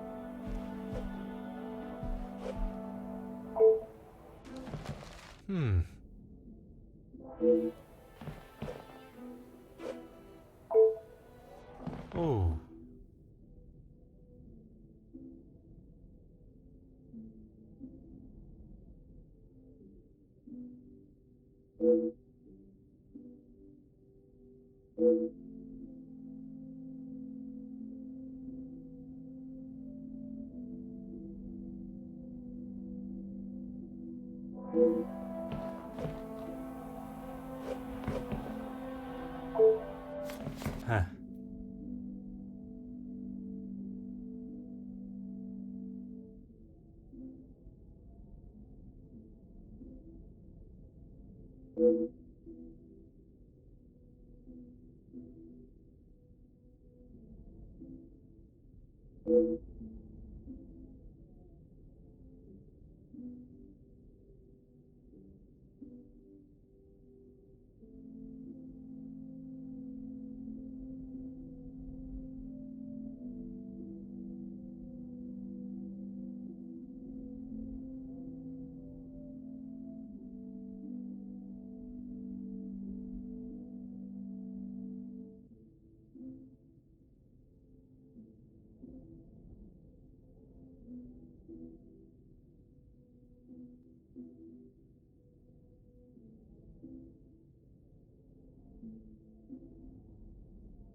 What a revelation!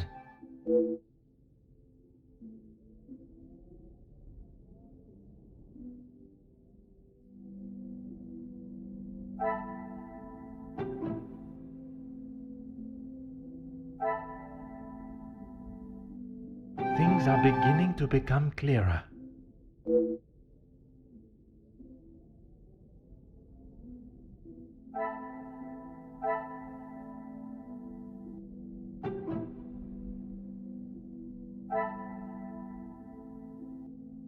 Another success.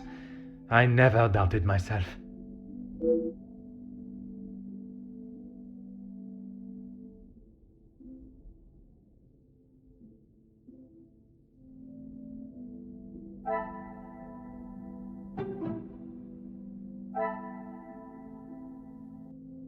Some would say a lucky guess. I would say a moment of genius.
Detective Poirot, I have been asked to inform you that Lady Van den Bosch has returned to her room, and she wishes not to be disturbed. Merci. Madame certainly has mastered the art of subtlety. They may not be the exact words she used, but I'm sure you can imagine. Excuse me, I have some further duties to attend to in the pantry.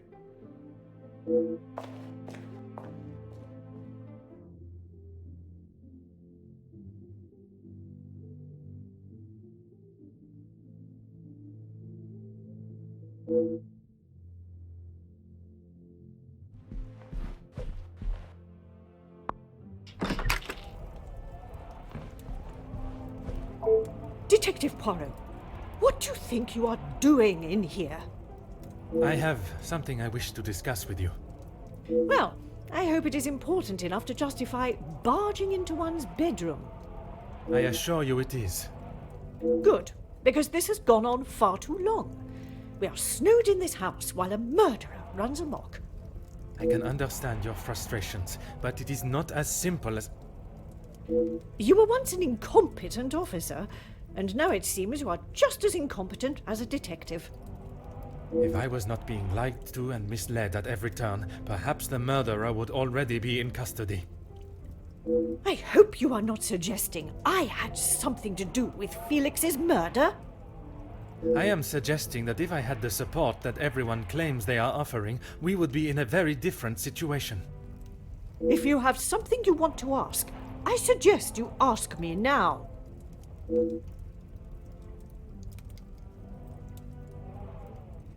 We met before Angeline was born, so he was often at the house when she was growing up.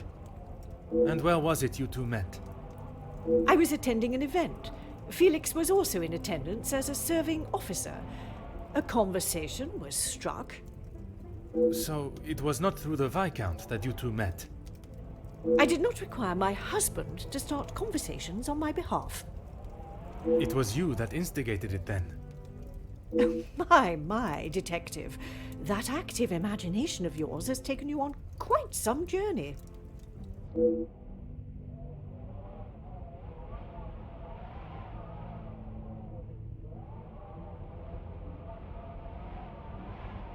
Edwin spent much of his time away on business before Angeline was born. Felix was a welcome distraction from the loneliness of the house. You were alone in the house? The staff continued their duties, of course, but trying to get any sort of sophisticated or cultured conversation from them was like drawing blood from a stone. And when Angeline was born? Edwin remained at home. It was his duty as a father. And the Major? He had his own business and life to tend to, but we remained in touch via letter. Around the time of Edwin's passing, Felix had relocated to the area.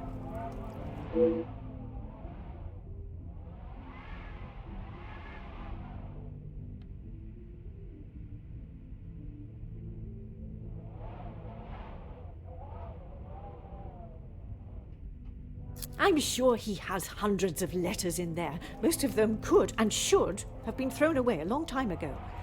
You are going to have to be more specific. I refer to the letter addressed to you, the one of a romantic nature. Romantic nature? Please, detective. Felix did not have a romantic bone in his body. He made his intentions quite clear in the letter. I must admit I myself was surprised.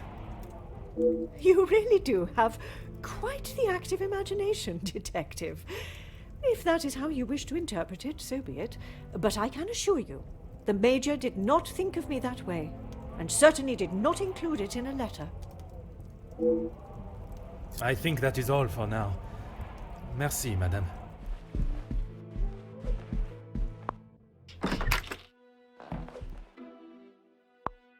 Oh.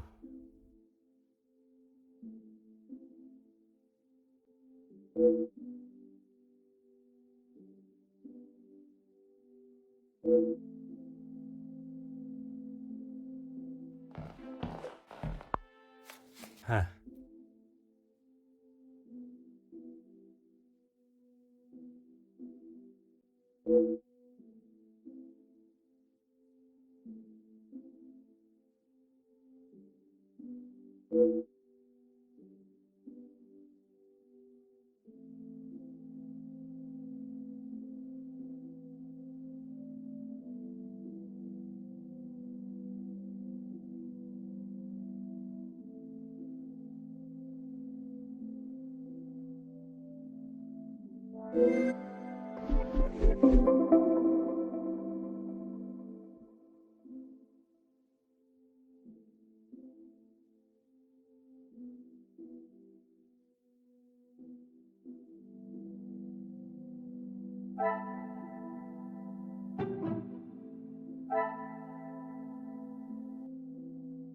I should not be surprised by my own skills of deduction.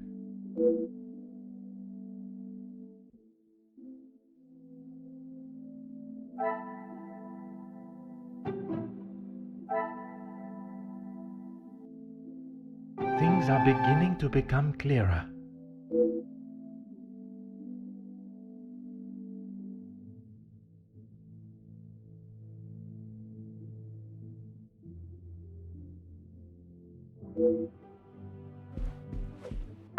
Detective Poirot, are you any closer to uncovering the truth of Felix's involvement with the letters? I am, mademoiselle. I can confirm that he was not the author of the blackmail letters. So the author is still out there. Oui, but it will not be long before they are apprehended, and the only letters they shall be penning will be from behind iron bars. Your confidence is rather assuring. Thank you, Detective.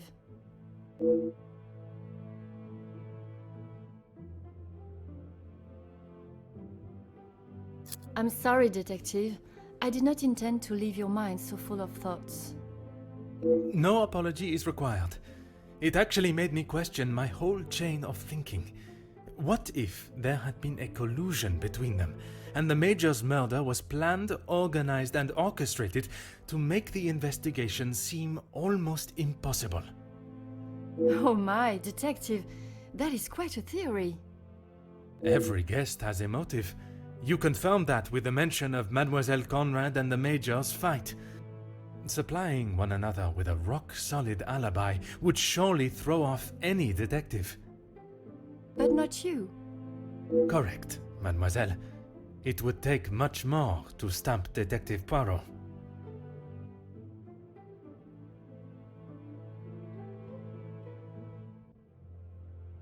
I haven't seen that book in so long. Yes, it was a gift for my 10th birthday. I have read it from cover to cover countless times. He left such a lovely inscription too. It sounds as though there is a side to the Major I did not get to see. Was it common for him to bring you gifts?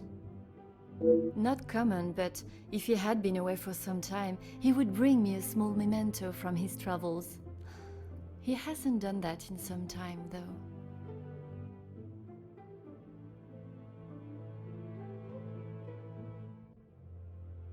There were. I'm afraid they may have gathered some dust being in the storage room for so long. I kept them in hope of giving them to my child when the time comes. It sounds as though he had always cared about you. His presence at the house was comforting for us both after Father died, even if sometimes he was a little too overprotective.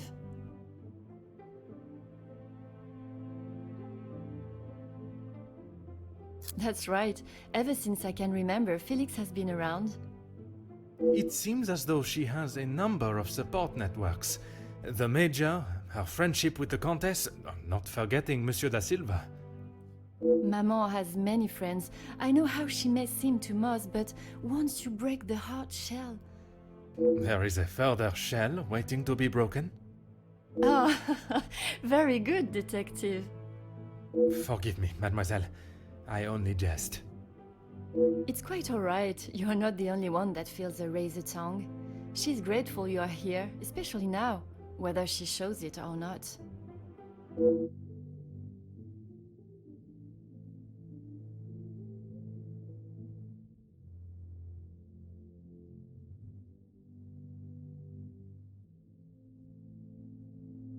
They have often come to blows when it concerns Maman.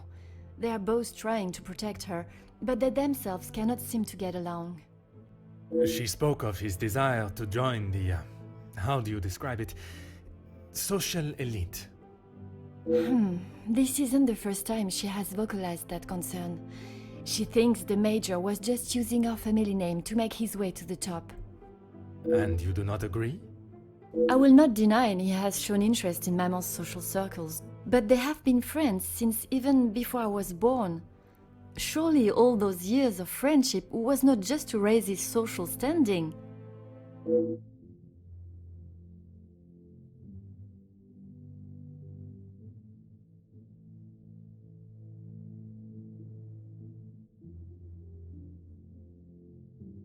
How do you mean, detective? I imagine a house of this size is rather costly, keeping it in the immaculate condition it is in. Maman looks after the financial side of the house, but I think she has had to ask him more than once for a contribution of sorts. It is not for me to get involved. I shall not keep you any longer. Merci, mademoiselle.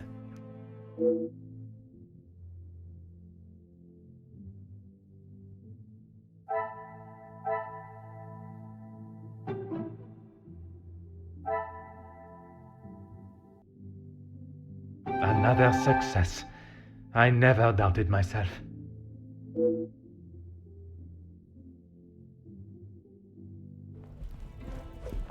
Is this really necessary?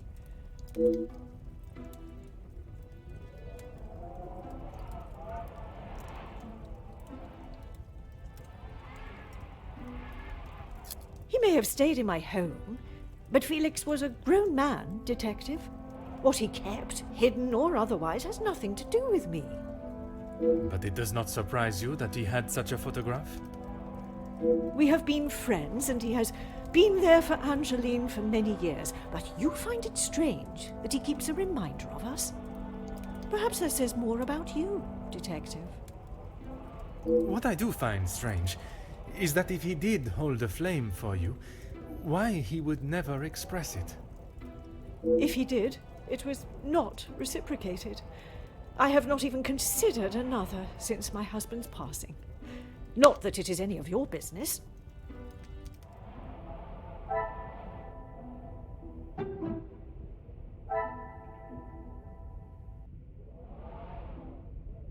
Magnifique.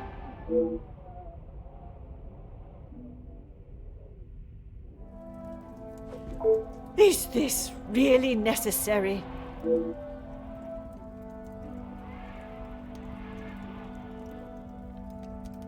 Who I allow in my house is none of your business.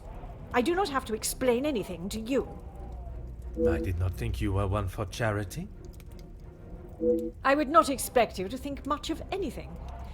There is no need to talk on it any further, but I'm sure you will remember that, financially speaking, we have had our issues.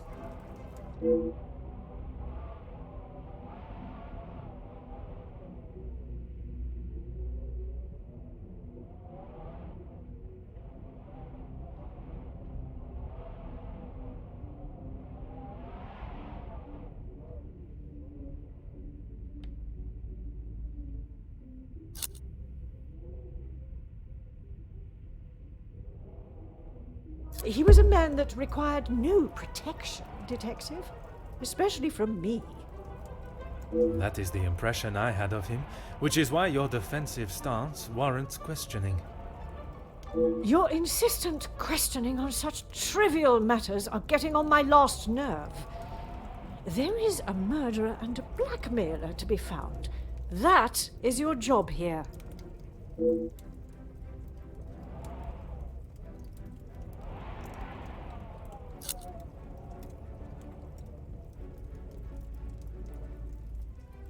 How many times do I have to tell you?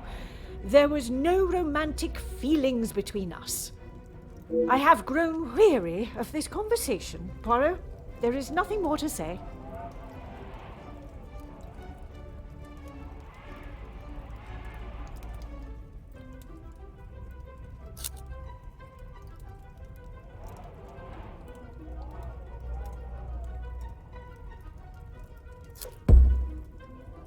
Madame, you continue to withhold the truth. And you continue to get on my last nerve. I am not obliged to tell you every detail of my private life. But when it impedes my investigation... If only you were this focused on finding the blackmailer and... Madame. Very well. I did not lie about how we met. I was attending an event, raising money for... Oh, I cannot recall now. It had been some time since I had returned home, and was rather missing English soil. I was aware of Felix's invitation, or at least that there was to be several British officers attending the party, and that is where our friendship began. He was a warm reminder of home, and I enjoyed conversing with him. We shared walks in the park and read together. As I said, he was a welcome distraction from the days spent alone. I shall go no further with the details, but I will say, I had no intention on being unfaithful to my husband.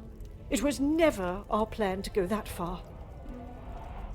Once I found out I was pregnant, I knew it had to stop. The Viscount never questioned Mademoiselle's birth? In his mind, he had no reason to, and he shouldn't have had to. It was my mistake to bear. If he knew the truth, our lives would have been ruined. I told Felix that he was to stay away, but he had no intention to. He became an uncle figure to Angeline, and they grew closer after Edwin's death. I could not tell her the truth. Too much time had passed. The secret remained only between him and I. Until now. And what were the Major's thoughts on revealing the truth? He wanted to tell her everything. He wanted her to know exactly who he was. But I told him no. It would not have been the poignant reconciliation that he expected. She would not understand.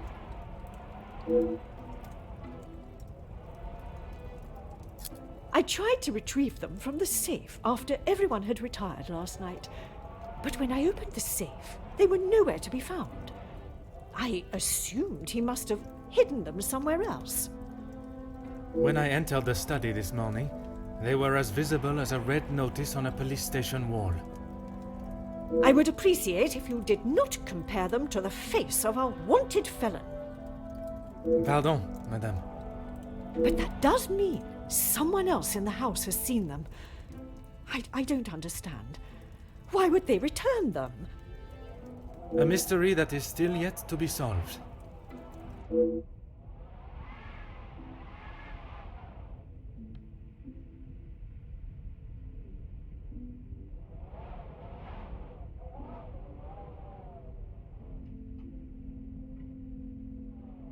It must be. But I have told no one. And the Major? Felix promised me he wouldn't tell a soul, and I believed him. Not even if he wanted to.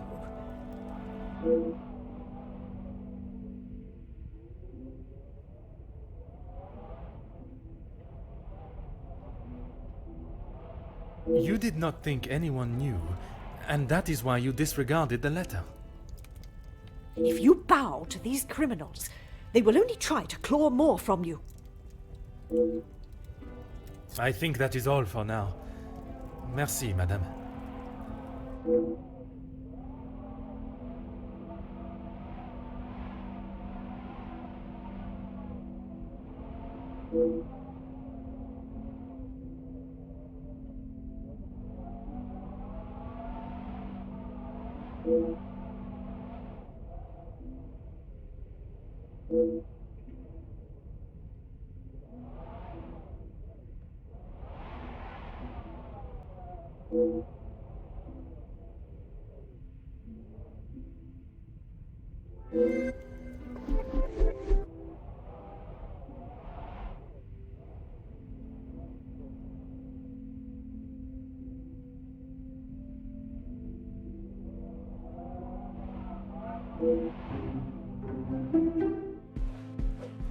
Detective Poirot, how is your investigation coming?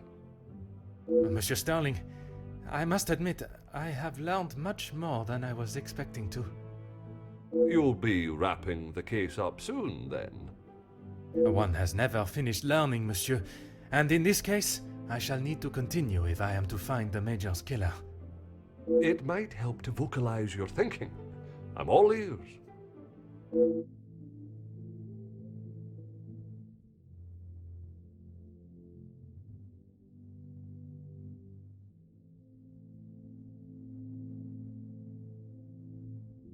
Monsieur, would you gather the guests and staff in the salon? Right away, Detective. Can I ask for what reason? I shall reveal all once everyone is together.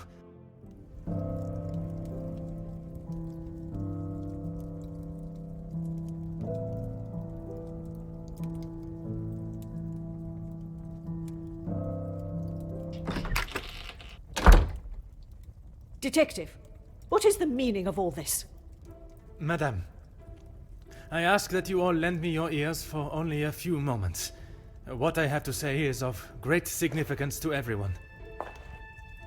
You are all invited here to celebrate the engagement of Mademoiselle Angeline van den Bosch and Monsieur Gédéon Demire, the coming together of two prevalent families. But the celebrations were short-lived, as Major Felix Hagen was found dead in his study by a young servant of the house.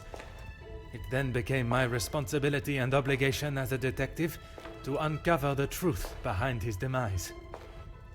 My initial examination of his study exposed a number of things I did not expect to find.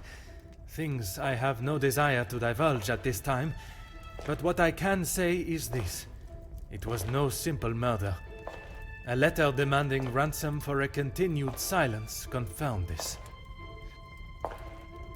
I am sure some, if not all of you, have heard whispers of a series of blackmails that have plagued the social elite in recent weeks. After hearing of the letters in the Major study, you may ask if it was him behind the letters. You may further ask if he was preparing his next threat to another unsuspecting victim. It is a question that crossed even my mind. That was until I sought the truth. That in fact it was the Major that had fallen victim to our blackmailer Mystérieux. Last night I spoke with you all, confirmed your whereabouts in the house over the course of the evening, and while I would have expected such questioning to reveal a potential suspect, what I learned was that it could not have been one of you. What do you mean, not one of us? The man was stabbed. He hardly did that to himself. There is still a killer in the house. Pardon, monsieur, if you would allow me to finish. It could not have been only one of you. Rather a partnership, in cahoots, if you will. Conversations today have revealed facts that I was not expecting to discover. And although they may have muddied and complicated my investigation, what I must do to bring the guilty parties to justice has become clearer. Those of you that spun stories in an attempt to confuse and derail my investigation have made a grave mistake in underestimating my intelligence. Other detectives may fall for such deception, but I can assure you, Detective Poirot is no such fool. My investigation is far from over, and swift justice shall be dealt to those that have committed such appalling acts and have continued to mislead and lie to protect themselves. Now, I must continue mon enquête, and I shall leave you to consider that you may be beside a cold-hearted killer. Bonsoir. Monsieur Sterling, un moment. Quite the speech, Detective. Merci, but it was not made to entertain, more to warn the guilty parties that I am hot on their heels, no matter how clever they believe themselves to be. Well, if there is anything I can do.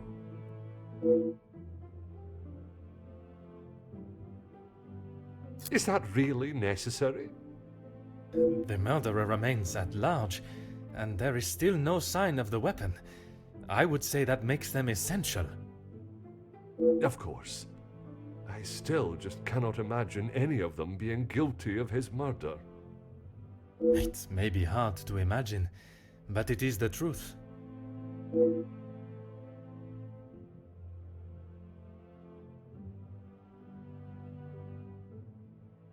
Nothing. But I was so preoccupied with the Major. Sorry, Detective. Should I have? Perhaps it was just my mind playing games again. Maybe one of the guests got lost and wandered in.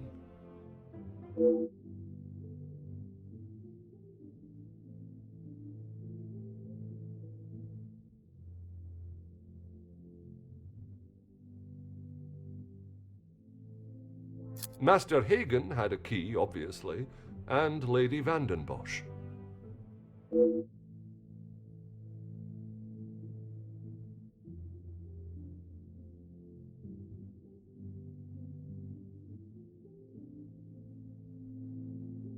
When requested, aye.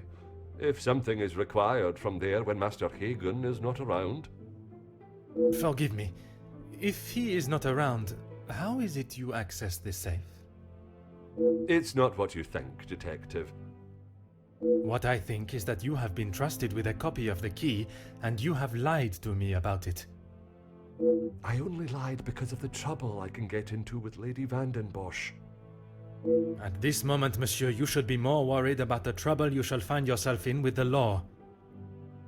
I know how it will sound, but I lost my key. I must have set it down somewhere, and it has been tidied away. Master Hagen asked so rarely for me to go in the safe, I didn't think it would be missed.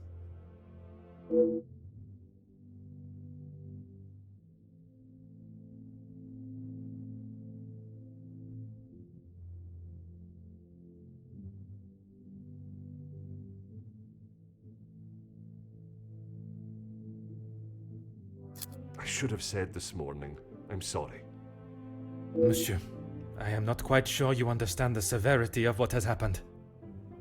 I am well aware, Detective. I just thought she would be able to help. Would you allow a man with a smoking gun to remove his bullet from a victim's chest? I suppose not.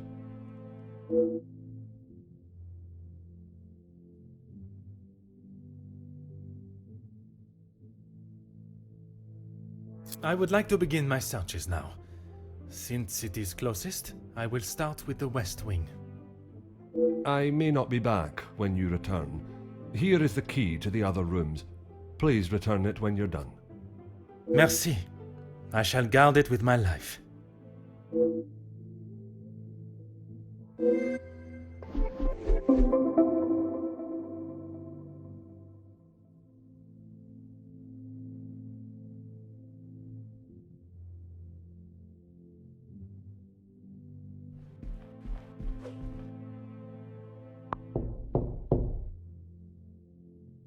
Entrez.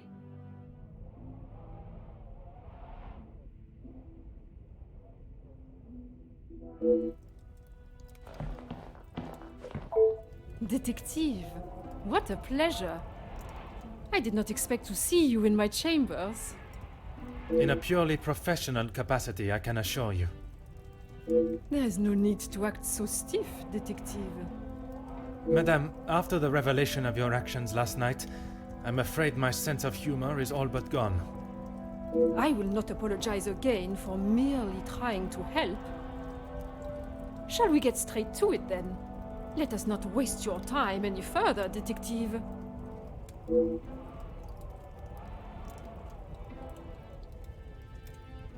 That would be Inga. She has been one of the most promising young women that has come from the shelter. Madame Vandenbosch took in a young lady from your shelter. There is no need to sound so surprised, Detective. She does have a heart. I did not mean to sound so cruel. I just did not expect Madame to hire someone of that background after the incident with her previous maid, Florette. People change, Detective. You should not judge someone on their past actions. Believe me, Countess, I know that only too well.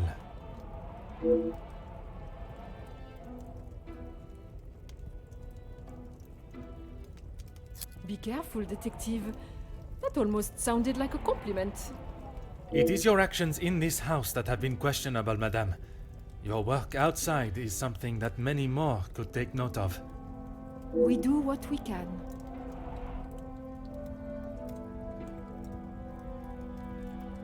We wouldn't be doing a very good job if I could only help one girl.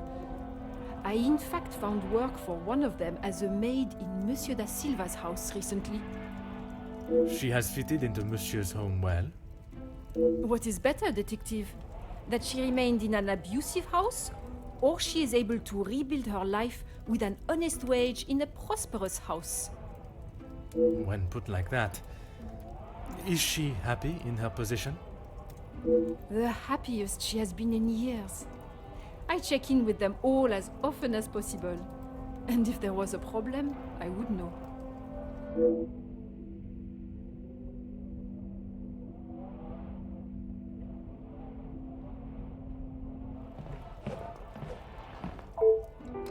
Oh.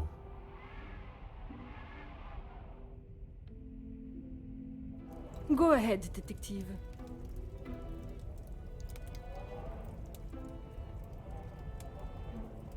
A compliment and now an apology. Well, detective, you certainly have changed your tune. There was something I was still unsure of. You mentioned that your training was some years ago. From my days as a nurse, oui. If that is so, why would you have brought several pieces of equipment usually found in a physician's bag? One must always be prepared, detective. Prepared? At an engagement celebration? If I had not brought them, I would not have been able to assist you last night.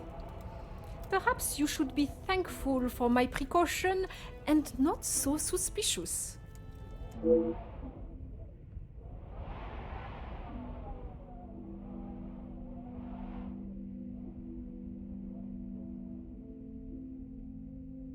Detective, what can I do for you? Mademoiselle, I am sure you understand my reasoning for such intrusion. If it's going to clear my name, be my guest. If you wouldn't mind answering some questions, it can hopefully be cleared faster. Like I said, he's not the man he wants everyone to think he is. Oui. But how is it you came to that conclusion? You don't really want me to recount every conversation I've had with him, do you? There is one particular I had in mind. An argument would imply it was a two-way conversation. And that is not how it was? Here it is. I've been helping Angeline get exposure, her marriage to Gideon is big news, and his work is really paving the way for others. I saw the chance to get their names out there, and he didn't like it. What was there not to like? Your guess is as good as mine, detective. But if I had to, I'd say he was jealous it wasn't his name at the top of the article. And his reason to storm off? Oh, you know about that. Let's just say I didn't accept his pathetic attempt to get me to stop the story. If you're gonna try and pay someone off, at least make it worth their while.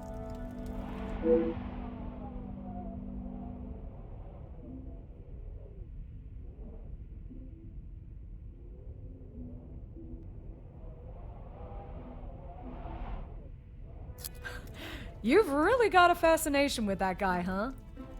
I would not say fascination. An interest, perhaps. Well, I'll save you the bother of trying to find out more about him. He's not that interesting. In fact, he's a bit of a wimp if you ask me. That is not the impression I got of him.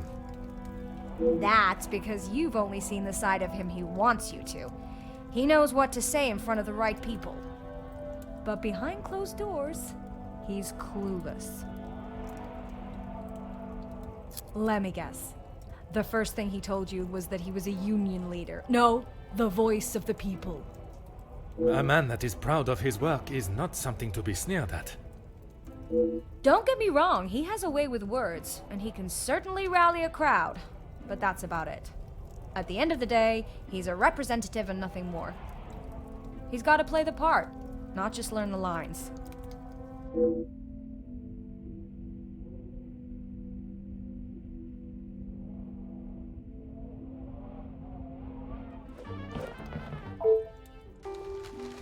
Hmm.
Huh.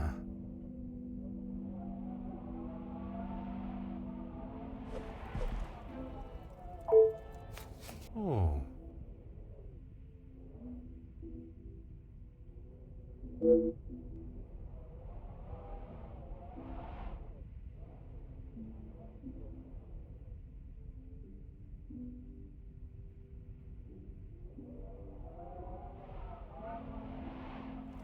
Go right ahead, Detective.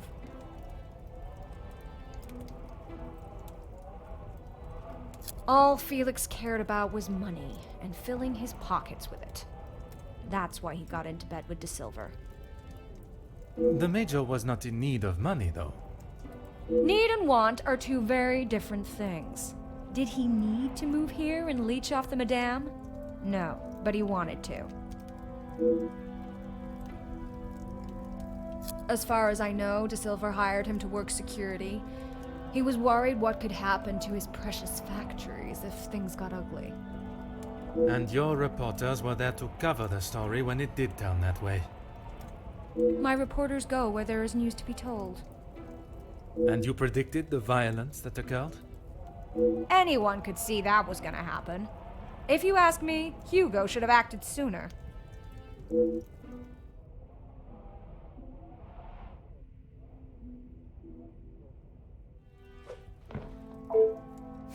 Oh.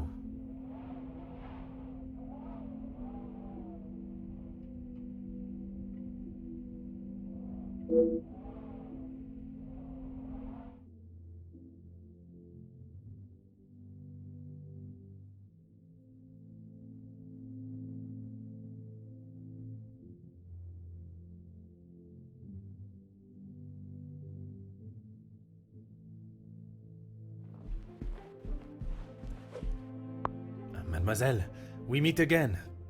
Bonjour, Monsieur Poirot. Pardon, Détective Poirot. Just a detective is quite all right. Bon, can I help you with something?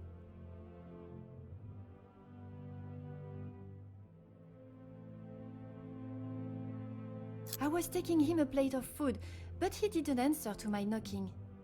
You then entered the study. I did. He wasn't moving. He just lay there. I did not mean to upset you again.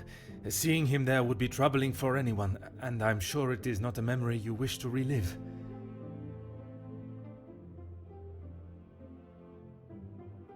I suppose we're like a family. We argue, but most of the time we get along. You must all be quite close, then. Some more than others. You refer to whom, mademoiselle? Well, Maman Ray, sorry, Rihanna, she's been here the longest, and she's very close with Lizzie on account of Luke.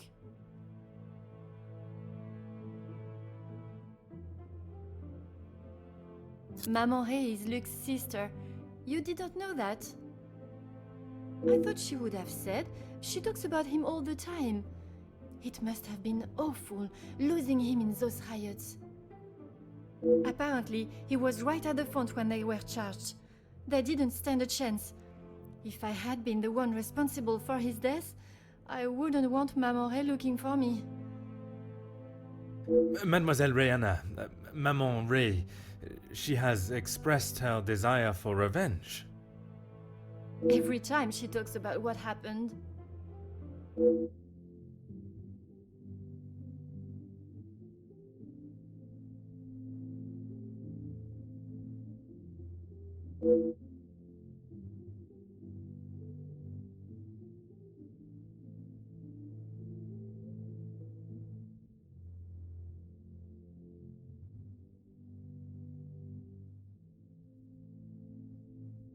I guess you wouldn't know anything about life on the streets. It is not an experience I have had to face personally, but I understand that many are forced into it, and the lifestyle that comes with it. The lifestyle of a thief, you mean? Put rather bluntly, oui. You are the first officer that has not taken one look at me and pulled out their handcuffs. Mademoiselle, I can see you have turned your life around, and I commend you on your efforts. Without the Countess, I would probably be rotting in a cell somewhere.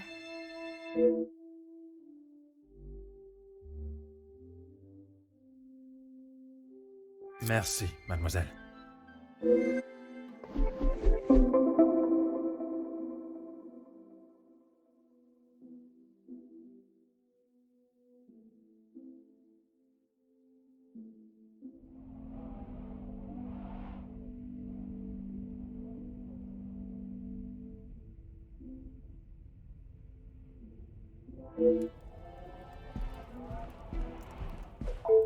Monsieur Demire, I hope you are feeling better today. Nothing a good night's sleep couldn't fix. Très bien. I wonder if you would be up to discussing certain matters with me. Whatever you need.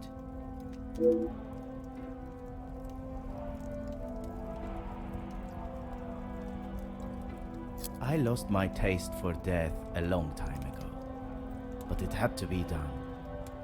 I'm certainly in no rush to be carrying a dead body again, though. Most understandable. I shall extend the same gratitude to you as I did to your brother.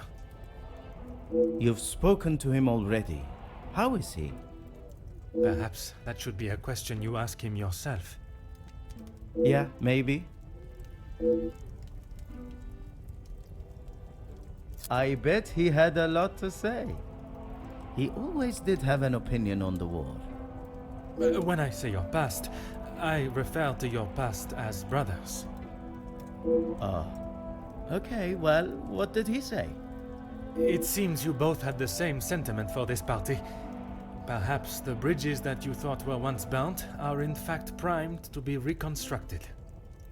We'll see how probable that reconstruction is going to be. Until he sees my point of view, I don't know how we can move forward. What is there for him to understand before the bond can be repaired? He lost his friends in the war, the same as everyone. But somehow he has forgiven. I'm sorry, Detective, I can't. And Gideon just doesn't understand that.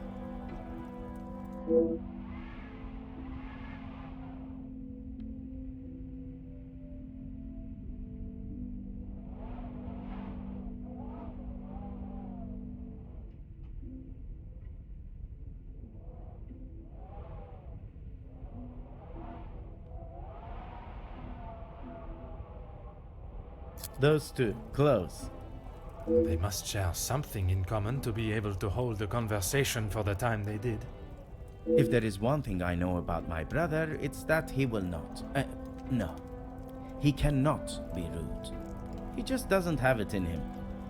Was it not your brother that punched Monsieur Hagen? Ah, that's different. He was asking for it. If you put my brother in a room with 5 socialites like her, he would work his way around every single one of them, offering his full attention and finest manners. Oh.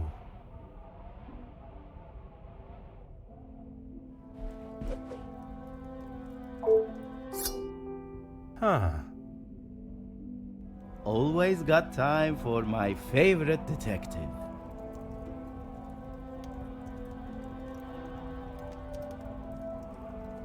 The dagger. I wondered how long it would take for that to become an issue. I shall give you the opportunity to explain the reason for it being here before I jump to any conclusions. It was going to be a wedding gift for Gideon.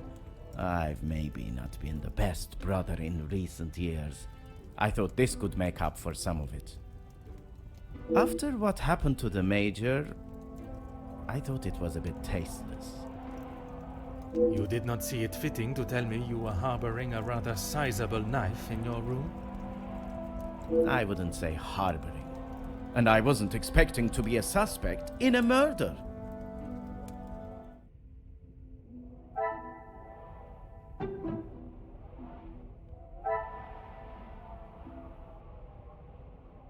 What a revelation!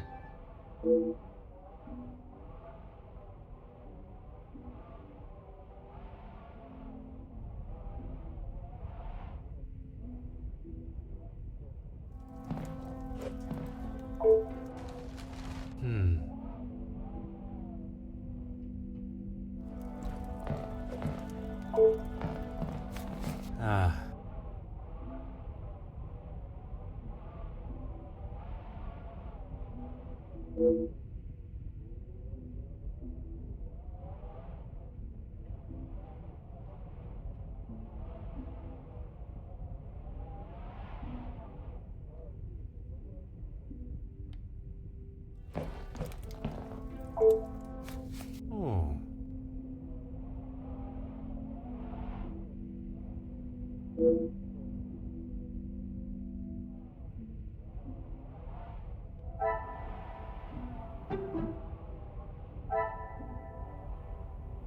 are beginning to become clearer.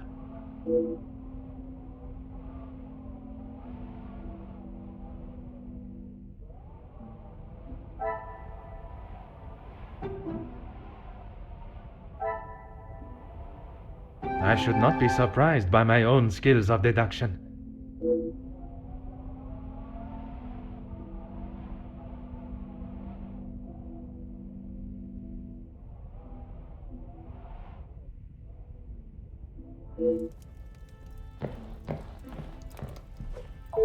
Monsieur de Silva, I am sure you understand the necessity for this type of search. Not really, Detective. Your speech was rather spirited. But it did not give me much faith in your investigation. I have not had my abilities questioned to my face by one of those I suspect of a crime before. Well, if you wish to prove me wrong, you should hurry up and find Felix's killer. And I hope, with your help, monsieur, I shall.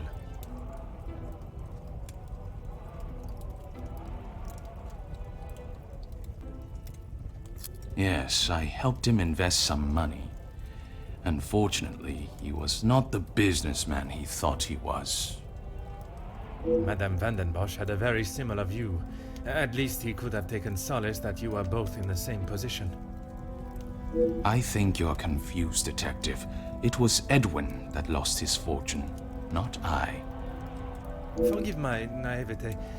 If you were helping him make viable investments, would you not have seen the same opportunity for yourself? I told him about the opportunities. I did not tell him to put his whole family's wealth into it.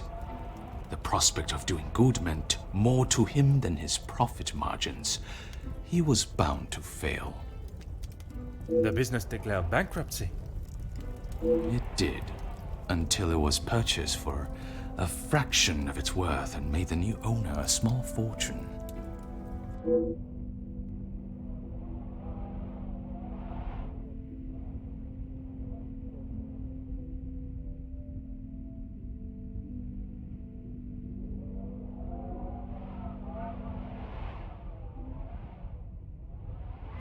Everything that I want to say on that matter has already been said. I understand, monsieur. But what I would like to know is, was the late Viscount aware of your feelings towards his wife? Excuse me, Detective, but you have crossed the line. Crossed the line like an attempt to bankrupt a business partner and friend so that you'll be able to swoop in and impress a certain target of your affections. You make such ridiculous accusations without a shred of proof.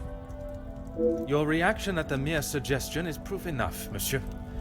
While I cannot arrest you for betrayal of a friend, I can hope your conscience does not forget, and that will be punishment enough.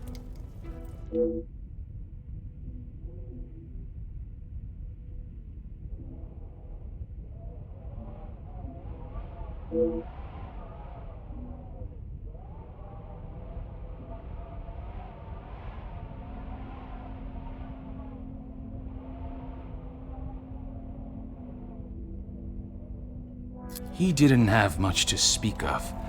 I was always surprised at the life he lived. Surprised in what way? Well, considering it wasn't that long ago he came to me asking about work, I didn't think he was in such good financial shape.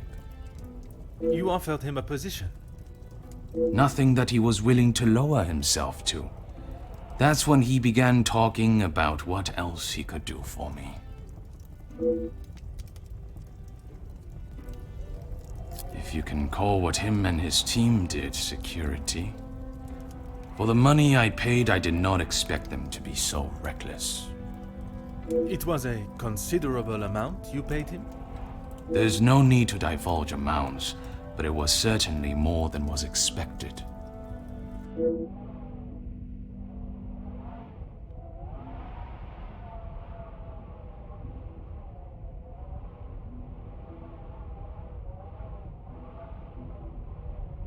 He said they were all professionals.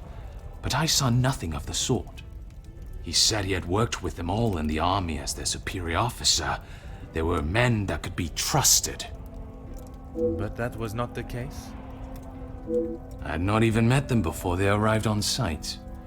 They brought their own equipment. They looked like they knew what they were doing. And this equipment, it included the weapons that injured and killed the workers? It was not much of a choice, Detective. I said they didn't need them, but Felix said it was essential. He said he knew better.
What is it now, Detective?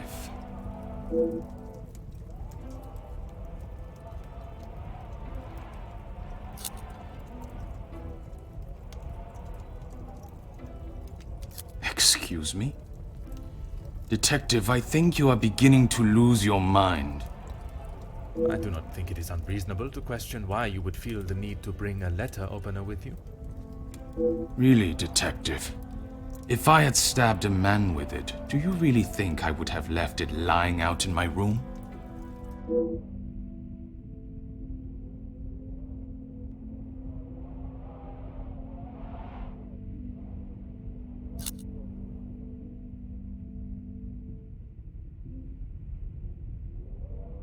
Yes, and no one asked them to. But surely it is beneficial to both parties. Your profits must have been affected. There are barely any profits to speak of. Why have those talks not taken place and a deal arranged? Monsieur Beckers has made no attempt to speak with me and offered no counter-offer. The ball is in his court, Detective.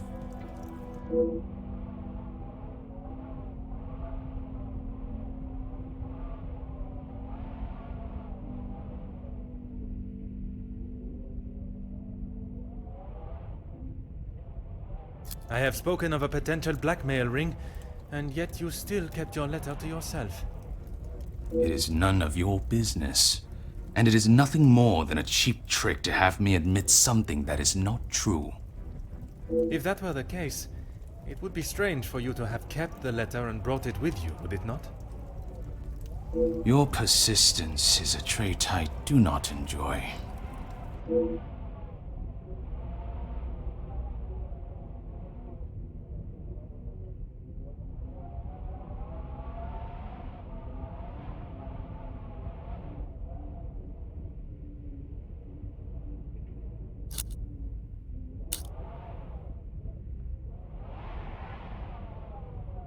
No reason, Detective. Merely saving you from wasting your time. I will be the judge of that. I would like to know about any and all evidence that may help my investigation. I trust there is nothing else you deem a waste of my time. Of course not, officer. It's not as though you think I'm harboring some illicit secret. The letter was a pathetic attempt to intimidate me. Nothing more.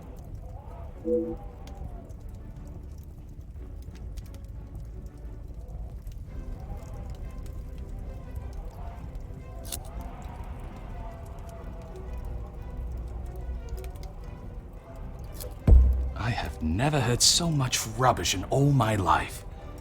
I value those that work hard and deserve it. That suggests there are some that you do not respect. Yes, well, why should I praise someone for doing a poor job? You make me sound like some monster. Monsieur, the letter does not only discuss your questionable business dealings, but also cases of abuse against your staff. Both accusations that must be taken very seriously. Detective, there is a difference between telling a member of my staff what to do and abuse. And it is you that decides where that line is drawn? In my house? Yes, it is.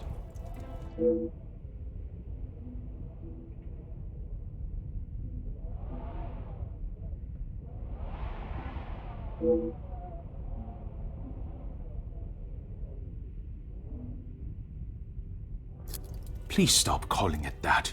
I treat all my servants exactly how I always have, and no one has complained before. That does not mean your behavior is appropriate. They have one chance. If they are not doing the job they are hired to do, they are gone. You would be surprised how many staff expect an easy ride.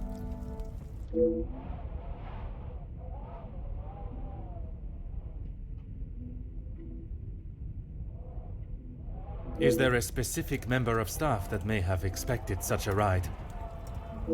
There is one girl, a new maid. I didn't expect great things from her, but Comtesse de Vos promised me she could do what was required.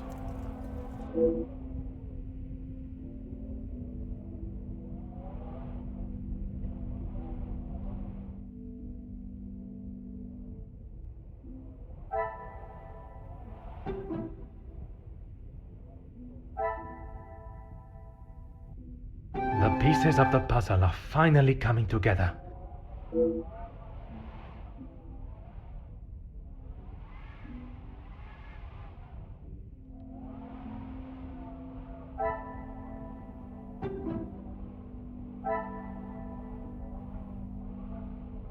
Some would say a lucky guess. I would say a moment of genius.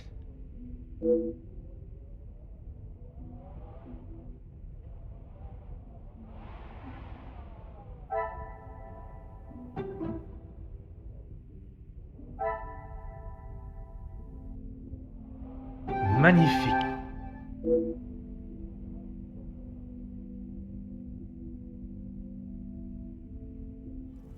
What is it now, detective?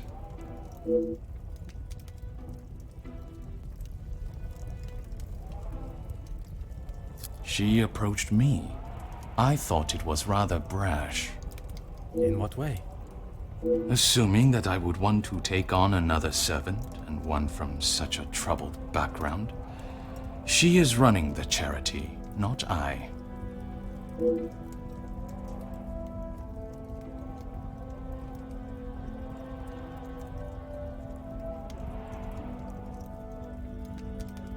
When he came to me, I told him that with the factories on strike and my profits pouring down the drain, I had nothing for him. But he said he could help me get them all back to work and the factories earning. His rates were steep, but he said he knew what needed to be done, and he was prepared to do it. A week passed and they were all still on strike. In fact, even more had joined them. He made excuse after excuse, demanding more and more money for the job to be done. But he never actually told me what he was going to do. The riots. I had no idea they were going to charge them like that. How was I meant to know? And even following such a tragedy, he continued to demand money from you. He said if he wanted my silence, it would cost. Do you have any idea what it could do to my livelihood, my name? If it got out that I had paid the so-called security that did that. I have every idea, monsieur. You hired a militia to take action against your own workers. You deserve whatever name is chosen for being so morally bereft in your decision-making. I didn't know that was what he was going to do. You must believe me. I have to believe nothing but the truth. And the truth, monsieur, is that it is not only the Major that has the blood of those men on his hands.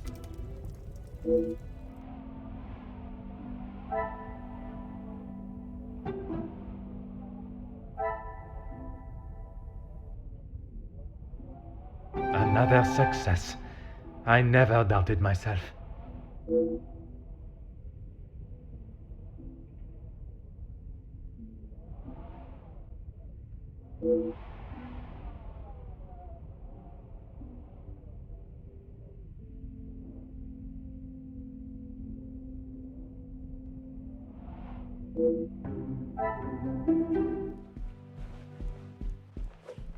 Is there something you need, Detective?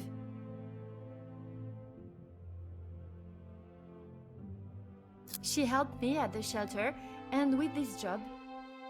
That I am already aware of. What I am not is what else she tasked you with. Pardon, Detective? I know that your position as a servant in this house is not your only job. What did Countess de Vos ask you to do while in this house? She said I had to do what she asked, or I would be back on the street. I didn't want to do it. If anyone found out, I would be the prime suspect.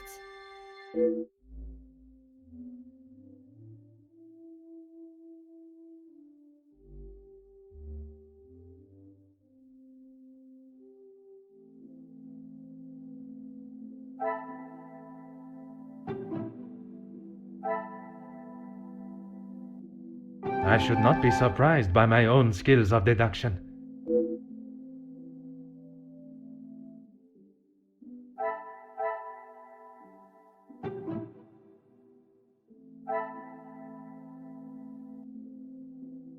Things are beginning to become clearer.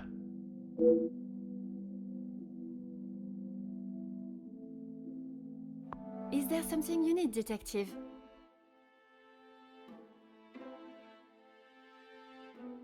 Nothing. She said I was to take nothing. If it was not something she wished you to take, what was it? She wanted me to find out information about the family and Monsieur Hagen. Why did she request that?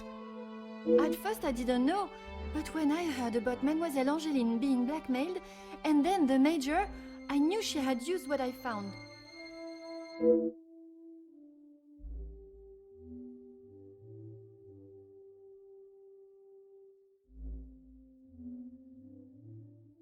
I knew Monsieur Archie had a key, and it would be easy to get it from him. You knew that the Major asked Monsieur Sterling to access the safe from time to time, and if anything was ever discovered missing, he would surely take the blame.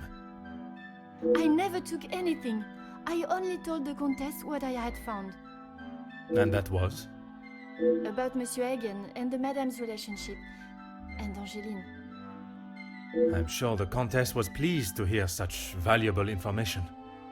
She said I had done a good job, but I needed proof. That's why I went back and got the letters last night.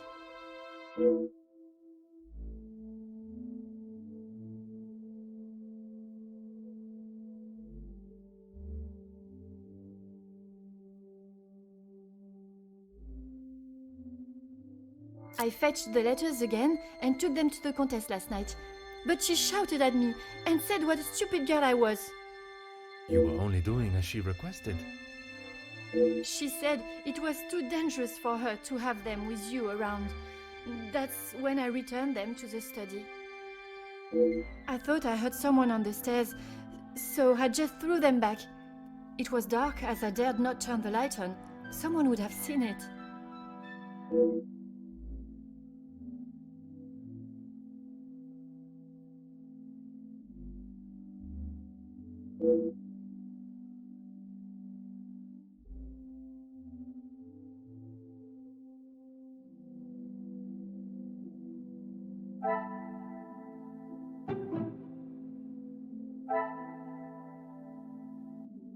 Another success.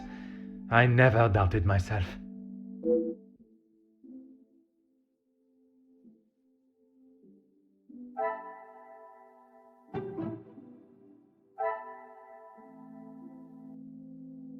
Some would say a lucky guess.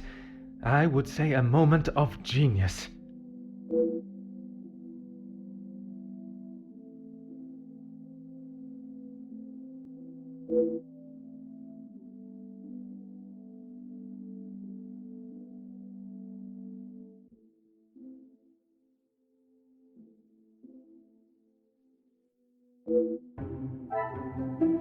Is there something you need, detective? That's all, I swear. I heard Monsieur Archie and Monsieur Felix talking about a storeroom, but I haven't found it. Is the Countess aware of this room? I told her it was somewhere in the house, but I didn't know where. She wasn't happy with me that I hadn't found it yet.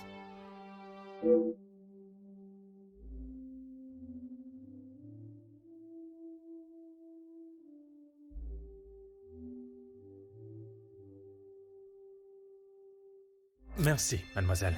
Your honesty today has helped me greatly. I suppose that I will lose my position at the house now. That is not my decision to make. But when the whole truth is revealed, it will not be the pawns the law looks to convict. We shall be coming for the Queen.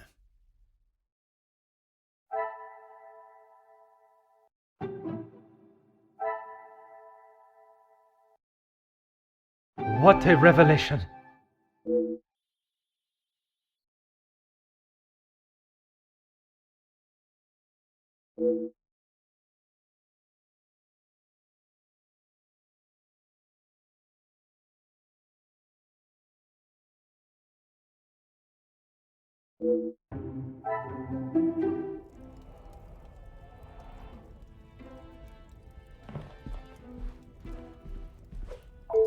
Mademoiselle, merci for coming.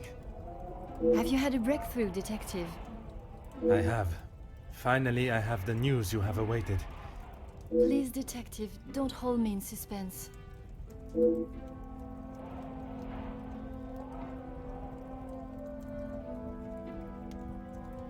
Oh my! I feel faint at the thought of knowing who could have done this to us. It is said to keep your friends close, but your enemies closer. It is Countess de Vos that is behind the letters. I don't believe it! What about the Major's letter? Not only his, but a letter to Monsieur da Silva. She was blackmailing him as well? Detective, I just don't know what to say. Take a moment, mademoiselle. It is a lot of information to take in. I just don't understand why she would do such a cruel thing. She has never been particularly forthcoming with it, only that she was homeless for some time and that she was at the women's shelter before here.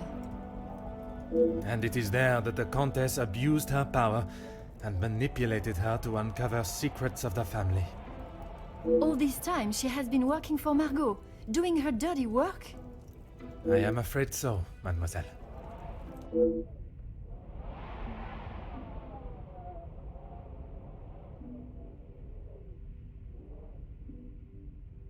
Is Maman aware? You are the first I have told, mademoiselle. Next will be the authorities.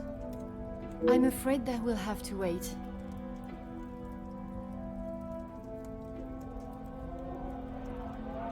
And we will. I want to see her punished to the fullest extent of the law. But we cannot telephone anyone, as the lines are still down. Monsieur Archibald informed me earlier I had hoped they would be working again. Last night's snow must have caused more damage than expected. Last night? They have been done all weekend, Detective. Detective? Are you okay?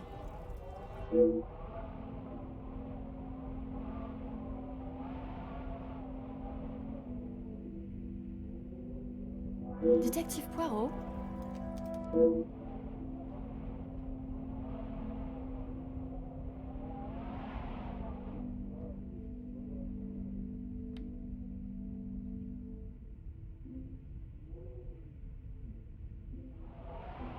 Would you like me to fetch you a glass of water, Detective? My apologies, mademoiselle. I was taken by surprise for a moment, but I have regained my composure. A glass of water is not required. Would you excuse me? Merci, mademoiselle.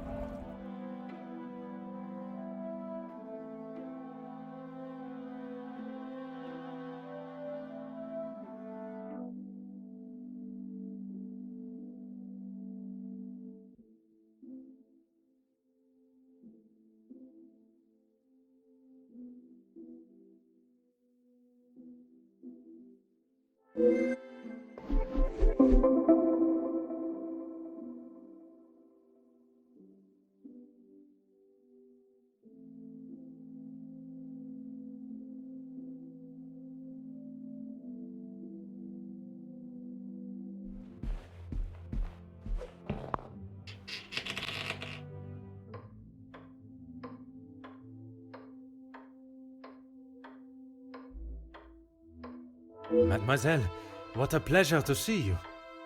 Detective, It is a rather late hour to be wandering the halls. Oh, yes, of course.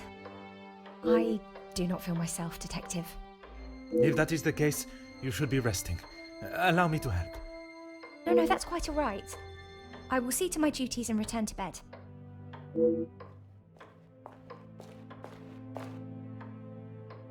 Lizzie, excuse me, Elizabeth. Lady Van den Bosch has been waiting for some time now. Oh, yes. Sorry. Detective Poirot was just... I'll see to the detective. You just head on up. Off you go. Good night, Detective. Bonne nuit, mademoiselle.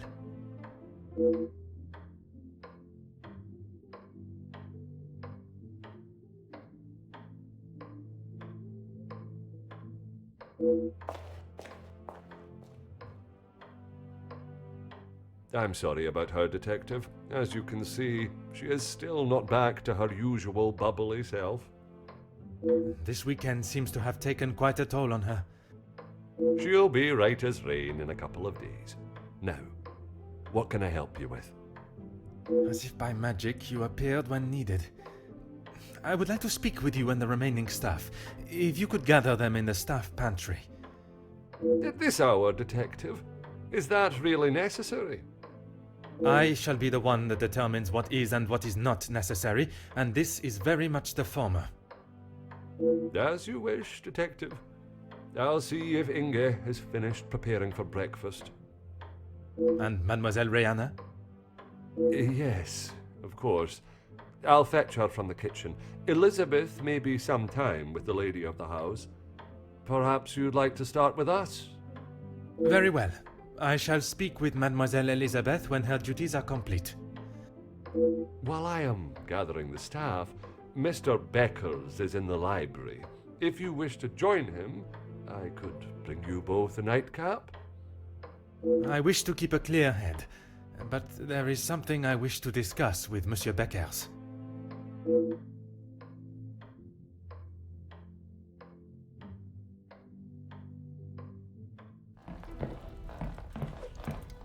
Monsieur Beckers, it is rather late. The other guests have already retired to their rooms. I didn't even see the time. It's easy to lose oneself in a library this impressive. That is something we can agree on, monsieur. I suppose I should be heading? Un moment, monsieur. There are some matters that we must discuss. Oh, what is it, Detective?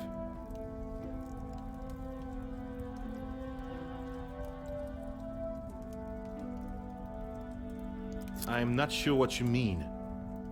Her proposal to make you somewhat of a star, a figurehead for the working man, what would you call that? There was certainly no talk of making me a star. That is not the type of man I am. She wanted to write a piece on my work with the Union, and I was happy to oblige.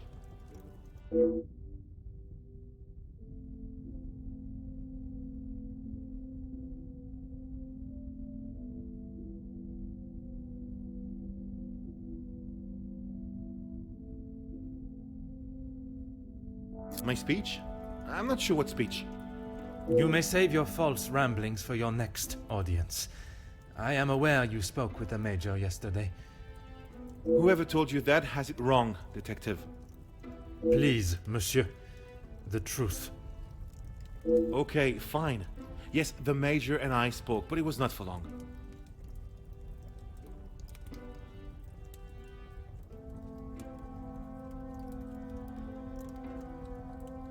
I was trying to convince him to speak with Ernesto. It's time we brought the strikes to an end. And that was best approached by a shouting match? He wouldn't listen to a word I said.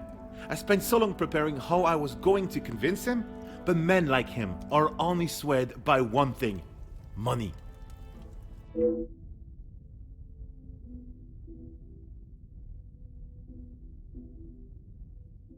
It is said that money is the root of all evil, but it can also be a rather powerful bargaining chip. Well, he was bargaining with people's lives. If he had acted sooner, none of those men, my men, would have to die.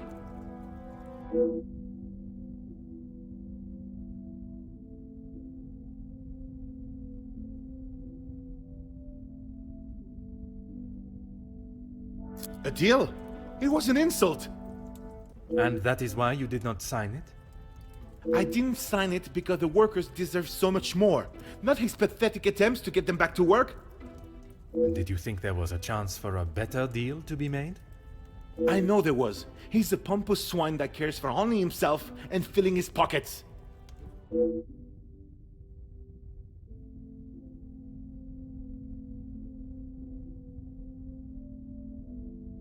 Mademoiselle Conrad can be quite convincing, can she not?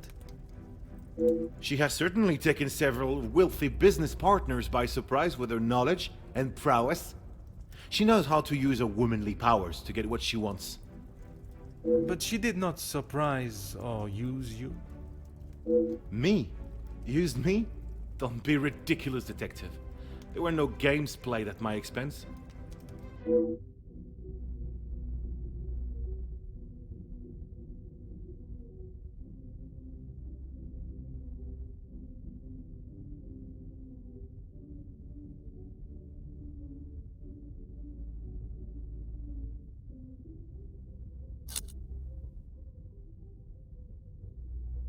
Perhaps some, but I'm not so easily manipulated or simple-minded.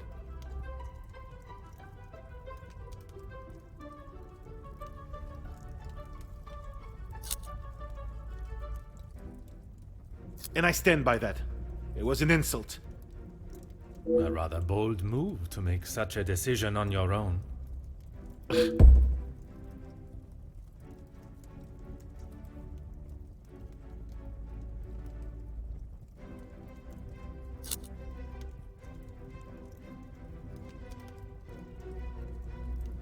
I may not be perfect, but I've done everything I can. Your efforts fell short in every respect. You claim to be the voice of the people, but you care about no one's voice or benefits but your own. It's not as easy as just signing a piece of paper, Detective. It is a heavy weight to bear on one's shoulders. I consulted with others. You yourself spoke of Mademoiselle Conrad's cunning in business. And I told you, I was not one of her targets. Tell me then, what was it she reminded you of? The acclaimed man of the people you would be known as if you pushed the factory owners for more? It wasn't like that at all. From where I am standing, it was she that was manipulating the terms of the deal, and you in the process. You were merely her pawn. Okay, yes, I know. I shouldn't have listened to her. But what else could I do? Remain an unknown my whole life? I didn't mean for anyone to get hurt. It may not have been your intention, but we both know the result. You rolled the dice with those men's lives for fame, and you lost.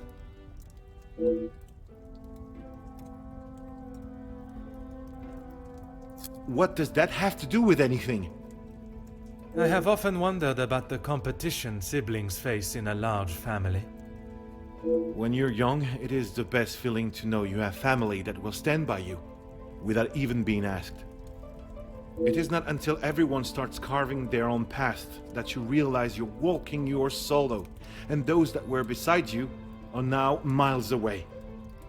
My older brothers were the athletes of the family. They both played soccer, and were the infatuation of every teenage girl. I'm sure you have seen the type. Oui, monsieur, but I can assure you that was not I. Then there was me. Quiet, timid, a shadow of the Baker brothers. My voice and very presence was forgotten and ignored. Nothing I could say or do would ever reach the bar they had set. But I always knew I was destined for great things. Years passed, and now that I no longer stood in the colossal ombre of my brothers, I could become my own man. When the position of union leader was posted, it was my chance to finally be heard. You hear politicians speak of the little or the common man? Well, that was me. And I knew what we wanted and what we needed. When I spoke, others listened. I held their gaze with a sense of pride, a sense that what I was doing was for the greater good. It was supposed to be my crowning achievement, lead the men to victory over the money-grabbing oppressors. But instead, all I did was lead them to their deaths. Monsieur, it was not at your hands that these men died. The blame cannot lie solely on your shoulders. Those responsible will be punished for their crimes. That you must trust.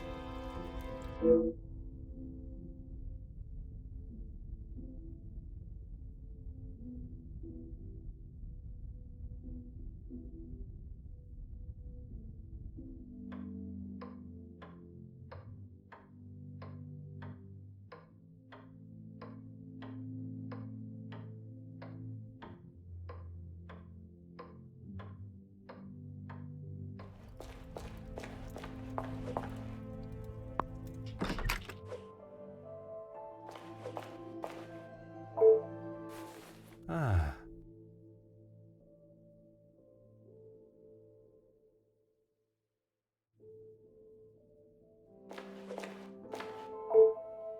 Huh.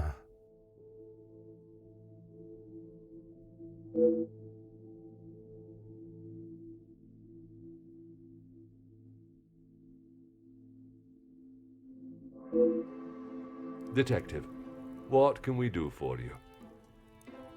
You can help me by telling the truth, and in the process, help yourselves. Sorry, Detective. It's a bit late in the night for riddles. It is no riddle, monsieur. If I do not receive the truth, you shall all be charged as accessories to murder. Detective, I think maybe you have been locked in this house for too long. We have already... You have told me a version, and now I require honesty.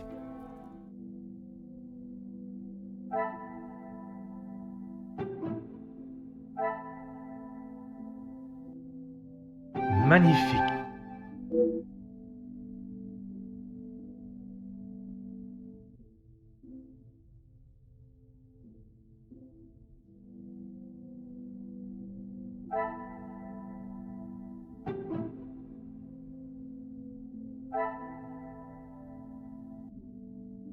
The pieces of the puzzle are finally coming together.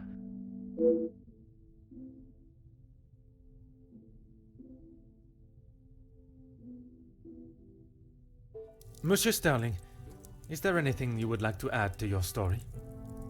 I'm not sure what you think I have done, Detective. Let us not string out this charade any longer.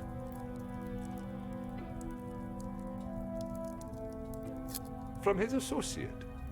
I've already told you, Detective. I don't know who it was. Do not worry yourself on such details now. I suppose they were lucky to have called when they did, Otherwise, they may not have gotten through at all, with the telephone lines being down as of yesterday. Aye, Detective. Lucky, I guess.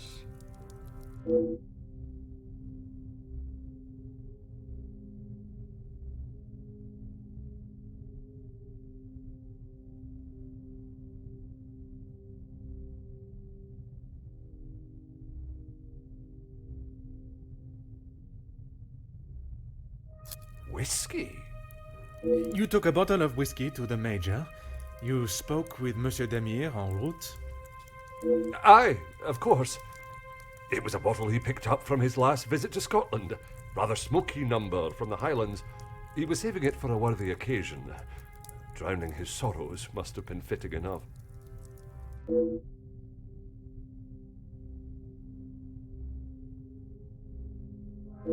Or was it the one from the West Coast? You'll have to excuse my memory, Detective. It's not what it used to be.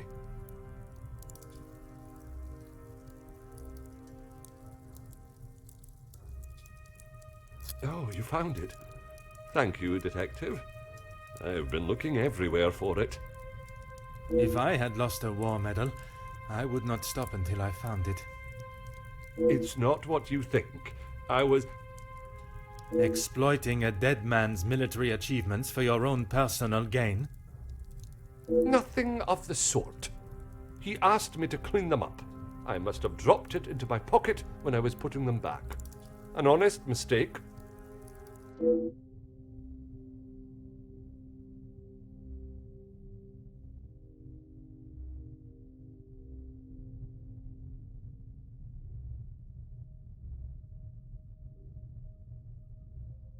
I wouldn't know.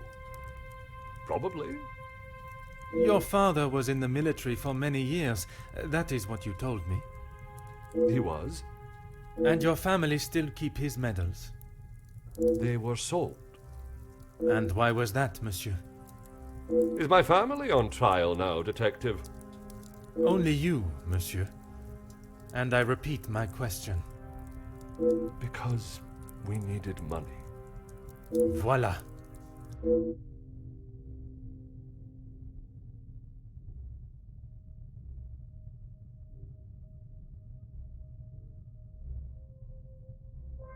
No, he keeps them safe with some of his old military documentation. Is that a typical job for the head butler? He trusts me to do a good job. I told him I used to clean my father's, so he asked me to do the same. And where does he keep these items? In the storage room. I know where everything is, so it's just easier if I fetch them for him as and when he needs them.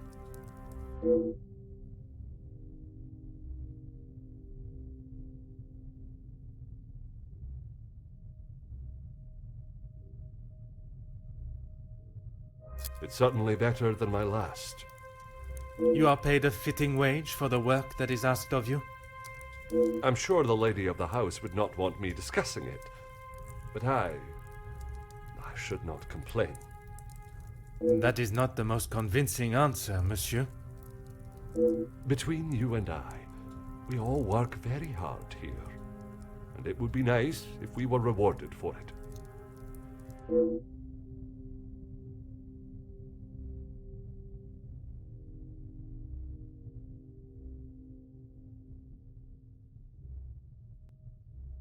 Please don't go anywhere. If I require more information, I shall call on you again.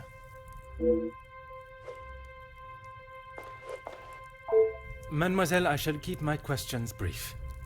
I don't know what else I can tell you. You have been honest with me so far. All I request is that you continue to do so. Oui, détective.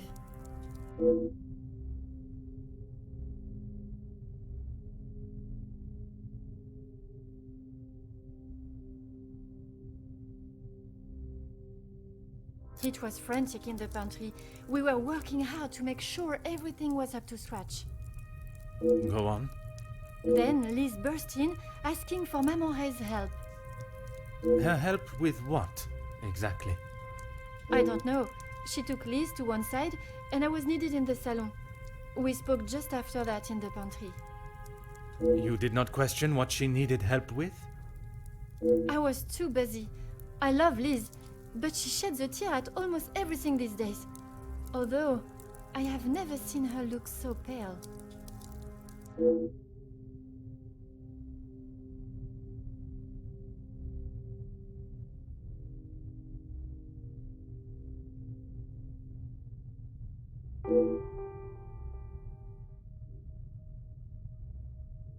Merci. I shall return if I have any further questions. Mademoiselle, I shall be as quick and precise with my questioning as possible. Okay. What do you need?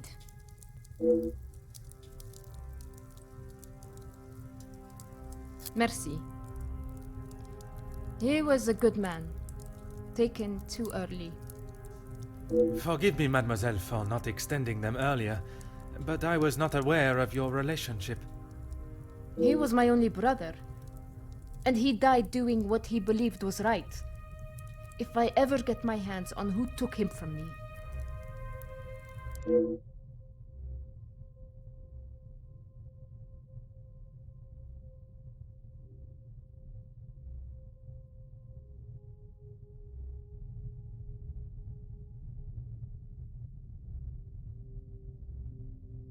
You say the riots, but it was the strike he was part of. They started the riots, not the workers. By they, you are referring to the security forces. They were brought in to keep the peace.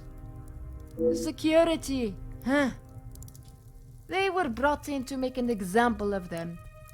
It was all peaceful until they arrived. Why would they need to make an example? So that the workers would stop rallying. No one is going to go on strike if they think they'll get killed. The security you talk of were armed and ready. The workers were pigs to the slaughter. What chance did they have?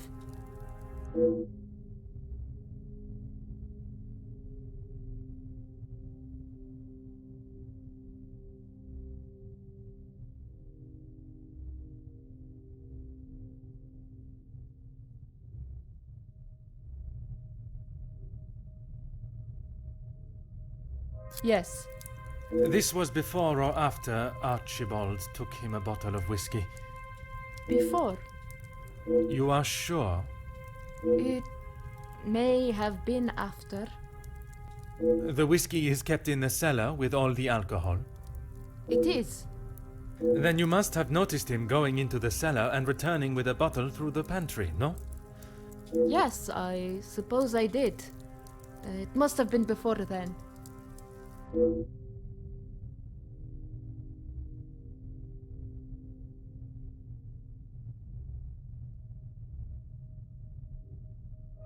What is there to say?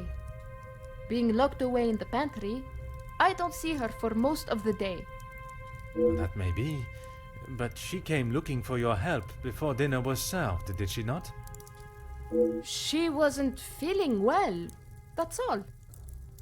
And she came to you? I told you, we are a family here. The girls come to Mama Reh if they have a problem, and I fix it. When I saw her earlier, I must admit she was not looking herself. Perhaps I should check on her. No! Just leave the poor girl. She'll be fine after another bowl of my homemade soup. She just needs her rest.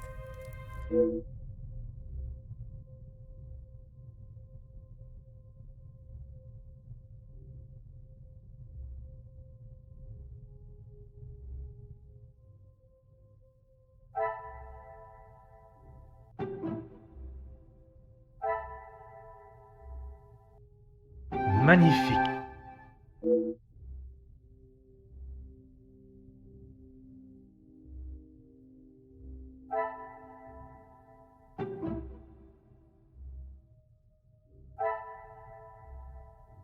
I should not be surprised by my own skills of deduction.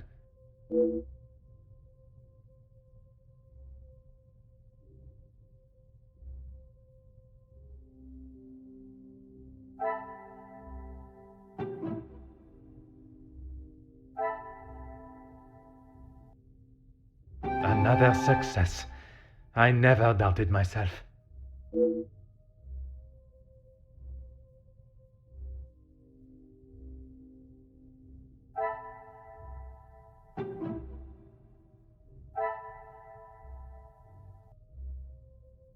The pieces of the puzzle are finally coming together.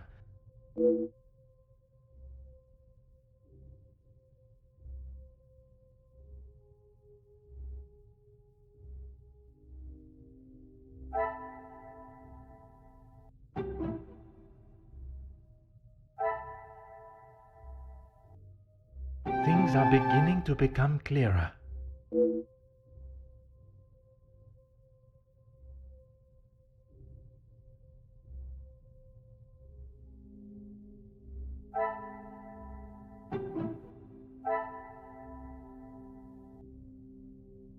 What a revelation!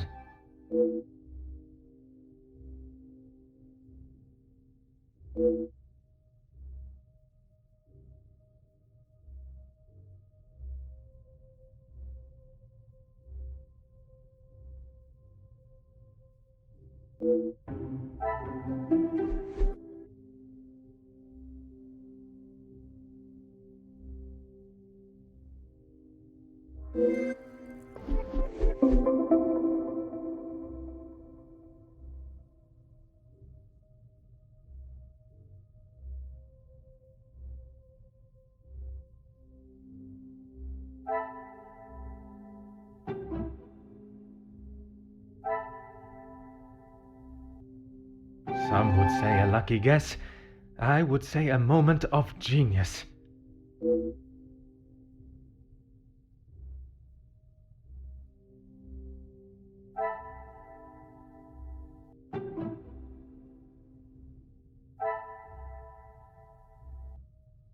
Some would say a lucky guess.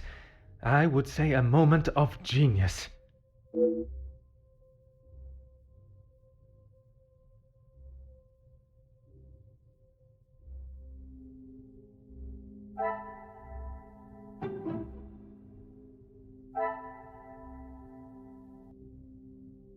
I should not be surprised by my own skills of deduction.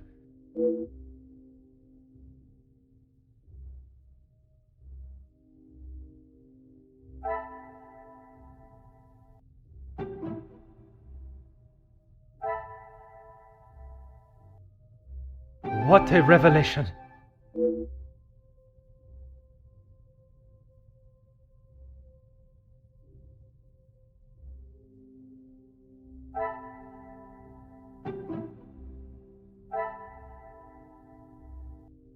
Things are beginning to become clearer.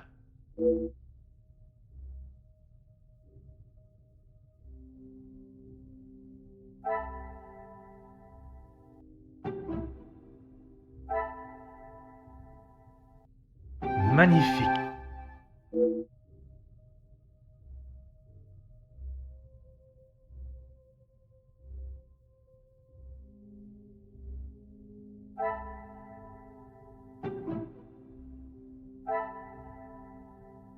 Another success. I never doubted myself.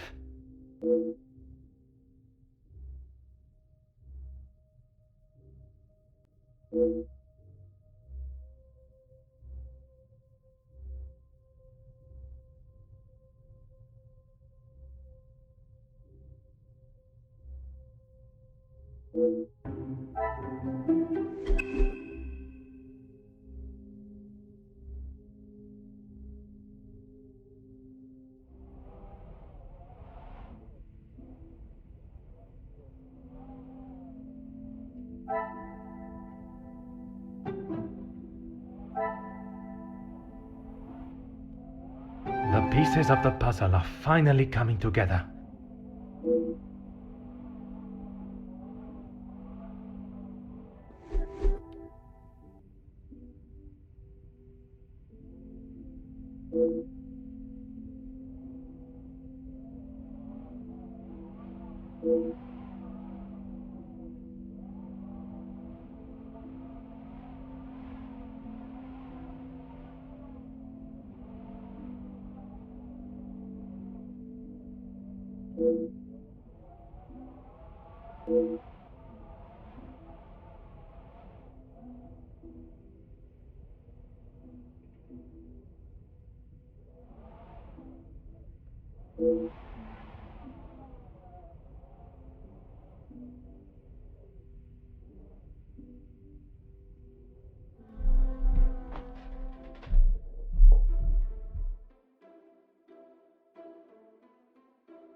Monsieur Sterling. Oh, Detective, I was just... Please, I eagerly await to hear what reason you give for being in the storage room at this hour. A butler's job is never... I am no fool, monsieur. You have spun enough stories this weekend. Honestly, Detective, you don't trust anyone. And with good reason.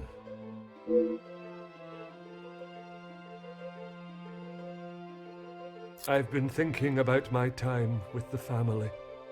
I often think on fond memories, but it does not take me to a storage room in the middle of the night.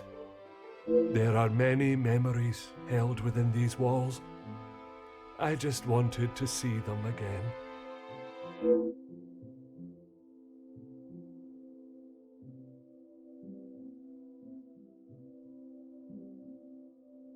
I didn't realize the noise I was making. Obviously. Were you preoccupied looking for another of the Major's medals? Of course not. I already explained. No, monsieur. You attempted to dupe me again into believing one of your stories. Please, Detective. I know you know how it ended up in my possession. I was just trying to get some extra money together to send home. I can't lose this job. If Lady Van den Bosch found out... Theft of a medal would be the very least of your problems.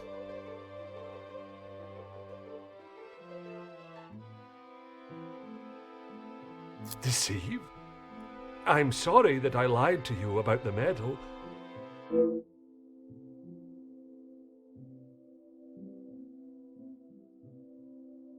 Would you care to explain the fake telephone call? It was purely for my benefit, no? Why would I fake a telephone call? The same reason that Mademoiselle Rihanna dressed in the Major's jacket in the snow, to allow not only the guests but me to believe the Major was still alive. I didn't kill him, Detective. I know, monsieur, but I also know that you helped the one that did to cover their tracks. It wasn't like that. We were just trying to help. She had no part in it.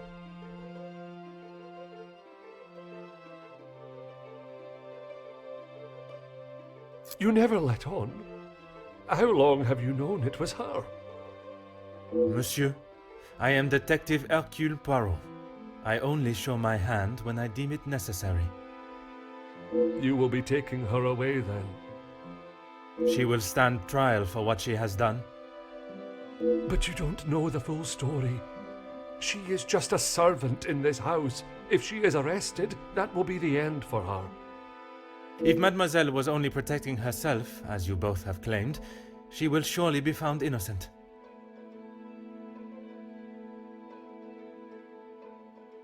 The Major's military storage box. The one that stored his medals. Amongst other things, yes.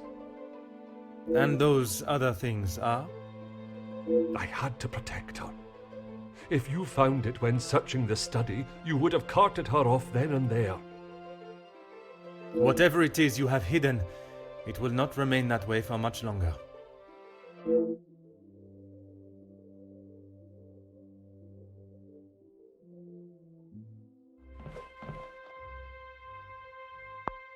Aha.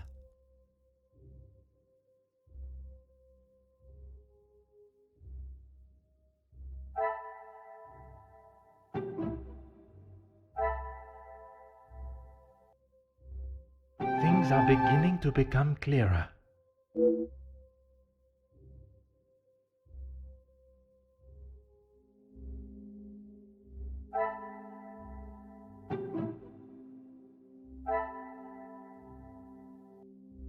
The pieces of the puzzle are finally coming together.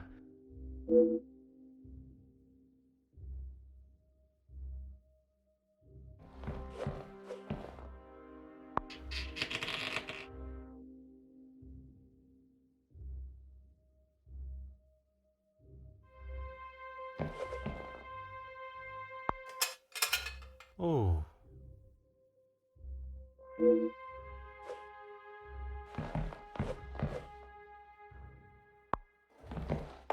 Oh.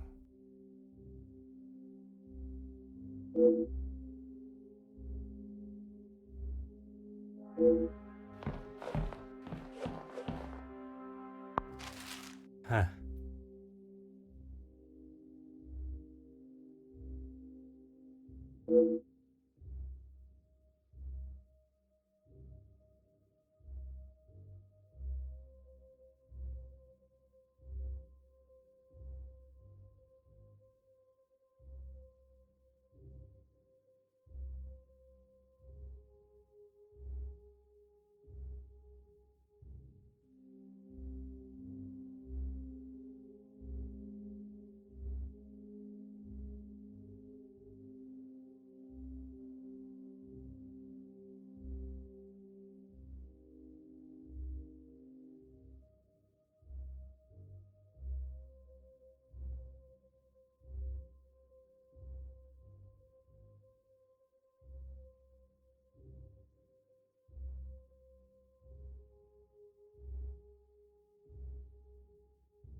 Aha.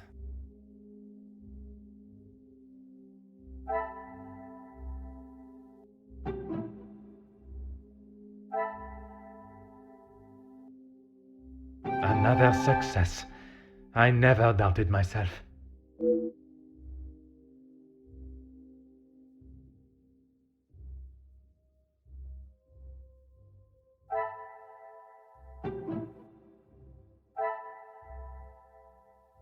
I should not be surprised by my own skills of deduction.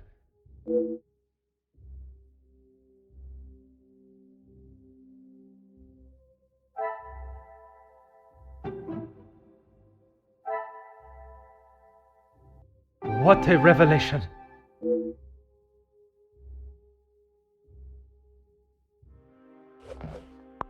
There is no use lying anymore.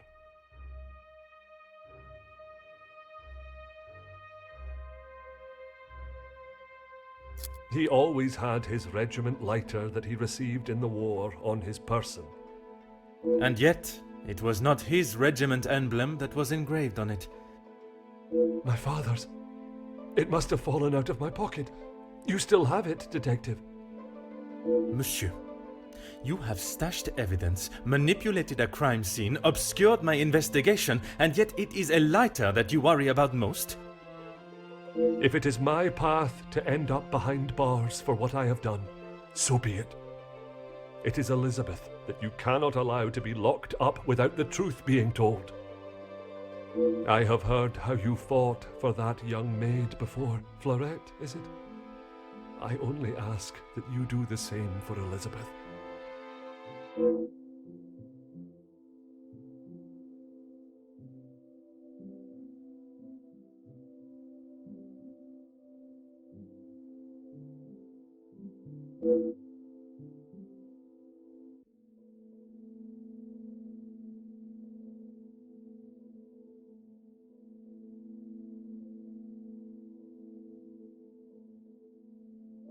You found it?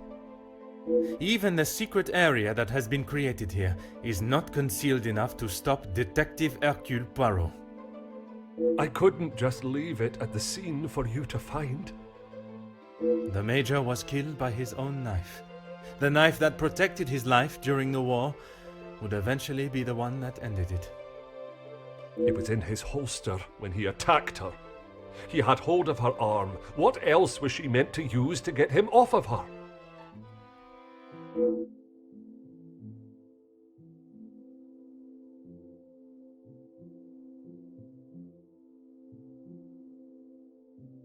She didn't plan any of it, Detective.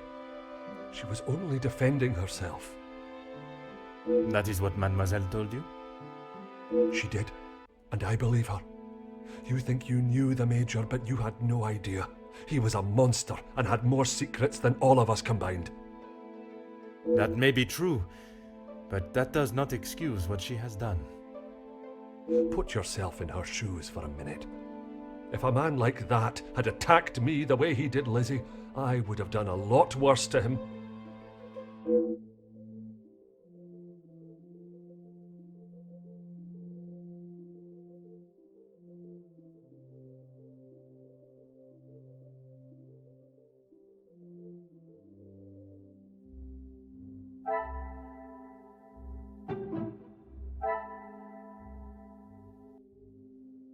Magnifique.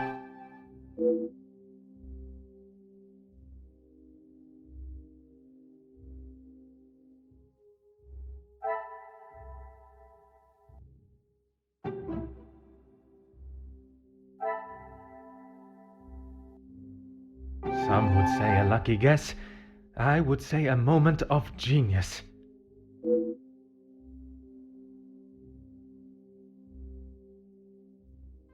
There is no use lying anymore.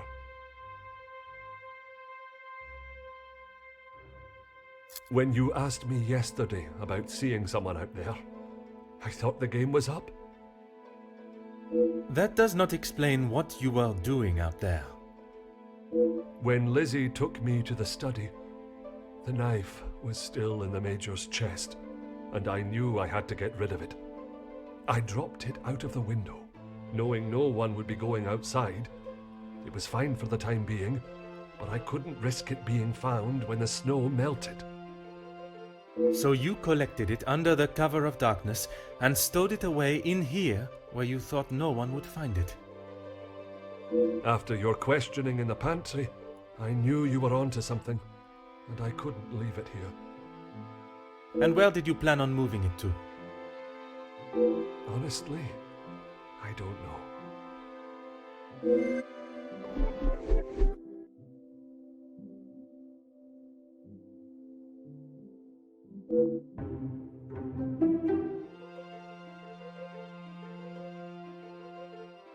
Why what? Why I would risk everything to help Lizzie? Exactement. Because she is family. If you were in that position, you would do the same. I can assure you, monsieur, that I would not. Then perhaps that says something about you, Detective. I would do anything for her. For any of my staff. Even if it means crossing the boundaries of the law? Without question.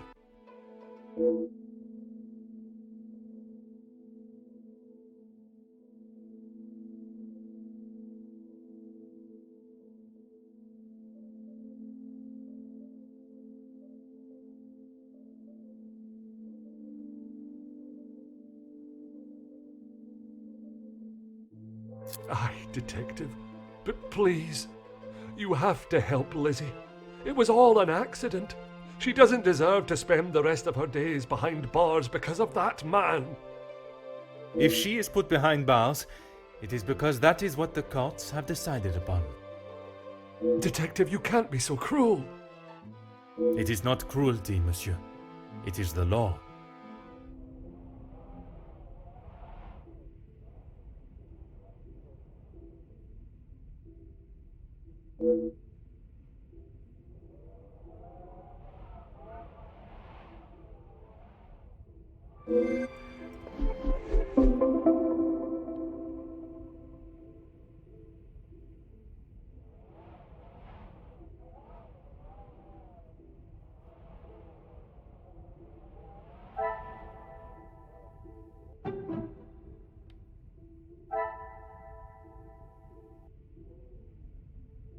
What a revelation!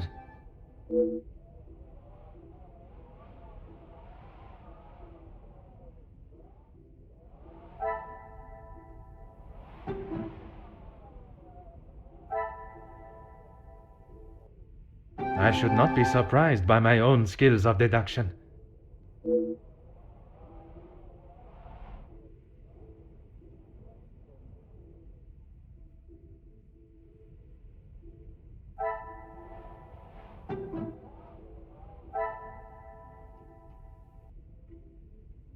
Magnifique.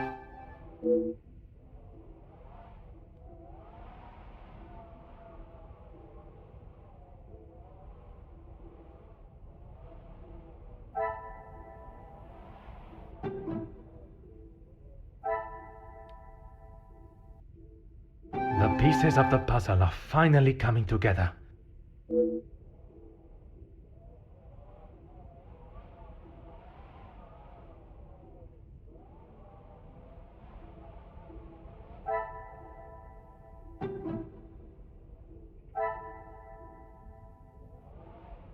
Some would say a lucky guess. I would say a moment of genius.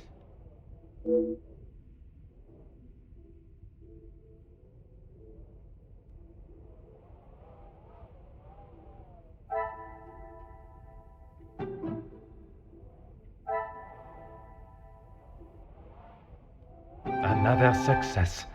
I never doubted myself.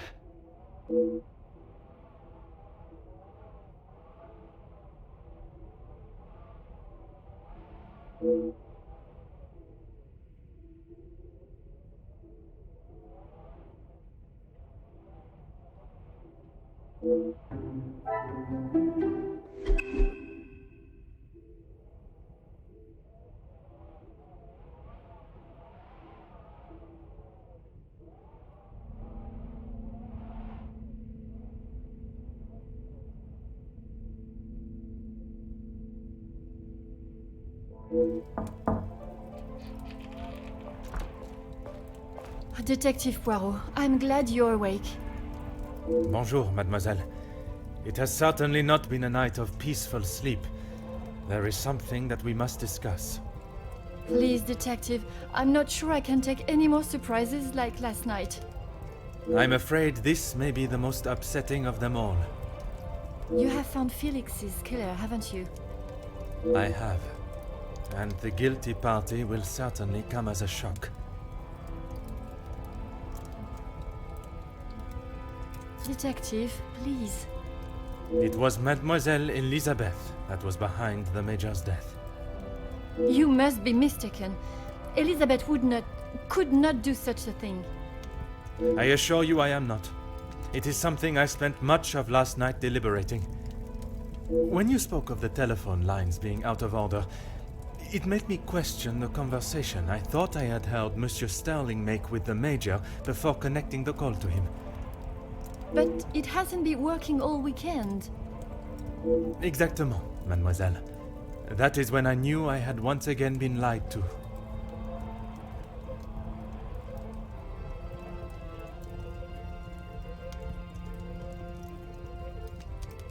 She was meant to be resting in the staff quarters. She has not been well.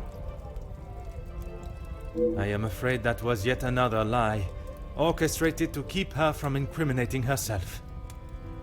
Why would you think that, Detective? I only managed a few words with her before we were quite abruptly interrupted by Monsieur Sterling. I must admit, he has a habit of speaking over the other staff. It was much more than merely disturbing our conversation. It was done with the intention to prevent Mademoiselle saying something that she should not. So, Elizabeth killed Felix, and then Archibald helped her cover it up? In its simplest form, oui. I have heard it directly from the horse's mouth. You have spoken with Elizabeth already? Did she admit to it? Not Elizabeth, but Monsieur Sterling.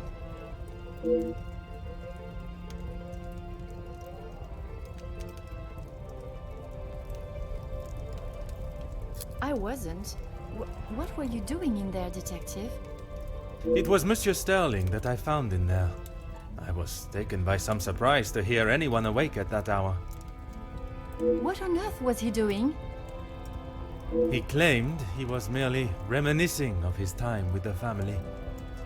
You don't believe him? It did not take long for me to uncover the truth of why he was there, and the location of the Major's murder weapon.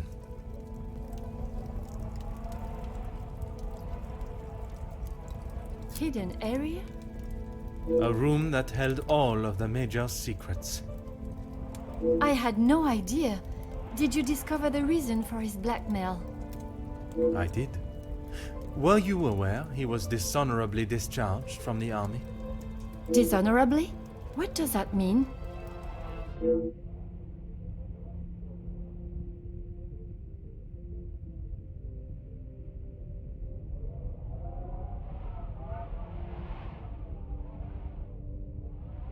Yes, Gideon told me about the conversation you had. It is really quite upsetting. Zachariah was adamant of the Major's cruelty during the war, but the extent was not known until now. He killed a number of prisoners, men that were friends of Zachariah. Surely not. He would not do such a thing. They must have been trying to escape. I am afraid not. They were in fact unarmed. Oh, detective. It is the reason he was discharged, denied his military pension, and I believe the reason he fled England. He had been such an important part of my life for so long, but I feel like I hardly knew him.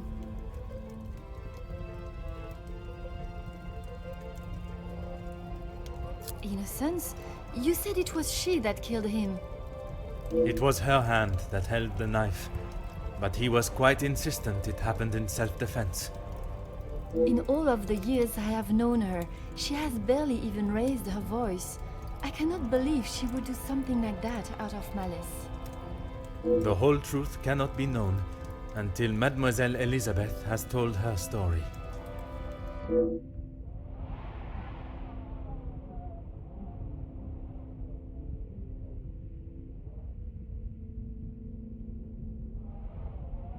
Will you allow me to be present? I think that is an excellent idea. I hope your presence will calm her and will perhaps allow her to speak more freely. Please, detective. I know she has done a terrible thing, but I beg of you to give her the time to explain herself. I will offer Mademoiselle Elizabeth the fair trial that she deserves, as I would with any suspect. Thank you, Detective Poirot. Would you bring Mademoiselle Elizabeth to the study, where we will not be disturbed? Of course, I'll find her immediately.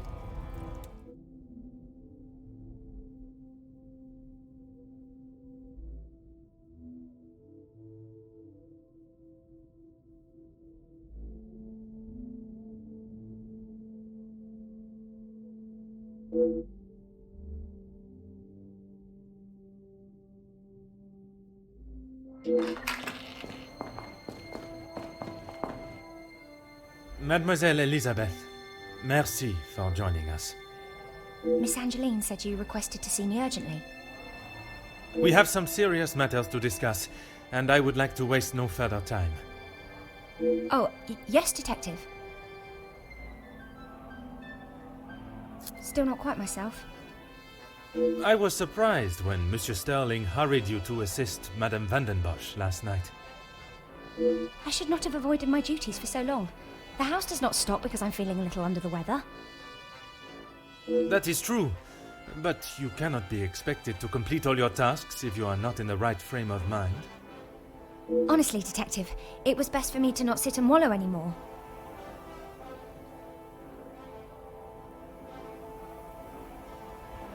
Have you been able to uncover who the blackmailer is? The blackmailer's identity has been established, and they will pay the price for their crimes. Wonderful news, Detective! You can put it all behind you now. You must be thrilled. I would not say thrilled, knowing that such a close friend has betrayed us. Mademoiselle is correct. What I have learned over this weekend is that people are not always as they appear. While they may give an impression of being a friend or ally, they can in fact be something completely different. And, what of the Major's killer? Well, mademoiselle, that is why I have asked you here now.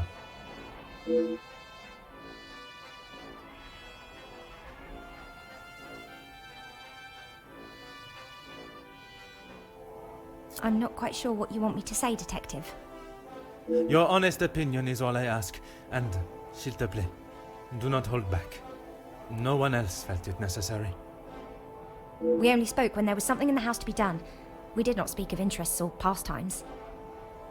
You knew of his work with Monsieur de Silva? I only know what is required of me to know, and that is very little. But you were aware of his work as security at Monsieur de Silva's factory. I was. The factory your beloved Luke worked at, before he was cruelly taken from this world. Yes, Detective.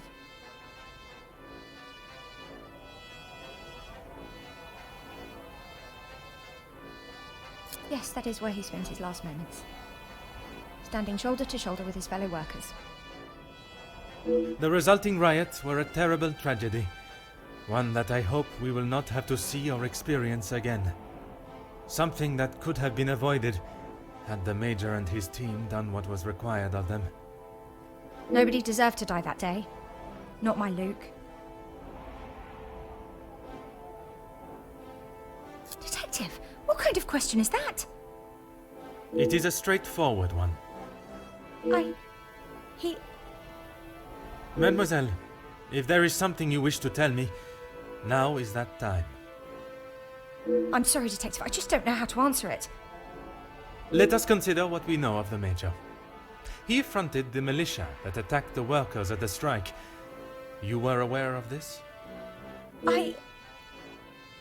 You finally had someone to blame for Luke's death. Someone conveniently located in the same house, alone in his study.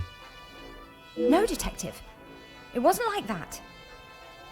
Tell me what happened with the Major on the evening of his death. I was only in here trying to prove what I heard Mr. Beckers say.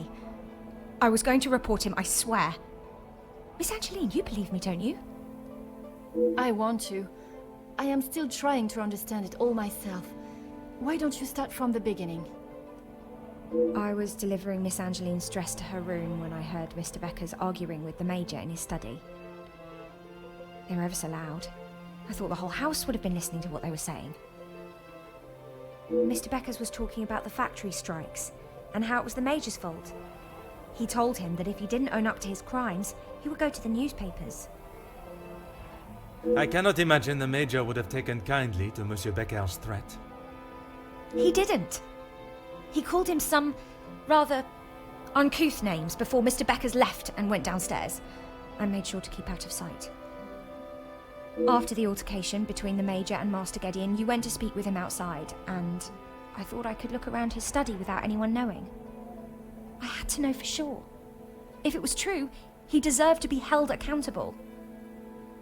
And did you find the proof you are looking for? I found a payment from Mr. De Silva, but there was nothing incriminating about that. I was so nervous. I felt like my heart was beating out of my chest. And then you saw the blackmail note. I recognized the writing on the envelope. I couldn't believe it. How could he do such a thing to Angeline? To the family that had taken him in? Common sense would determine the Major was another victim of the blackmailer. If I'd have used common sense, I wouldn't have been snooping around alone in his study in the first place. I heard the footsteps in the hall, and before I could move, the Major was standing in front of me, demanding to know why I was going through his belongings without permission. I tried to come up with an excuse, but nothing came out, and when he saw the letter in my hand, it was like Dr. Jekyll turning into Mr. Hyde. I tried to move around him towards the door, but he hurled something towards me, and it crashed against the wall. That would explain the damage to the wall. I froze. I have never been so scared in all my life. I thought he was going to kill me there and then. And you thought you would beat him to it? Oh, Detective, you make it sound as though I had it all planned. He lunged forward and grabbed me by the arm. I tried to push him away, but he was too strong. His grip just got tighter and tighter. If only you had seen the look in his eyes, I dared not even scream. I saw the sheath on his belt. I didn't know what else to do. I didn't want to hurt him, but he wouldn't let go of me. So you took your opportunity to put an end to it all. I just wanted to get him off me. I didn't want to hurt him. I reached for it and I jabbed it at him. His grip instantly loosened and I ran straight out the door and didn't look back. You did not even look to see what state you had left him in? She had just been attacked, Detective. Oui, please. Continuez. I ran down to the pantry looking for Rahana. She took one look at me and knew something was wrong. I explained to her what had happened and she went to find Archie. She said he would know what to do. We went back to the study and he was still lying there, motionless. Archie said that no one would believe me. That if someone like me killed someone like him, I would be sent straight to the gallows. He left the letter so you would find it. He said that if people knew what the Major was really like, then they wouldn't care what happened to him. So I am to believe that it was Monsieur Sterling and Mademoiselle Rihanna that cleaned the scene and orchestrated a plan that included a fake telephone call and dressing as the Major so that he may be seen. You had nothing to do with that. I swear I had no idea that is what they had done. Archie just told me to stay out of sight. I am no master criminal. Then Monsieur Sterling and Mademoiselle Rihanna will be charged for obstruction of justice and impeding my investigation. Please, Detective, they were only trying to help me. If they wished to help you, they should have brought all of this to my attention immediately instead of committing more illegal acts. Surely you haven't forgotten what happened with Florette. She was only accused of stealing a bracelet. I killed a man. It is a day I have not forgotten, mademoiselle. Even for a moment. Without your help, I don't stand a chance. Please, Detective Poirot, you are the only one that can help me. Oh, Elizabeth, why didn't you come to me? I didn't think you would believe me. I felt so guilty. And when it was announced yesterday that he was a victim of the blackmailer, I wanted to tell you everything. I came to find you last night, Detective, but Archie stopped me. I'm sorry.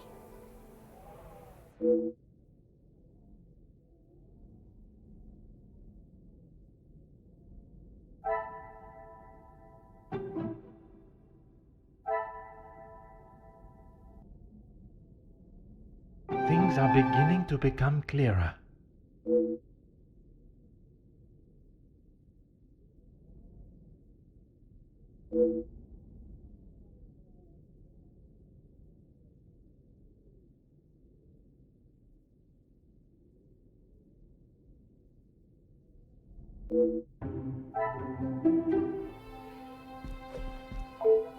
Oh, yes, Detective.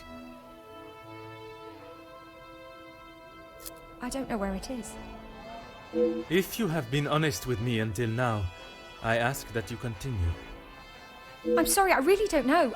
Archie dropped it out of the study window and he said he would deal with it. I couldn't bear to touch the thing.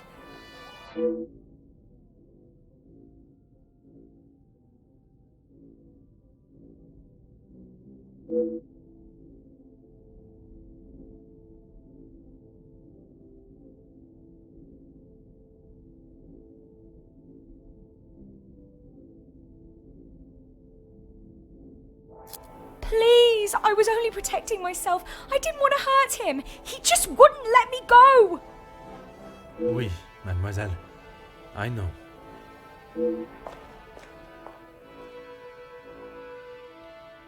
Mademoiselle tells quite the harrowing story. I cannot imagine the Major acting in such a way, but Elizabeth could not make up such a story. After learning what I have about the Major's character this weekend, I would not question the lengths he would go to in order to keep his secret hidden. I know that you share a close bond with Mademoiselle Elizabeth, but you cannot allow your personal feelings to taint your belief of what took place. She has committed a terrible crime, but she will live with that for the rest of her life. She is not a cold-blooded killer. If what she says of the Major's attack is true, she acted in self-defense. And in the law's eyes, a crime has not been committed. I will do everything I can to make sure her story is heard and a fair trial is conducted.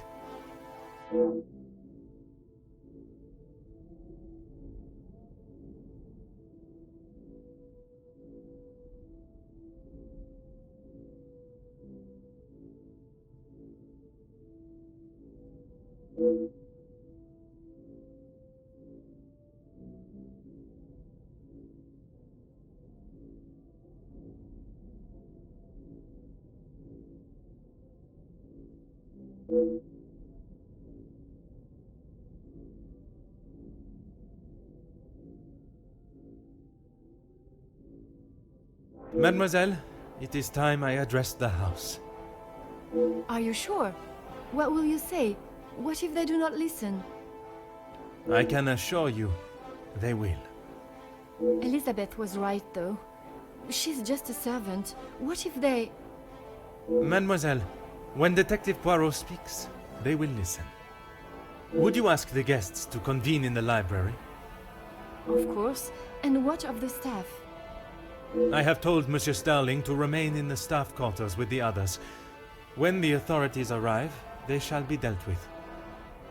You have been of great help to me throughout my investigation, and now that it is over, I have one final request.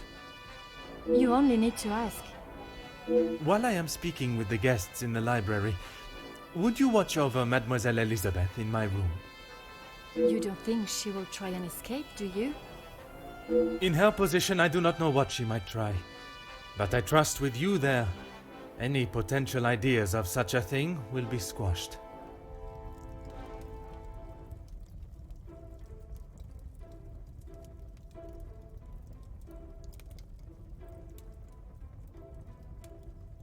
Detective, you have spent more time making us sit and wait for you than anything else. Madame Van den Bosch, if you think I have spent my time focused on anything besides uncovering the Major's killer, you are sorely mistaken. I'm sure you will be eager to share your findings with us then. All in good time, Madame. Firstly, to understand the truth of what has occurred this weekend, one must know the timeline of events that not only preceded the Major's death, but succeeded. We are all well aware of what happened before, Detective. You can save your breath. You are only aware of what the guilty parties wanted you to believe. But now I shall apprise you to the true events. The reason for us all being here, you know. The altercation between Monsieur Demire and the Major, you know. The body of Monsieur Hagen was found while we were all sat enjoying a most delicious meal. That you also know. But what was kept from us all was that his body lay on the study floor for far longer than was thought. It was that servant! She found him! S'il te plaît, monsieur. It was indeed young Inga that found the Major's body lying lifeless in the study. So it was her! Monsieur, I will not allow for any further interruptions. I return to the Major's body. If we are to believe the scene that we were presented with, the Major must have been killed during the first course of our meal, a meal that none of you left, even for a moment. Speaking in the evening, you all confirmed one another's alibis, and although there was doubt in the validity of some, I confirmed that they were indeed all true.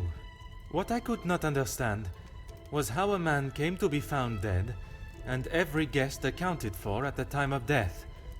That is until I questioned the latter. Monsieur Beckers, I shall now allow you to speak. You saw the Major smoking a cigar in the snow. Is that true? It is. False. You saw what you were meant to see. Someone in the Major's coat standing outside, giving the illusion that the Major was still very much alive. Monsieur da Silva, on the afternoon of the Major's death, do you recall hearing a telephone ring? Now that you mention it, I have not heard a single ring all weekend. Correct. The telephone lines have been down for the duration of our stay. meaning the telephone call that was received and promptly directed to the Major's study was yet another act of trickery and deceit. But it did not end there. When I entered the study for the first time, it was obvious someone had already been there and falsified the scene to stage a burglary and clear away important evidence, including the murder weapon. What followed was an investigation that had already been hindered. But even those lengths were not enough to derail me for long. I think we have all had enough of your self-praise, Detective. Perhaps you would like to tell us who killed him now? Madame, as I'm sure you would expect, it is not as simple as that. What many of you do not know is the discussion that was had between the Major and Monsieur Beckers earlier that day. What has that got to do with anything? I told you I didn't kill him! That I know to be true. What you do not know is that it was not only his ears that heard your spoken words. I hope you are not implying I had something to do with it. No, madame. There was another. Mademoiselle Elizabeth. You are all aware that the Major was hired by Monsieur de Silva to front the security during the workers' strikes. What very few of you know is that it was the Major's order that instigated the vicious attacks on those unarmed men and resulted in numerous deaths, including Mademoiselle Elizabeth's fiancé, Luc. Monsieur Beckers confronted the Major, declaring that he was to hand himself in. That is what Mademoiselle Elizabeth overheard. Now, knowing the truth, she waited until the Major was away from his study. After he stepped outside following the confrontation with Monsieur Demir's fist, it looked to be the perfect opportunity, or so she thought. The Major returned and found her looking for the proof she required to hand him over to the authorities. If the maid bumped him off, why hasn't she been arrested? The events that followed in the study are not those of a cold-blooded murder, but one of a young girl that had no other option but to protect her own life. Sounds to me, Detective, like you have taken a shine to this young girl and would rather protest her innocence than arrest her for murder, the crime she has committed. Jeez, this is gonna make for a juicy story. Mademoiselle, I ask you this. You have seen the Major's anger before, oui? What if I have? How do you think he would have reacted if someone was to find proof that he had committed a terrible act, and that if made public, would surely result in his incarceration? Exactement. It is quite the story you have told, Detective, but all I have heard is that Elizabeth overheard a conversation blaming the Major for her fiancé's death, and she murdered him in revenge. A servant killing a man that is as revered as he was. She will face the noose. I am not denying that a man has lost his life, but it is not the crime of murder that you all believe. While the Major did not deserve to die in such a way, it was his actions towards Mademoiselle Elizabeth that drove her to defend herself in any way she could. Mademoiselle Elizabeth will be punished, but we will let the law decide the severity of her punishment. She has played you like a fiddle, Detective, acting the innocent victim. She will be arrested and hanged for her crime, like every other cold-blooded killer. Hear, hear. Give her what she deserves.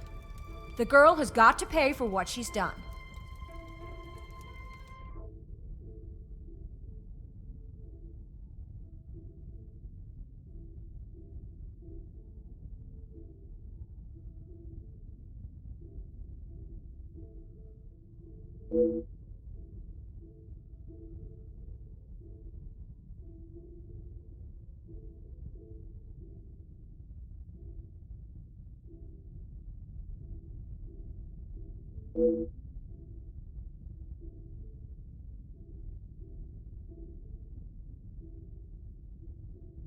Those of you that are calling for the hanging of Mademoiselle Elizabeth, have you forgotten the roles you played?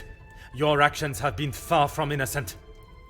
Look, Detective, I see where you are going with this, but it's not going to work. So maybe the strikes were down to De Silva and Beckers. But don't try and drag me into their mistakes. Mademoiselle Conrad, if you are so confident of your innocence, perhaps we should begin with you.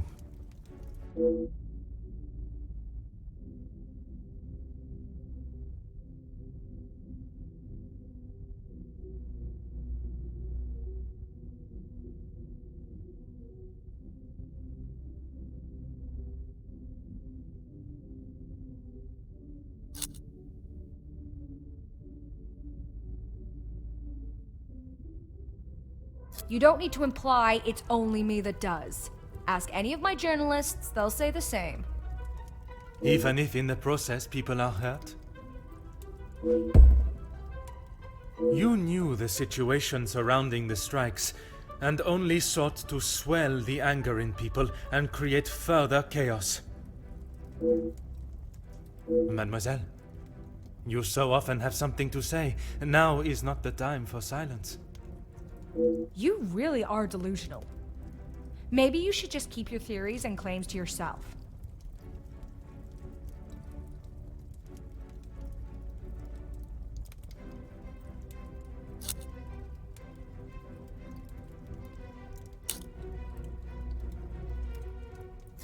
You obviously have no idea what goes on in my world. I would say stick to honest police work, but it seems that it's not in your field either.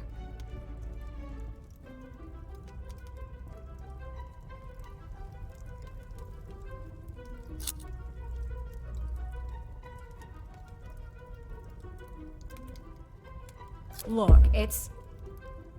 Mademoiselle, I do not have time for your excuses. Do you wish to state your direct involvement, or should I? It's not... Okay, fine. Yes, the story was going nowhere. There was a deal on the table, and it was going to be done and dusted. Everything you said is true. I wanted the story. The scoop that would have blown the others out of the water. I never wanted anyone to get hurt. But I can see what I did wasn't right. I didn't think you had this side in you. I can see now why Angeline asked for you personally. You're not like other cops. It's clear it's the law and doing the right thing through and through with you. If you say it was self-defense, I believe you. We can't just forget what that girl has done. It's not Jackie's fault, or any of ours, that she decided to do what she did. Monsieur Beckers, you are the last person I expected to defend Mademoiselle Conrad. We talked only last night, and correct me if I am wrong, but you have already declared the role you played. To me, at least. Yes, we talked. It's just not fair of you to attack Jackie like that, putting words in her mouth until she succumbs to your plan.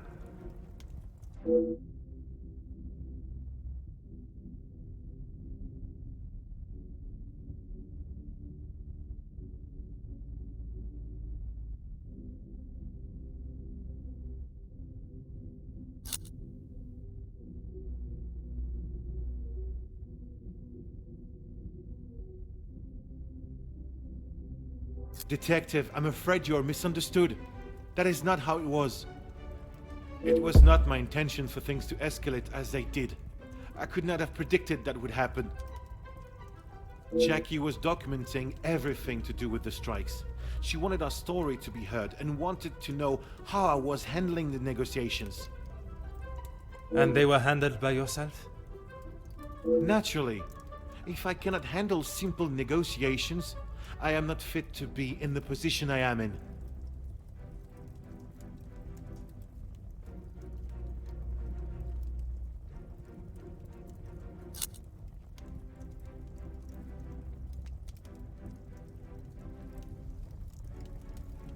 I was only pushing for what my men deserved, what they needed.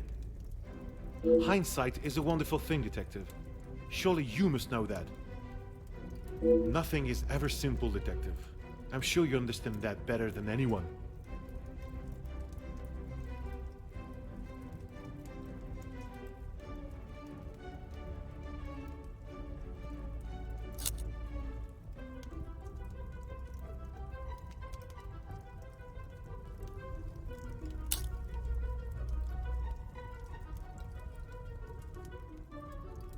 You're right, Detective.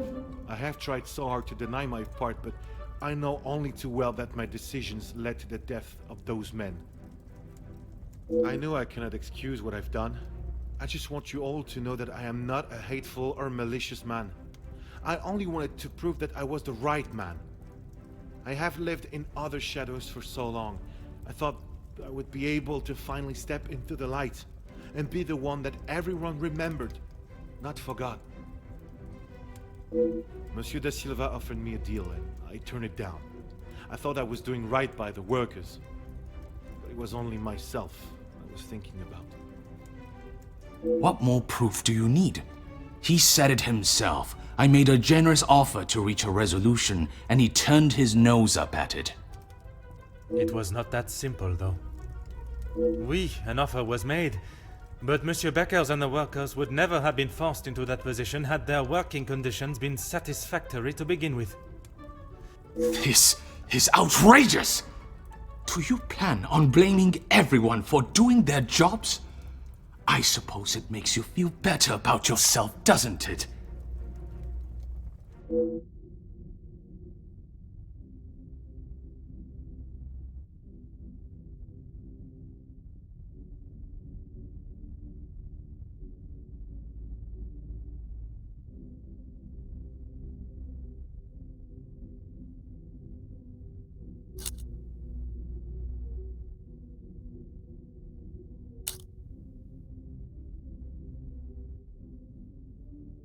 It may be a big deal to you, but I am used to workers not being happy with something.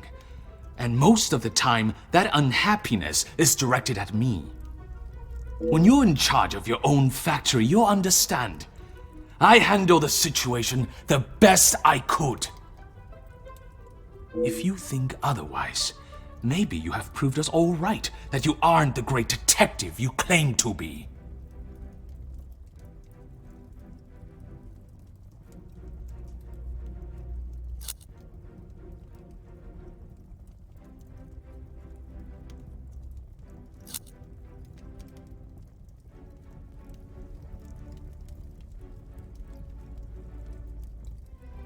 You said it. Anonymous. I don't know them, and it doesn't sound like they know me. When you have something people want, money, they will do anything, including constructing lies to get their hands on it. Monsieur da Silva, you seem to have forgotten our previous conversations. I recall them just fine, thank you. A police officer trying to manipulate facts to fit his own agenda. Shocking.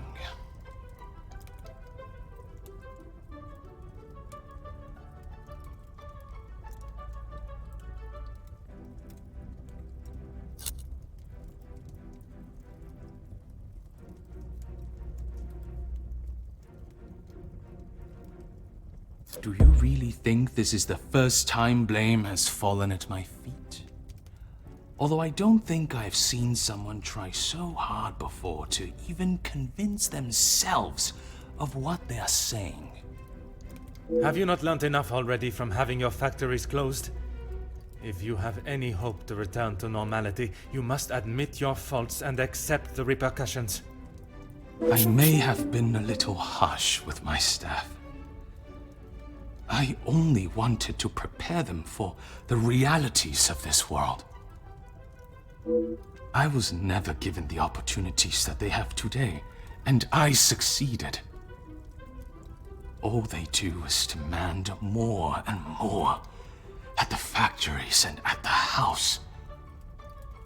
How am I meant to keep a good profit if every franc is going to them? I offered what I could. I was willing to meet in the middle.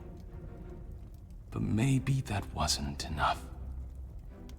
Swallowing one's pride is no easy feat, but if it means that a young girl will receive fair judgment, I am prepared to do it. Merci, monsieur, for your honesty. Admitting your responsibility is an honorable move.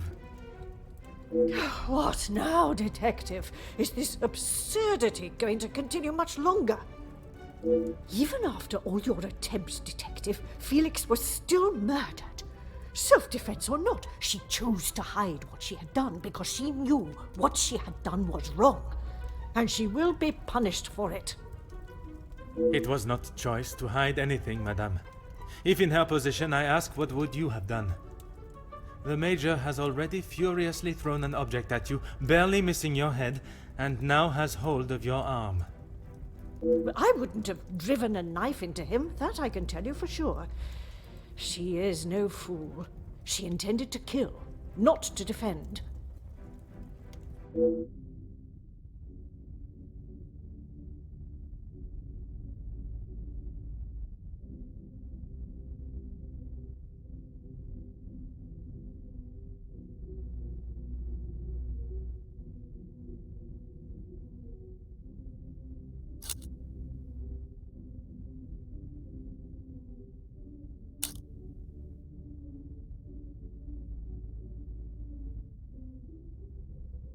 Quite presumptuous of you to assume violence is in his nature.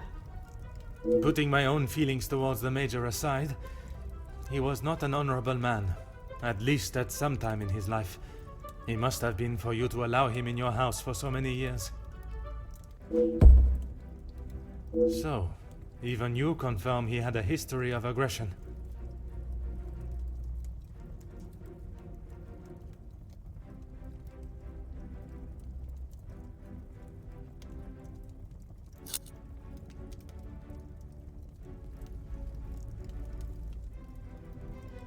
You have no idea. He was there for us when we needed him. You were there for him when he needed free room and board. That is not the case, and you know it.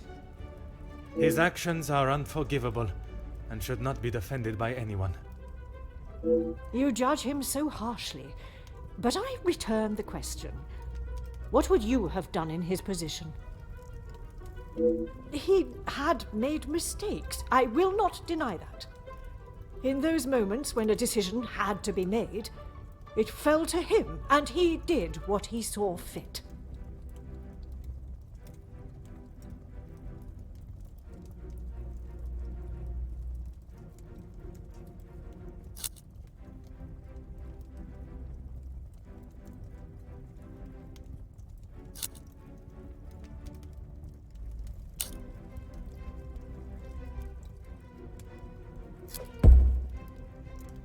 S'il te plaît, madame. I ask that you consider everything you know of the Major carefully. He was not always like that. The man that I called a friend would never have done what he has. I cannot allow another innocent person to be punished for his vicious and barbarous behavior. You have seen the Major act in a similar manner as I described before, haven't you? What was the outcome then?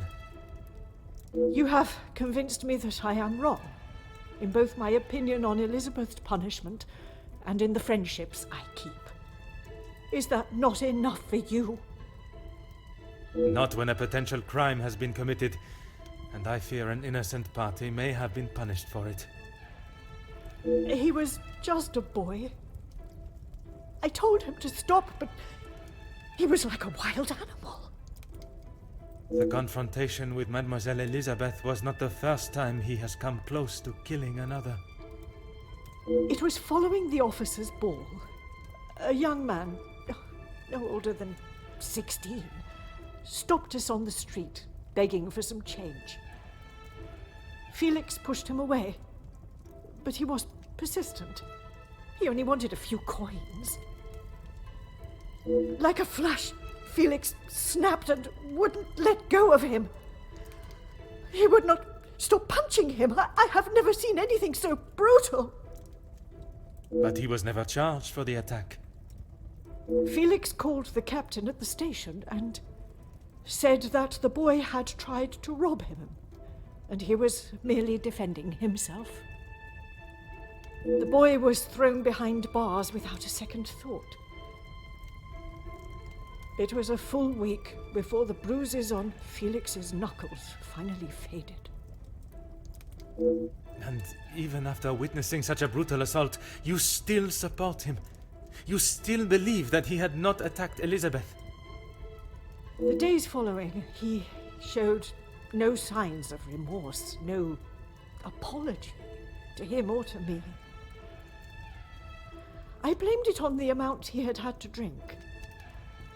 But when you began talking about him finding Elizabeth in his study, I somehow knew it had happened again. Had you been open about the Major's temper, this could all have been avoided. When you tell the courts the truth, Mademoiselle Elizabeth's self-defense plea cannot be ignored. Just when I thought I could not see a more spineless move. Excuse me? You allowed a bully and thug to remain in your house and endanger your family. I'm sorry, Margot, but I am struggling to understand why you have involved yourself in this affair. I'm surprised you can hear me way up there on that high horse of yours. How dare you speak to me in that way? Who I decide to keep in my house is my decision and no one else's. I can see that. Murderers, thieves, and extortionists are all acceptable, it seems. Countess, I have talked at length of the Major's death, but not the reason for my invitation in the first place. When I last gathered you all together, I spoke of a blackmail ring that was rife in the area, and then of the letter that the Major had received. Mademoiselle Angeline requested my help personally after she received such a letter threatening her family name. She felt I was the only one that could uncover the truth. And uncover the truth I have. Get on with it, detective. Who dared try and extort my family and then have the gall to allow me to welcome them into my home? If it was not for the honesty of a young servant, I would perhaps still be looking for the For goodness sake, it was me. Margot, how could you? While it looked as though the Countess was helping the young women at the shelter, she was in fact only finding them positions of employment in wealthy homes to gather information on them and learn secrets that she would ultimately be able to use against them. Monsieur da Silva fell victim to her network of moles and was in turn blackmailed. It was quite the prosperous setup you had, knowing that they would not be prepared to lose their social standing if a secret was to find its way from where it had been hidden for so long. That cannot be true, Margot. How could you do such a cruel thing? That is rich, coming from you. You are one of my oldest friends. High and mighty, Madame van den Bosch.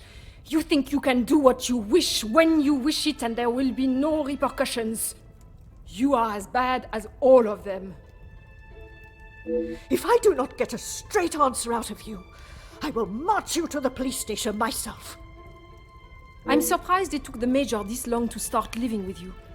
He must have been on the edge for some time. How dare you speak to me like that? In my own home. A home you share with the father of your daughter for so many years, and she still remains none the wiser. You have no right. Maman. Angeline? Have you heard what she has admitted to? She is merely trying to make herself... Is what she says true? Felix, he was my father? That is the secret that the letter was talking about, isn't it? You told me that we had nothing to hide. Detective Poirot, were you aware of this? Oui, mademoiselle. But it was not my place to repeat. I don't understand. What about father? Your maman betrayed the love of a good, honest man and played away behind his back and then kept it hidden for all these years like a lady of the night with her client list. You will say no more. Angeline, I... Did Felix know? This is not an appropriate conversation. He knew, dear girl. He knew the whole time. It is only dear Edwin that was blind to their deceit. You will not talk of him like that. You will not talk of him at all. If I don't, who will? You never deserved him. You don't even deserve the memory of him. Countess, there is something that you still have not explained. What more is there for her to say? How long were you in love with the Viscount for? Margot? Is that true? We were destined to be together. And then you turned up. And I was all but forgotten about. But you were nothing more than friends. And you made sure of that, didn't you? From the day you arrived, it was all about what you wanted and what you had to do to get it. You didn't consider Edwin at all. He was just a purse to you. I loved my husband, and I miss him every day. Loved him enough to stray? Both of you, no more! Please, Angeline, let me explain. Maman, I do not wish to hear anything else from you. Not even your own daughter wants to hear your lies anymore. Cassandra van den Bosch, all alone. How dare you!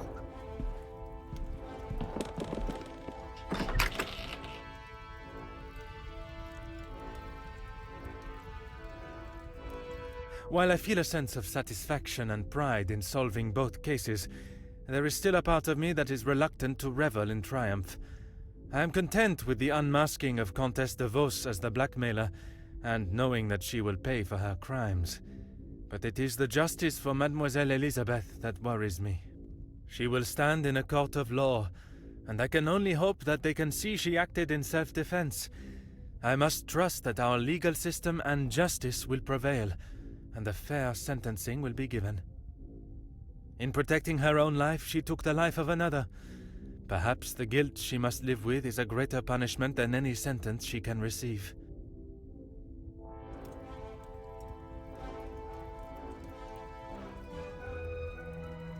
Comtesse de Vos was taken from Nemozinet House in cuffs and placed under arrest.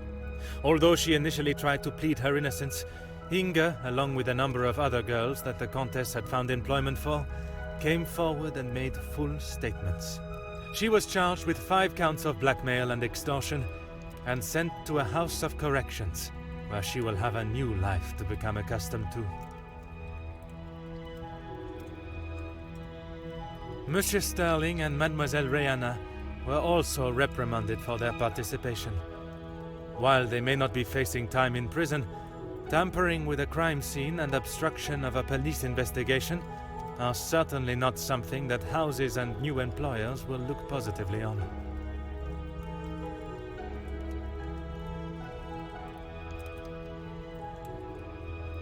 Mademoiselle Angeline finally became Madame Demire, and together they took up residence in England, where Monsieur Demire continues to support and fight for fairness and equality in London.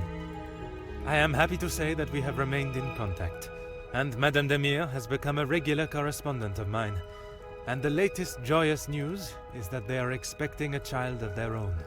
Madame van den Bosch showed compassion that I had not seen in her before. She stood in court and gave a truthful and genuine character reference of Elizabeth, as well as describing the Major and the atrocious crimes he had committed. After Madame van den Bosch's secret was revealed to the world, her position in the social hierarchy was no more, disappearing in a moment. While she still resides in Belgium, I believe she has had to adapt to a far more modest way of life. A humbling experience for her, I am sure. Following her actions in the courtroom, Angeline believed that her maman still had a place in her life. Although they are on different sides of La Manche, they remain in contact. Mademoiselle Conrad left Nemozinet House the same way she entered, confident in herself and audacious in her opinions. Her report of the Major's murder at the house and the surrounding blackmails became one of the most talked about stories of the year. While there were certain details of her own involvement that did not make it to print, She was really quite complimentary about the detective at the heart of the case. Monsieur de Silva tried to continue in his position as factory owner and business entrepreneur, but after his accounts and business dealings were investigated following the details of his blackmail being made public in Mademoiselle Conrad's article, his illustrious business empire began to crumble, and is now facing an international corporate investigation. Monsieur Beckers stepped down from his position as union leader, accepting that he was no longer fit to represent the workforce that, in his words, he had let down on a scale of unmeasurable proportion. Although he is no longer the voice of the workers, he continues to support them from behind the scenes. Monsieur Zachariah and his brother made amends, and returning to his family home, and after sobering up, he was able to find the help that he required. I understand that he is now helping fellow soldiers with similar conditions. And Mademoiselle Elizabeth, she stood before a court, and while the proceedings were deemed controversial, the charges against her were dropped, and the reasoning of self-defense was accepted by the presiding judge. Madame Van den Bosch's testimony, along with Mademoiselle Angeline's declaration of her good character, was enough to show that it was not in Elizabeth's nature to act in such a violent way. The abundance of evidence against the Major, and his violent and cruel nature, including his appalling acts during the strikes and the war, was more than enough to prove that Mademoiselle Elizabeth had no other option in that situation but to defend herself in any way that she could. With the new arrival of Madame and Monsieur Demire's child next year, they have agreed to give Elizabeth the opportunity to return home to England and take up a position in their home as nanny.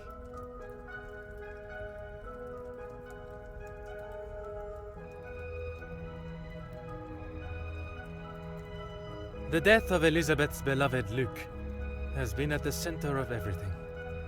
Had those in positions to help not acted with only themselves in mind, perhaps he would still be alive today, and the Major would have paid the price for his own crimes in the eyes of the law, not at the blade of a knife. The blood of Major Felix Egan will remain on Elizabeth's hands, a stain that wherever she is and whatever she may do, she will never be able to wash clean. However, it will remain as a reminder to not only her, but all of us, of what we as human beings are capable of to protect ourselves. We all have something that may be considered shameful or sinful, and it is how we deal with it that shows our true character. Those involved in the riots, the workers' deaths, and the Major's killing believed themselves to be untouchable.